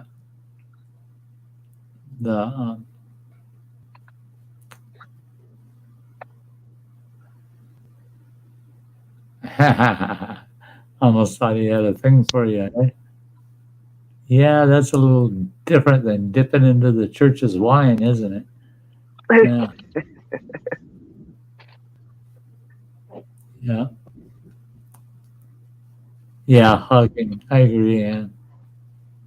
Now, it's hard for me to, I love hugging people, but it's hard because it hurts. Physically it hurts to hug. I don't care. I still do. My youngest girl hugged me Friday night. And I could feel her running her hand up and down my back. And she said, she told me, she said, and then I felt both hands, one on each shoulder blade. And she goes, I'm never doing that again. And I go, what? Hugging you where I can feel every vertebrae.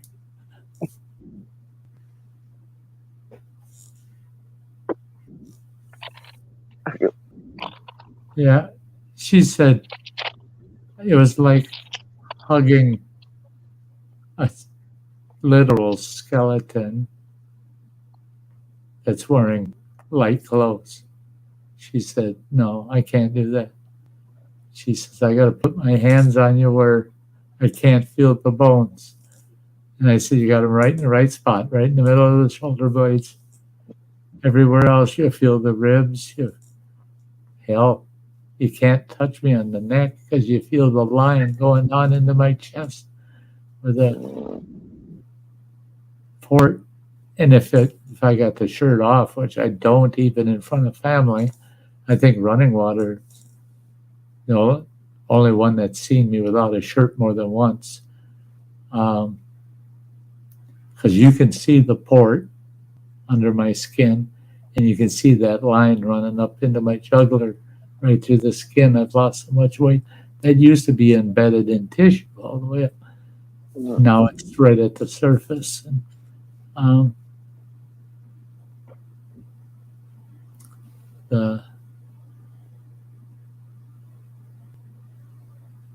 yeah, and I know what you're talking about.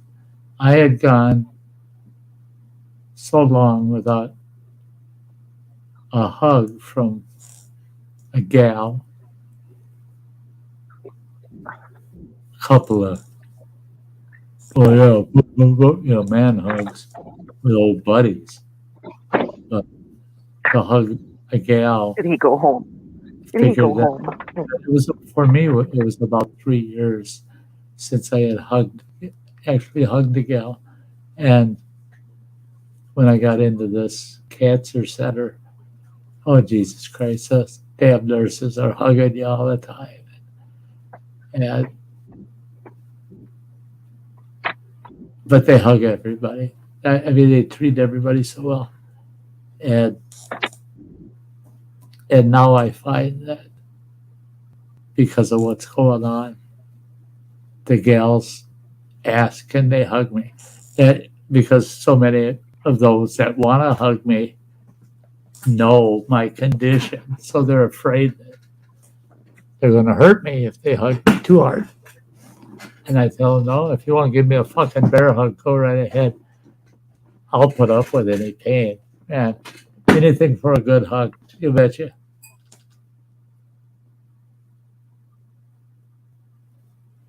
Yeah, when she lived on the lake. Wasn't that beautiful? I don't remember, and was that 14 hours we were on private video chat? 14 fucking hours. That's when she was crazy. And yeah. my brother Victor gives the best hugs. Oh my God, he squeezes me half to death. Though. Can't breathe. Oh, yeah. Can't breathe when my brother gives me a hug. I'm like, holy shit. Actually, we didn't talk for like 10 years or more. Yeah. Because I was mad at him. I was mad at him for like 10 years. Like, one of those finally stopped him at work, and he tried to ignore. He tried to like miss me, and just said, "Just stop, fuck, man. Stop." I said, "I love you," and he was just like, and I went to hug him. Made up and shit. I did that to my youngest. I did that to my youngest boy about 3 months ago when I threw him out of the fucking house, and I said, "I don't care if your brother owns the house or not. You ain't never coming back. Get the fuck out of here, and don't ever come back." And he left. I kind of lightly slammed the door, and then I thought, "No, wait a minute." I opened the door, walked out on the porch. He's already at his truck. He's got his truck door open, and I yell out to the street, "I love you anyway, even though you're an asshole." And I walked back in the house and closed the door. And he brought that up last night when he was here visiting. I can't believe you did that. I said, well, it's true. I love you anyway, but you were an asshole. And I said, right, Joe, I'd hug him too. You know, my brother used to be like that, super duper skinny, and then he had cancer too. Yeah. He was like that skeleton. Well, that my doctor. My doctor told me, he said, when I first started having my symptoms, if I would have gone to the doctor, I would have been a year ahead of this stuff. And some of this stuff may never have happened because they would have removed it while the tumor was small, blah, blah, blah. And he said, plus, if you had to go through all the chemo, radiation, everything we did, he said, you would not have lost all of that weight. He said, what you went through it after you lost all that weight. He said, that's the problem. You were too lightweight. You just didn't have the body mass to be able to survive everything. He said, if you would have come in at 257 pounds, you probably would have gone home weighing 200 after all the surgery and everything they did and all the chemo and shit. He says you probably would have lost 50, 60 pounds, not 110 pounds. Yeah. And then you expect us to take this body that doesn't exist, that has no muscle mass left, and put it through all this shit, and your body's trying to feed itself off of itself. There's nothing there for your body to eat anymore. All the fat's gone. My brother was too.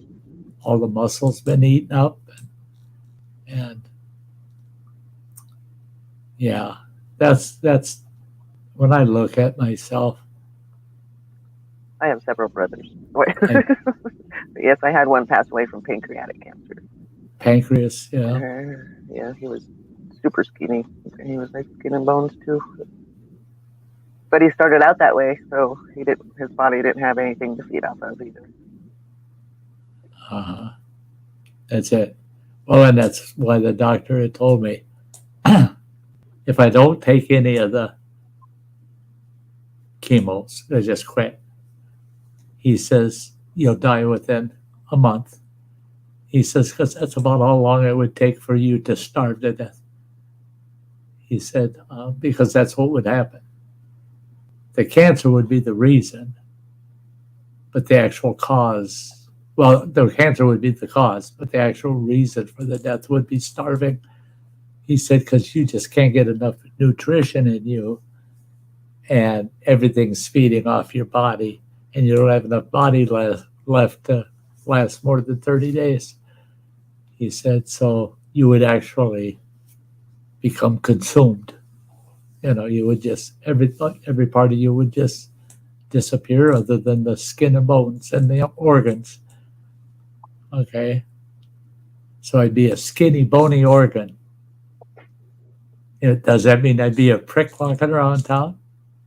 I mean, a skinny, funny organ. Yeah. I'd have to wobble just right, bend in the wind. Yeah.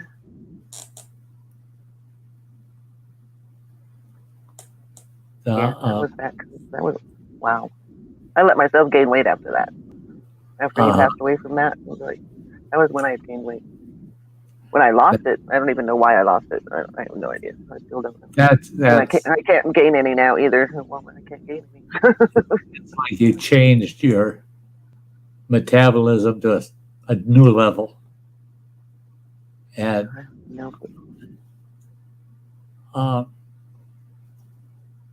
I thought something was wrong when I started losing weight. They was that's it. And everything. There was nothing wrong. Okay. It's worth being checked out, though. If you start losing weight and there's just no explanation, go get checked out, man. Do the preventative thing, because it could be something wrong. And the minute you start seeing that weight loss, if it's caused by some other terminal type disease, they'll catch it. And it's early stage, they can get rid of it. So it's funny, I get people mad at me when I start preaching preventative medicine to them. They go, yeah, you're dying. Where was your preventative medicine? Well, that's my point. I mean, I should have. I know when the symptoms started. A year before I was diagnosed, I ignored it for a fucking year and watched all that weight come off of me and the choking and everything else. I should have been to that doctor a minimum of 11 months sooner than I was. Yeah, that's why I went and had the endoscopy the other day. That's why I did that. Yeah, for that little bit of discomfort, that little bit of discomfort could actually save your life, for Christ's sake. So, see, my ex-wife's that. She's an extreme case. I mean, she can have extreme health issues and refuse to go to the doctor. No, it's going to go away. I don't need to talk to no damn doctor. You're worse than an old guy, you dumb bitch. You know. To have all my kids that actually see her running water smarter than the other three, by the way. The other three, when all three of them say, no, Mom's already dead. She's just waiting.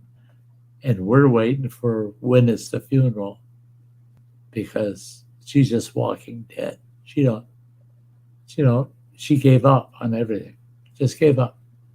And friends will come and spend time with her, and she's so cold towards them. No interaction. It's like they're coming and just talking to the wall. And she gave up twice during this process. First time, she was declared cancer-free with continuing chemo to guarantee that she remained cancer-free. And that was 5 weeks after they did the final procedures on her, minor surgery for her. They got rid of 5 really large masses of cancer just for chemo. Totally gone. She decides she's going to take a 6-month break, not do any chemo, nothing. I'm just going to take 6 months and not do nothing. I need that break. Well, during that 6 months, she still acted like she's dead. She didn't have any ambition, didn't want to do nothing. I kept telling the youngest boy, you get over there and tell her, get her ass to that cancer clinic and have them do a fucking scan on her. It had been 90 days when I got into that argument with him. I said, there's no way in hell that she should not be scanned a minimum of every 90 days at this stage of her cancer. And then I find out, well, no, the doctor's been asking her to come and get scanned, and she's saying, no, I feel fine. Why do it? Well, finally, they got her to allow him to do a scan. 14 fucking spots of cancer in her lungs. She's got 5 spots on her liver, good-sized spots of cancer. She's tagged as terminal, 6 months to 24 months. So this time next year, she'll be in my shoes. Yeah. And then she'll be thinking, holy shit. Yeah, you could have prevented it, dumbass. I didn't get that opportunity. Someday.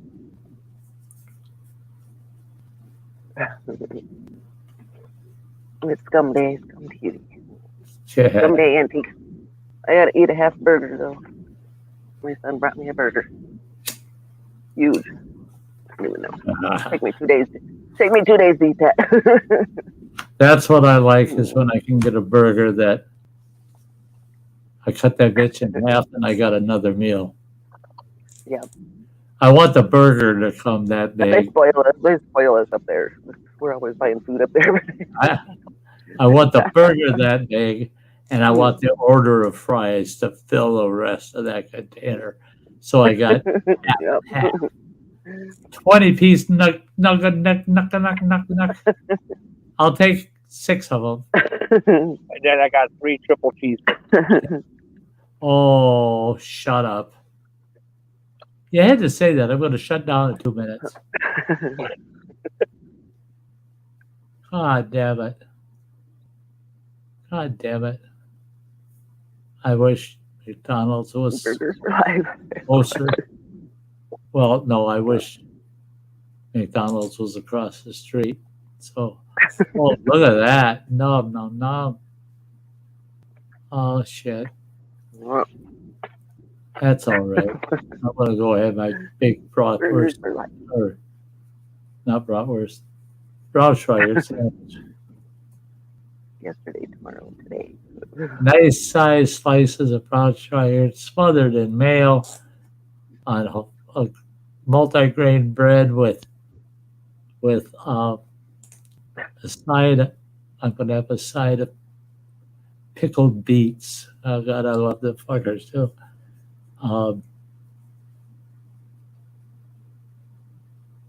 Yeah. Oh, and nice thinly sliced fresh sweet onion on top in the sandwich. Oh.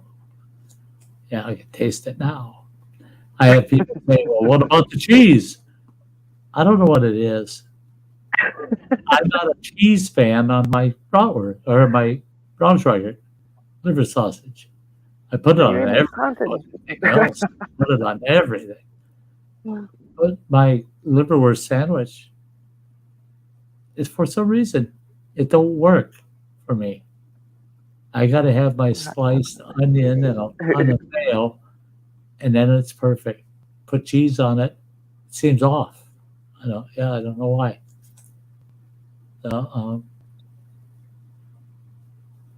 I got half a pack of cheese, the Oscar Mayer cheese wieners, and I do have chili. Damn it. Now I'm getting too many choices for tomorrow night. I would have chili dogs. God damn it. That's why I'm saying. Yeah, it's like each day you have to choose what you want your last meal to be. You know? Yeah. Shit. They'd have to give me 3 days to decide what my last meal would be. Marine Mom. Yeah. The other night, we got an awesome grilled cheese pan, square pan, holds 4 sandwiches, perfect. And the other night I made 2 grilled cheese and I heated up 2 of those tomato soup sippy cup ones. They're 8 ounces a piece, so I microwave 2 of those up. And one of them ended up with the cap off so I could dip my fucking grilled cheese in it. Yeah. I should have taken one of my bigger ones with the big mouth on it. And running water right underneath my shelf of our personal snacky kind of what we like to eat off the cuff kind of foods. And the next shelf is his, right? Well, he's got a whole row of those, the bigger tomato soups with the big lid on them. I only got 2 of them up in my cupboard, and I keep looking at his going, I run out, I could, but that means I'd have to get to the store before he gets home because I don't want to destock. I don't want to destock. Well, you know darn well I end up at the store, I end up buying like 4 of them because I don't know what I have at home. You're going to learn what that is before you shop this time. He doesn't know if he's rated him. Guess what? In this studio,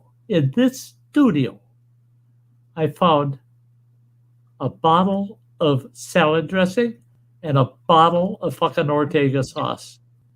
Still in the Walmart bags. Buried under this shit. You're not doing that no more. That backup emergency supplies. Bad boy. You're not doing that no more. Don't call it supplies. I don't want to hear that shit because if it was, it'd be in your truck. Not underneath all this shit here. Bad boy. I'm going to try to give you a spanking. I got the stuff in the truck. You've got some of the stuff in your truck. Some of it you ended up somehow it got buried. Never ended up in the truck. Well, the conversation makes me think of something I saw earlier today while I was waiting for my log to catch up. So I was doing my pre-trip. So let the clock run, and I'm just flipping through Facebook real quick, and usually you get the stuff from Amazon or Wish, whatever, suggestions popping up. It had this tablet thing that had like a little pop-off wand thing for it that's magnetic, sticks to your fridge. But that wand is to scan the barcodes of your foods and stuff because it links up to your Wi-Fi, so it can make a list of inventory stuff of everything you've got. Yeah. And then when you use it, you take and you just scan the stuff you're using that's coming off the list. And then you can access it on your phone. Then when you're at the store, say, "Oh, what do I have?" And you can build your own shopping list off of what's short. Yeah, you're running your own inventory. Right. Yeah, I've seen your own warehousing going on. Yeah, just on a smaller scale. So many things are that way. Like all these Ryobi tools are based on high-grade commercial construction tools, but they sell them to the domestic do-it-yourselfer. They're not as strong as the high-end, but they're a lot stronger than the standard, the typical standard. And Yeah. And I like the flexibility of having just one battery for everything. Right. Yeah, they really beat everybody on that one. Yeah, Brenda Slice and stuff. She's back, and Hey, Brenda. her internet had gone down too. We had a few people today; their internet crashed, but it's good to see you back, Brenda. Uh, Yeah, you got yeah, 5 hours. Marine Mom, I've got a pack in the freezer of the Oscar Mayer Smokies. Awesome for hot dogs. They're better than a Love hot. little smokies. Yeah, Love little smokies. the little Smokies. I got one of those small slow cookers. Fill that bitch up, throw a little bit of barbecue or those Smokies, and just let that sit for fucking 3-4 hours. Them bitches out, eat it with a bunch of cheese. Cut up a bunch of cheese and sit there. Cheese, Smoky, cheese, Smoky, cheese, Smoky. I've been doing that all by myself. Nobody in the house, and out loud I'm going, cheese, Smoky, cheese, Smoky. Oh, fuck to die for. When I used to have to go to all these people's kids' graduations, I walk, and they always looked at me funny because I'd walk in, go right to their goddamn food table, and if they didn't have the sweet pickle with the cream cheese rolled in ham sliced up, fuck them, I'm not eating here. Let's go to the next graduate. I'll see if they got them. And if I said, well, but there's people I want to say hi to, then I look for the Smokies. They don't even have Smokies. Fuck this place. No wonder your kid's stupid. Go find a goddamn graduation where they got the best shit. I remember for mine, we had the bacon wrapped Smokies, and we had the buffalo wings, the little drummies, Yeah. Oh, yeah. I had fun prepping for your graduation, and your mom was getting mad at me. She goes, but you don't need all that variety. Just the rolled ham things and, rolled ham. Just plain old rolled ham. Buns, some Smokies in a slow cooker, just basic potato salad. I said, fuck that shit. No. We're wrapping some Smokies with bacon and barbecue sauce done in the oven. Paint them with that barbecue sauce until that bacon gets that nice crunch to it. But you got the barbecue and the smoky with it. And mild wings, hot wings, and then just plain old wings. You can't do just one. No. Well, and the key is I didn't have many people that were going to be coming over, so darn, we have leftovers. That was always. I always we have leftovers. Always. That was always my intention. Also, it was this food ain't going to go anywhere but right in us. Fuck these people. In fact, see one of them don't have friends. Yeah, but I was used to cooking for 3. I was used to cooking for 3, and Randy could eat for 3 people himself. Yeah, it was like cooking for 6 people all the time. And we lived on the res, and some of the res boys, they ate for 3 to 5 people. Oh boy, those folks off the res eat, man. If the food's there, they'll eat it. And I found at times I'd tell some of these guys they'd come for like his graduation or whatever, and I'd walk over and look and go, "That's your 4th fucking plate. I think you're cut off. That's enough." I want the leftovers, and there won't be any with guys like you here. You think I made all this food just for you guys? Fuck no, I made it so I got leftovers. And I did towards the end of those years get in the habit. I'd make a salad or something that I just love. It went in 2 bowls. one out on the table for all these fucking freeloaders, one in the fridge for me later. You know, so I was making enough that I had fresh leftovers. They weren't even leftovers. Just hadn't been eaten yet. Yeah. And Well, that taco salad or the taco dip. There's like the 9x9 pan goes on the table. The 9x14 pan goes in the fridge. the fridge. Yep, exactly. That's like that chicken, bacon, cheddar ranch salad that I make. I make it with shell macaroni, and I took the biggest fucking Tupperware bowl. One of the great big bastards, you know. It was feckful to a potluck at that old fart building I lived in. I didn't want to be there, so I just took the bowl full on there, and that bowl was fucking full. Fucking ass full. It probably weighed about 8 pounds. Watch out, baby. I went down there after their potluck and told them, hey, that bowl I brought down with all that salad in it, put that salad in separate containers or whatever you got to do, but I want my bowl. I'm not losing that bowl. They hand me the bowl, it's already washed. And I go, oh, that's nice. That's nice that you did that. They said, we washed that fucker halfway through the meal. Everybody wanted that goddamn salad. They said you didn't bring enough. I said, that fucker had to weigh 8 pounds, that bowl full. You only fed about 10, 15 people. There was enough in there for 30 people. No, we ran out. There were people that didn't even get any. What?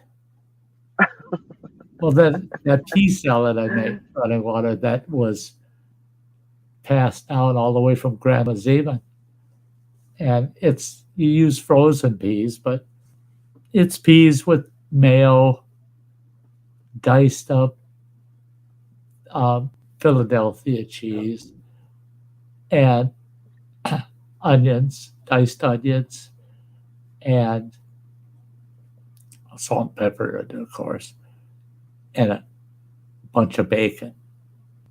And you mix all that together and you put it in the fridge because the peas were frozen. You put it in the fridge for about 2 hours, and those fresh, uncooked sweet peas, frozen sweet peas, with the bacon and the cheese and all the mayo and everything. Oh my God. For our family, that shit kicked ass. But nobody else seemed to have ever heard of it.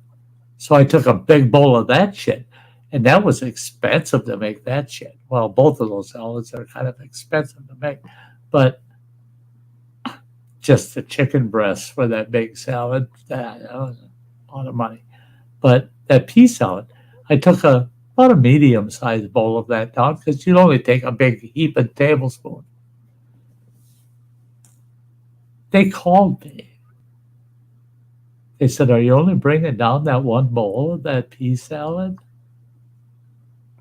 I said, people don't eat the shit out of that, do they? It's been gone for 20 minutes. Everything else is still there. Every other salad, now people are bitching about, where's that pea salad? I see that on other people's plates. I walked down there to get the bowl. And there were people still eating that had gotten some pea salad. Almost half of their fucking plate is covered with that pea salad. They've got 6 helpings on their fucking plate. And I go, why are they eating it like that? And the gal, she said, they've never tasted anything like that before. They love it. They're insane over it. They want the recipe and this and that. I said, if they're smart, they can eat it and look at it and figure out the recipe. I'm not giving it to them. Both salads. If you put some effort into it, You can figure it out. You can figure out the ingredients. Yeah. Don't make me write you down a goddamn recipe.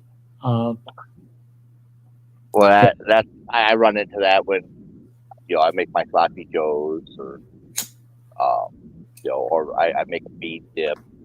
Yeah. And they're like, well, what's the recipe? I'm like, there is no recipe. No. I've got ingredients, and they get added and taste and add some more. And See, so it's right.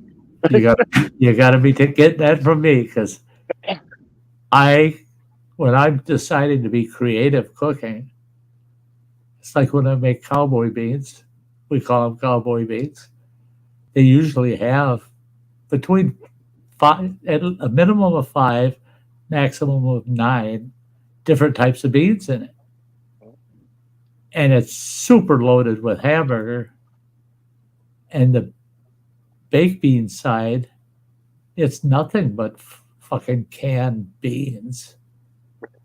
The big name brand, whatever they are. I just know by seeing the label, but they're good right out of the can, but not good enough. I add molasses, brown sugar, a little bit of ketchup, dab of vinegar, but I got no measurements. It's like you, running water. It's by taste. And I bring the beans to taste and then add all these other things into them. And by the time I'm done, everybody says, oh, it's always the same. Actually, it's not. There's times I actually skip ingredients because I ain't got them. No, it's always the same. My mom was. Yeah. That's the way mom was. A little bit of this, a little bit of that. Yeah. Well, last night when I was talking to Marine Mom, we were talking about cooking, and it's like, I take like 5 pounds of, the ground beef or ground chuck, and I put in like a tablespoon of the minced horseradish, a tablespoon of garlic. It's a Worcestershire sauce. Let it get nice and brown, drain it off, and at that point, then it can either be chili, or it could be tacos, or it could be sloppy joes, or it could be my baked beans. You're making your base, and I do that. I used to do that all the time. Is literally make a base, And I like to bag it up and have bags full of base that I can make into other stuff later on. Throw that in the freezer. Yes, Brenda's a chef. Yeah. Oh man, I have my grandson that's showing up on Saturday. Probably going to spend the night. She's showing up right after noon. He said it'll be lunchtime.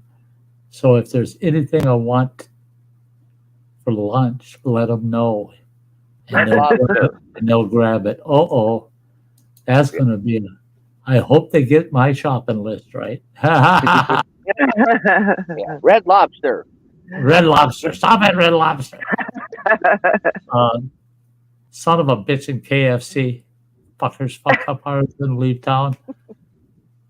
If they were to put a KFC in this town, I'd be down there protesting. No, you had your chance. Get the fuck out of here. Yeah. We need a Popeye. I prefer Popeyes over KFC anymore. KFC's chickens have become anorexic. It's like Cornish game heads. Yeah. I watch all these videos and you get all the cross opinions, and everybody has their own taste, But I did notice that with the KFC, everybody still loves the skin and coating on the extra crispy. Yeah. Throw the rest of the bird away.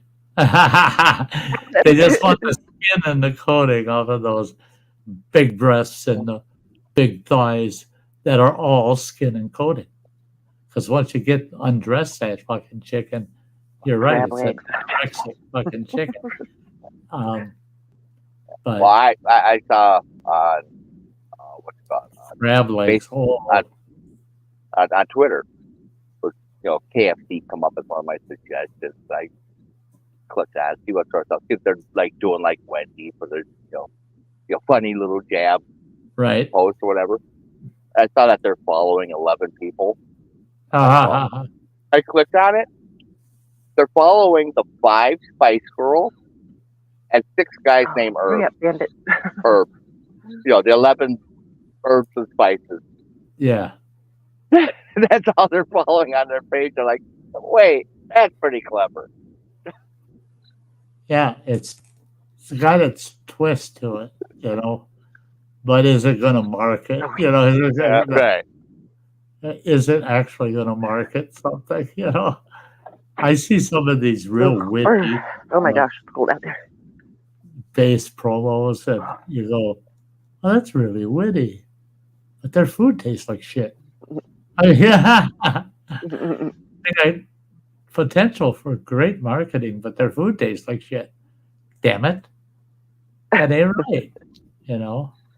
Hey guys, this is insane. I was supposed to get off of here 20 minutes ago. Yes. This is like I'll say good night to you. Yes, I know.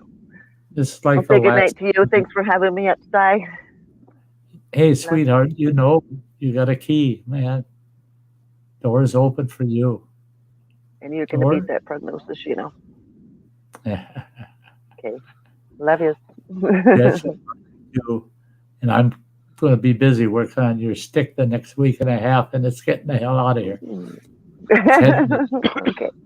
In fact, when I get ready to ship, I'll be getting a hold of you and confirming the address and everything. I'm going to sure get it. So, bye, girl. Okay. Bye-bye.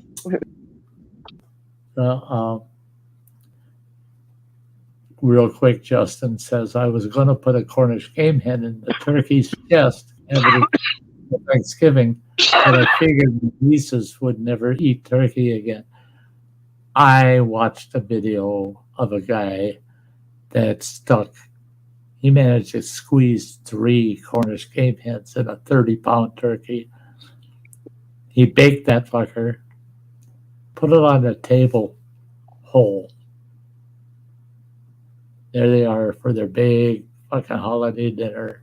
And they got all these little girls. And he sliced that turkey up, half of it, put it on a serving platter. And then he opens up the neck area, or the ass area. Actually, that's where he showed it. He opens up the ass of that turkey. And he's got 2 pairs of them tongs. And he reaches in there and he pulls those Cornish game hens one after another, lays all 3 of them on a platter. One of those little girls, a look on her face. And she goes, I don't like you anymore. That was it. I don't like you anymore. You're a baby killer. Why would you cook a pregnant turkey?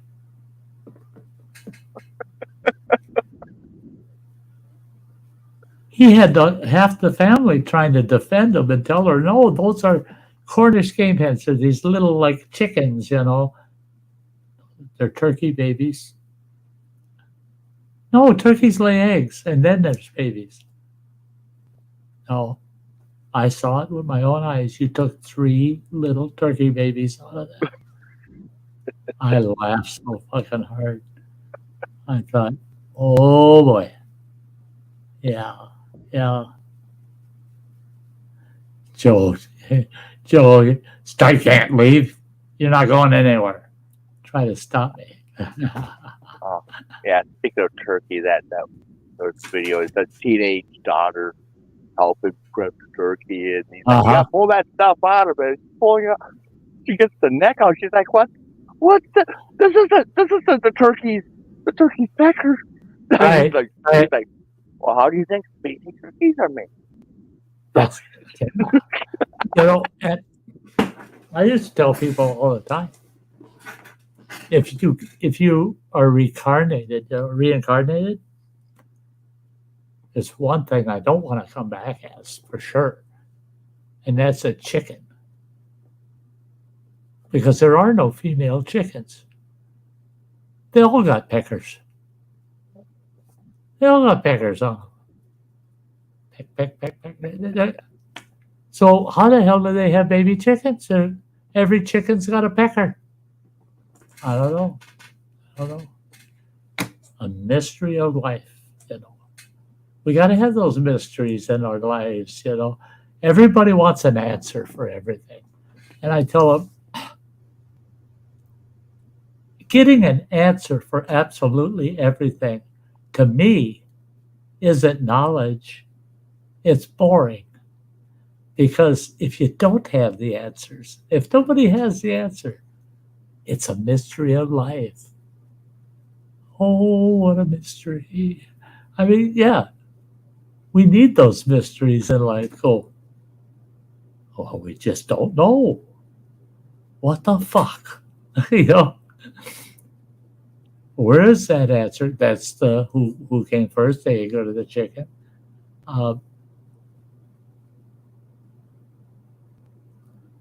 Don't question it. It's one of those mysteries of life.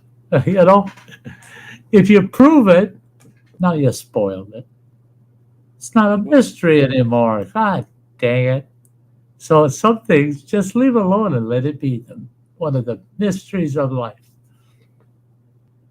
I prefer that in the world. You know, we got to have some. I don't.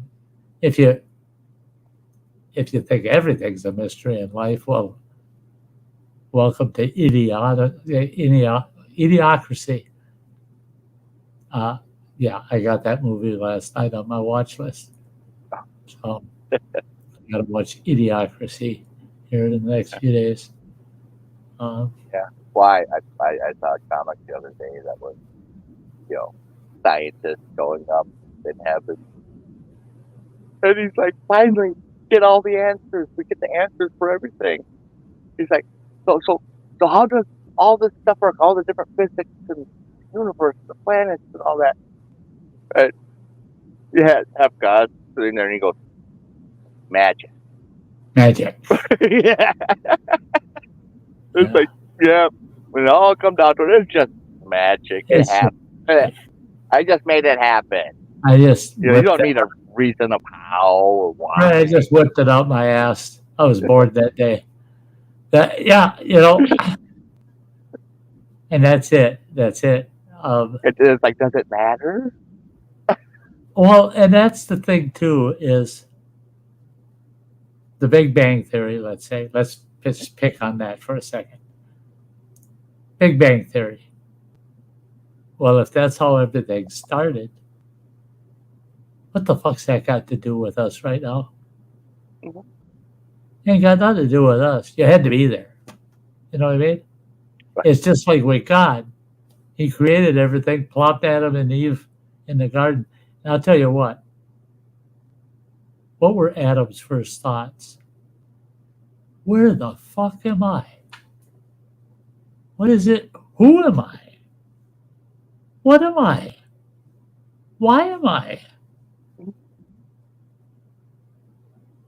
What happened? What does that matter to us today? Yeah, yeah. I mean, you start off with zero base of reference. You don't know that the snake's not supposed to be talking to you. Yeah. I mean, it's just like they don't do that. Just your existence is totally confusing. Why? What? Where? When? What? How? And it's just the way it is. Bye, Brenda. Yeah, why is why. Yeah. Why not is why. You know, and that's, you can take that even further with all of this. Oh, we found a black hole. And we're pretty sure our galaxy's getting sucked into it. You are. When's that going to happen? Next Tuesday? 5 billion years. 5 billion years from now. We're all gone. We're all sucked in. No, we're all gone within the next 100 years. At least the ones hearing your bullshit. Mm-hmm. What does that matter out there that far away and that in time? that far away in time. Do you think we're going to survive till then to see that shit? So what do we even need to know about it for? Now, if you're 1,000 years away from it, I might get concerned for the next couple of few generations. But right now, we're talking millions of generations. Yeah, that's kind of arrogant to think that that humanity's going to last that long. Look at No. where we're headed. Yeah. You think Because- anyone's going to be around long enough to see that happen? Because they're saying it'll be the end of humanity, all this. And I say to myself, there's no way in hell that any of that is my problem. Because I can't do a damn thing about it now. Because everything we're thinking that many years out is everything is assumption and presumption. We're presuming things and we're assuming things because we don't even know if man's going to be here. I have no clue. So don't say humanity will be lost because of no. Humanity can be lost in a matter of hundreds of years. That's what we might be concerned about. Yeah. Beyond several hundred years, let's wait and see what happens. 99% of the shit everybody's scared about out there has that option to wait to see what the fuck happens. You don't have to worry about that shit because you ain't going to be alive to see it. Much love to you too, Marine Mom. Like Dr. Smith says, none of us need to worry. Damn right. Thank you, Daddy Sty. I love it, girl. Love you, love you, love you. We're going to shut it down, guys. I have got to eat. It's 7:30 here, and I have not eaten a thing since 11 o'clock this morning. That ain't good. I ain't supposed to do that. But not eating, what's it going to do to me? Kill me? Hey, come on. I want to thank every one of you helping me through this day of contemplation and concern, depression, anxiety. Knowing that here we're talking millions of years. I'm not even going to get millions of seconds. As I had said so much earlier, I'm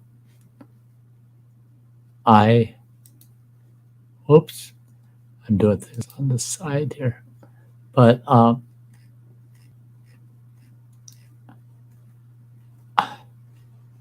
going to do my best to squeeze 6 months out of myself, but I can't guarantee anything to you folks. It could happen in 3 months. I'm prepared. The only thing I'm not prepared for is losing you guys. And I got to come to terms with that, learn to live with it for as long as I'm going to live. Well, the biggest problem is that it's not the biggest problem. Biggest problem I'm having right now, there it is, I found it. Blakehurst, goddamn tag down there. I clicked on that way in the hell towards the beginning of the show. So I had to scroll through and find out when he made that comment to get it off of there. They should let you click right here on the studio screen and say, get rid of that, And you can't click on someone else's comment, make that one disappear? Or? Yeah, I could have. But then their comment pops up, and then I got to go back and close theirs too. So this only took about another extra 5-10 seconds to find it. So it was a horse. I'm liking their little subtext that they added on. Under the title? Yeah, Yeah, under your name. yeah. It's been there for a while now, and the availability of it. So when it came up when you were logging on, it told you that you had that option to add that, right? Yeah. This is the first time it showed me that I had that on Well, on my phone. it won't show you that unless the host tells it to tell To you, allow it. to allow it. And I've never allowed it until Oh, today. okay. Yeah, so you would have never have seen it. And talking with others and looking at some of the videos where they're talking about those features, there's people saying, I've never allowed it. And it's a lot of people. A lot of people saying, I just never allowed it. I don't want them putting extra shit under their names. This, that. So I thought I'm going to be brave and try it today. So I did it before I started this stream and saw how the scale between the name and that text under it is just the right size difference. And it doesn't steal from your screen, doesn't take away from the view of the person. Right. I said, good, I'm going to use it and offer it. So if somebody wants to put a little comment like only here for a few kind of thing, Yeah, that's or where they're at. yeah.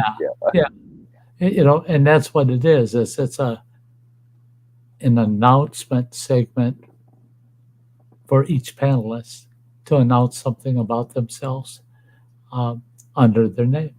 And I can't remember how many characters it allows, but Looks like quite a bit since I squeezed that in onto mine. yeah. And oh yeah, yours was long, and I've seen longer, but yours was long, and I thought that's pretty cool. Yeah, you can get enough info out. It's a neat little feature. I like that. I'm glad they did it, and it's easy to do. One click to it, invite your guests to go ahead and add that comment. Go for it. And if you don't like it, I throw you in the basement. Tell you now, jump in there, edit that, get rid of it because it's nasty. Yeah. There's some pages where it might be better if they don't allow it. Yeah. And for me, it's kind of like, oh, no. We're not in the dark hour yet. You can put something different down there until the dark hour. Then I'll let you put it back. But let us get to the dark hour first. But again, so I can get this wrapped up. I love every one of you. Absolutely. You're in my heart and soul, every one of you. Your names flash through my head daily. I might not think of one particular person at a specific day, but I guarantee you throughout the week, your name comes to mind to me several times, each and every one of you. I know who supports me. I know who's out there. So don't forget that. I know you're there. I love you. I need you. It's been tough having to ask this evening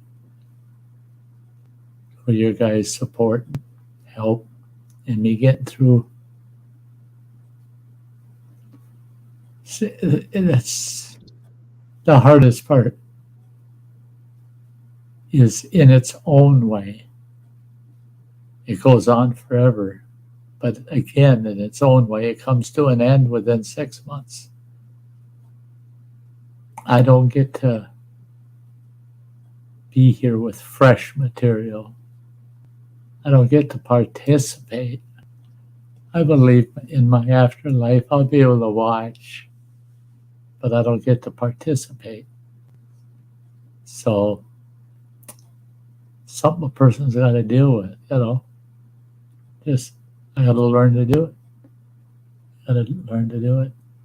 So with that, guys, I've got to pull my brand up. And damn well what I'm going to do.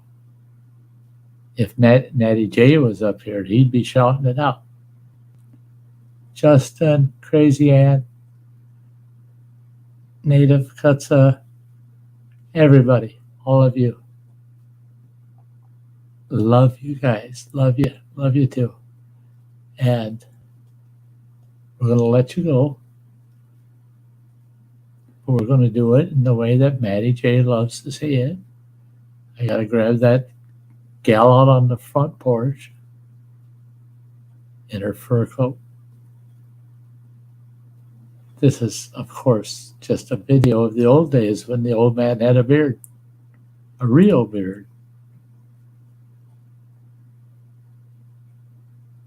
We'll see you all next Sunday, 2 p.m. Central Time. The following week after next Sunday is when I'll start doing random streams.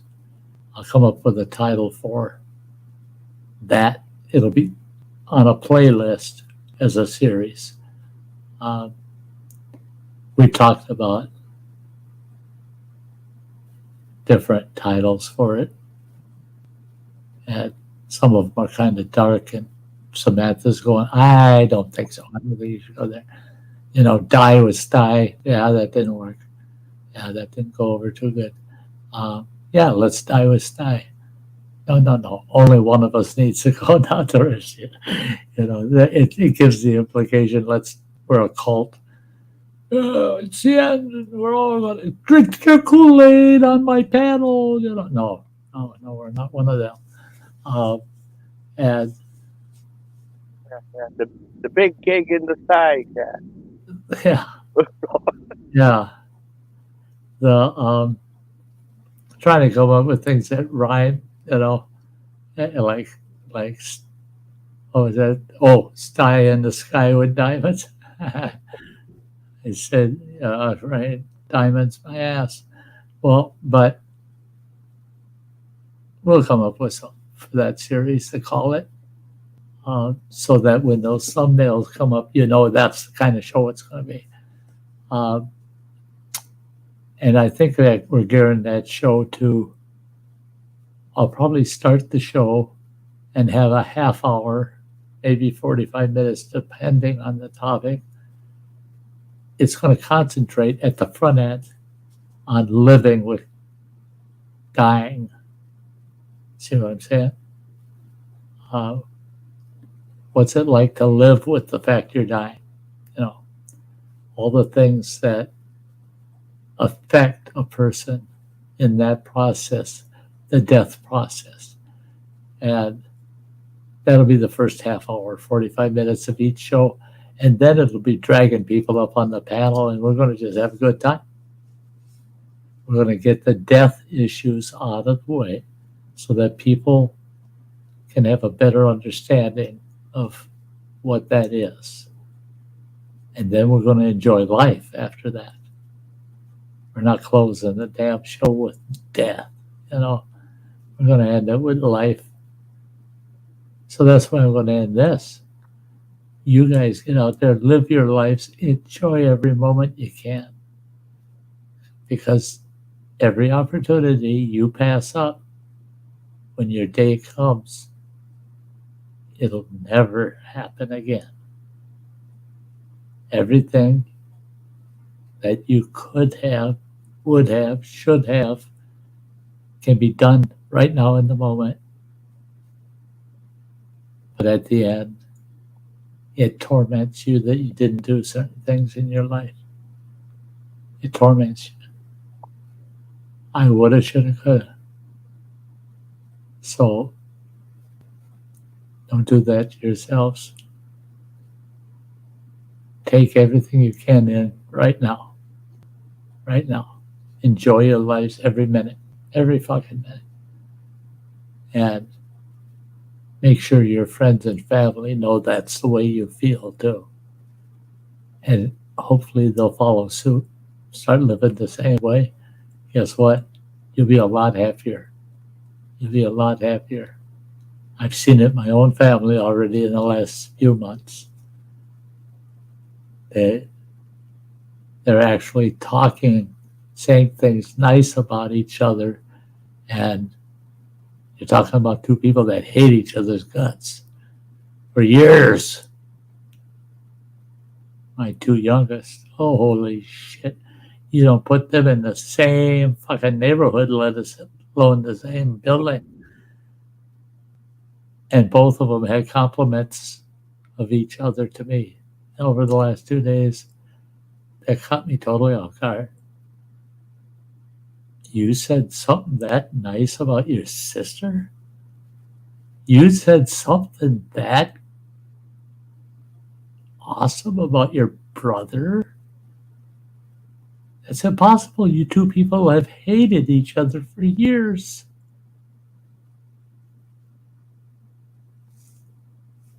I came right over and asked him, why did you do that? Why did you say that? Or why did you, why do you feel that way? Well, I got to think, maybe some of the things I've been telling them have been rubbing off on them. I hope so. I hope so. I don't have to worry about this guy. I know right where he is, man. He deals with things the way he needs to deal with them. And I'm comfortable with that. I like knowing where he's at. I don't feel bad about where he's at all. So he's covered. He's covered. I don't worry about him. It's the rest of the family that, yeah, I hope they catch on and learn that there's a lot more to life than hating people. Just hate people for the sake of, well, it's turned into the orange man bad, and everybody's got orange hair. They're all hating each other. What the fuck are you doing that for? They all got the same answer. Why do you hate them so much? I don't know. Just because. Well, because of what? Well, just because. Well, you haven't told me because. Well, yes, I did. I told you I won't vote for him. I don't like him. No, you told me it's just because, but I want to know what the because was. Because. So there isn't a reason. What you're saying, there is not a, you really don't have a reason to hate each other, because you're only hating each other because you want to. It's not because it's, come on and be honest. I just want to hate them. I like it. It's fun. I enjoy it. Be truthful, you asshole. Well, yeah, and that's just like, these old family feud, Hatfield and McCoy type deals where it goes on for so long that nobody remembers what the original argument was about. Right.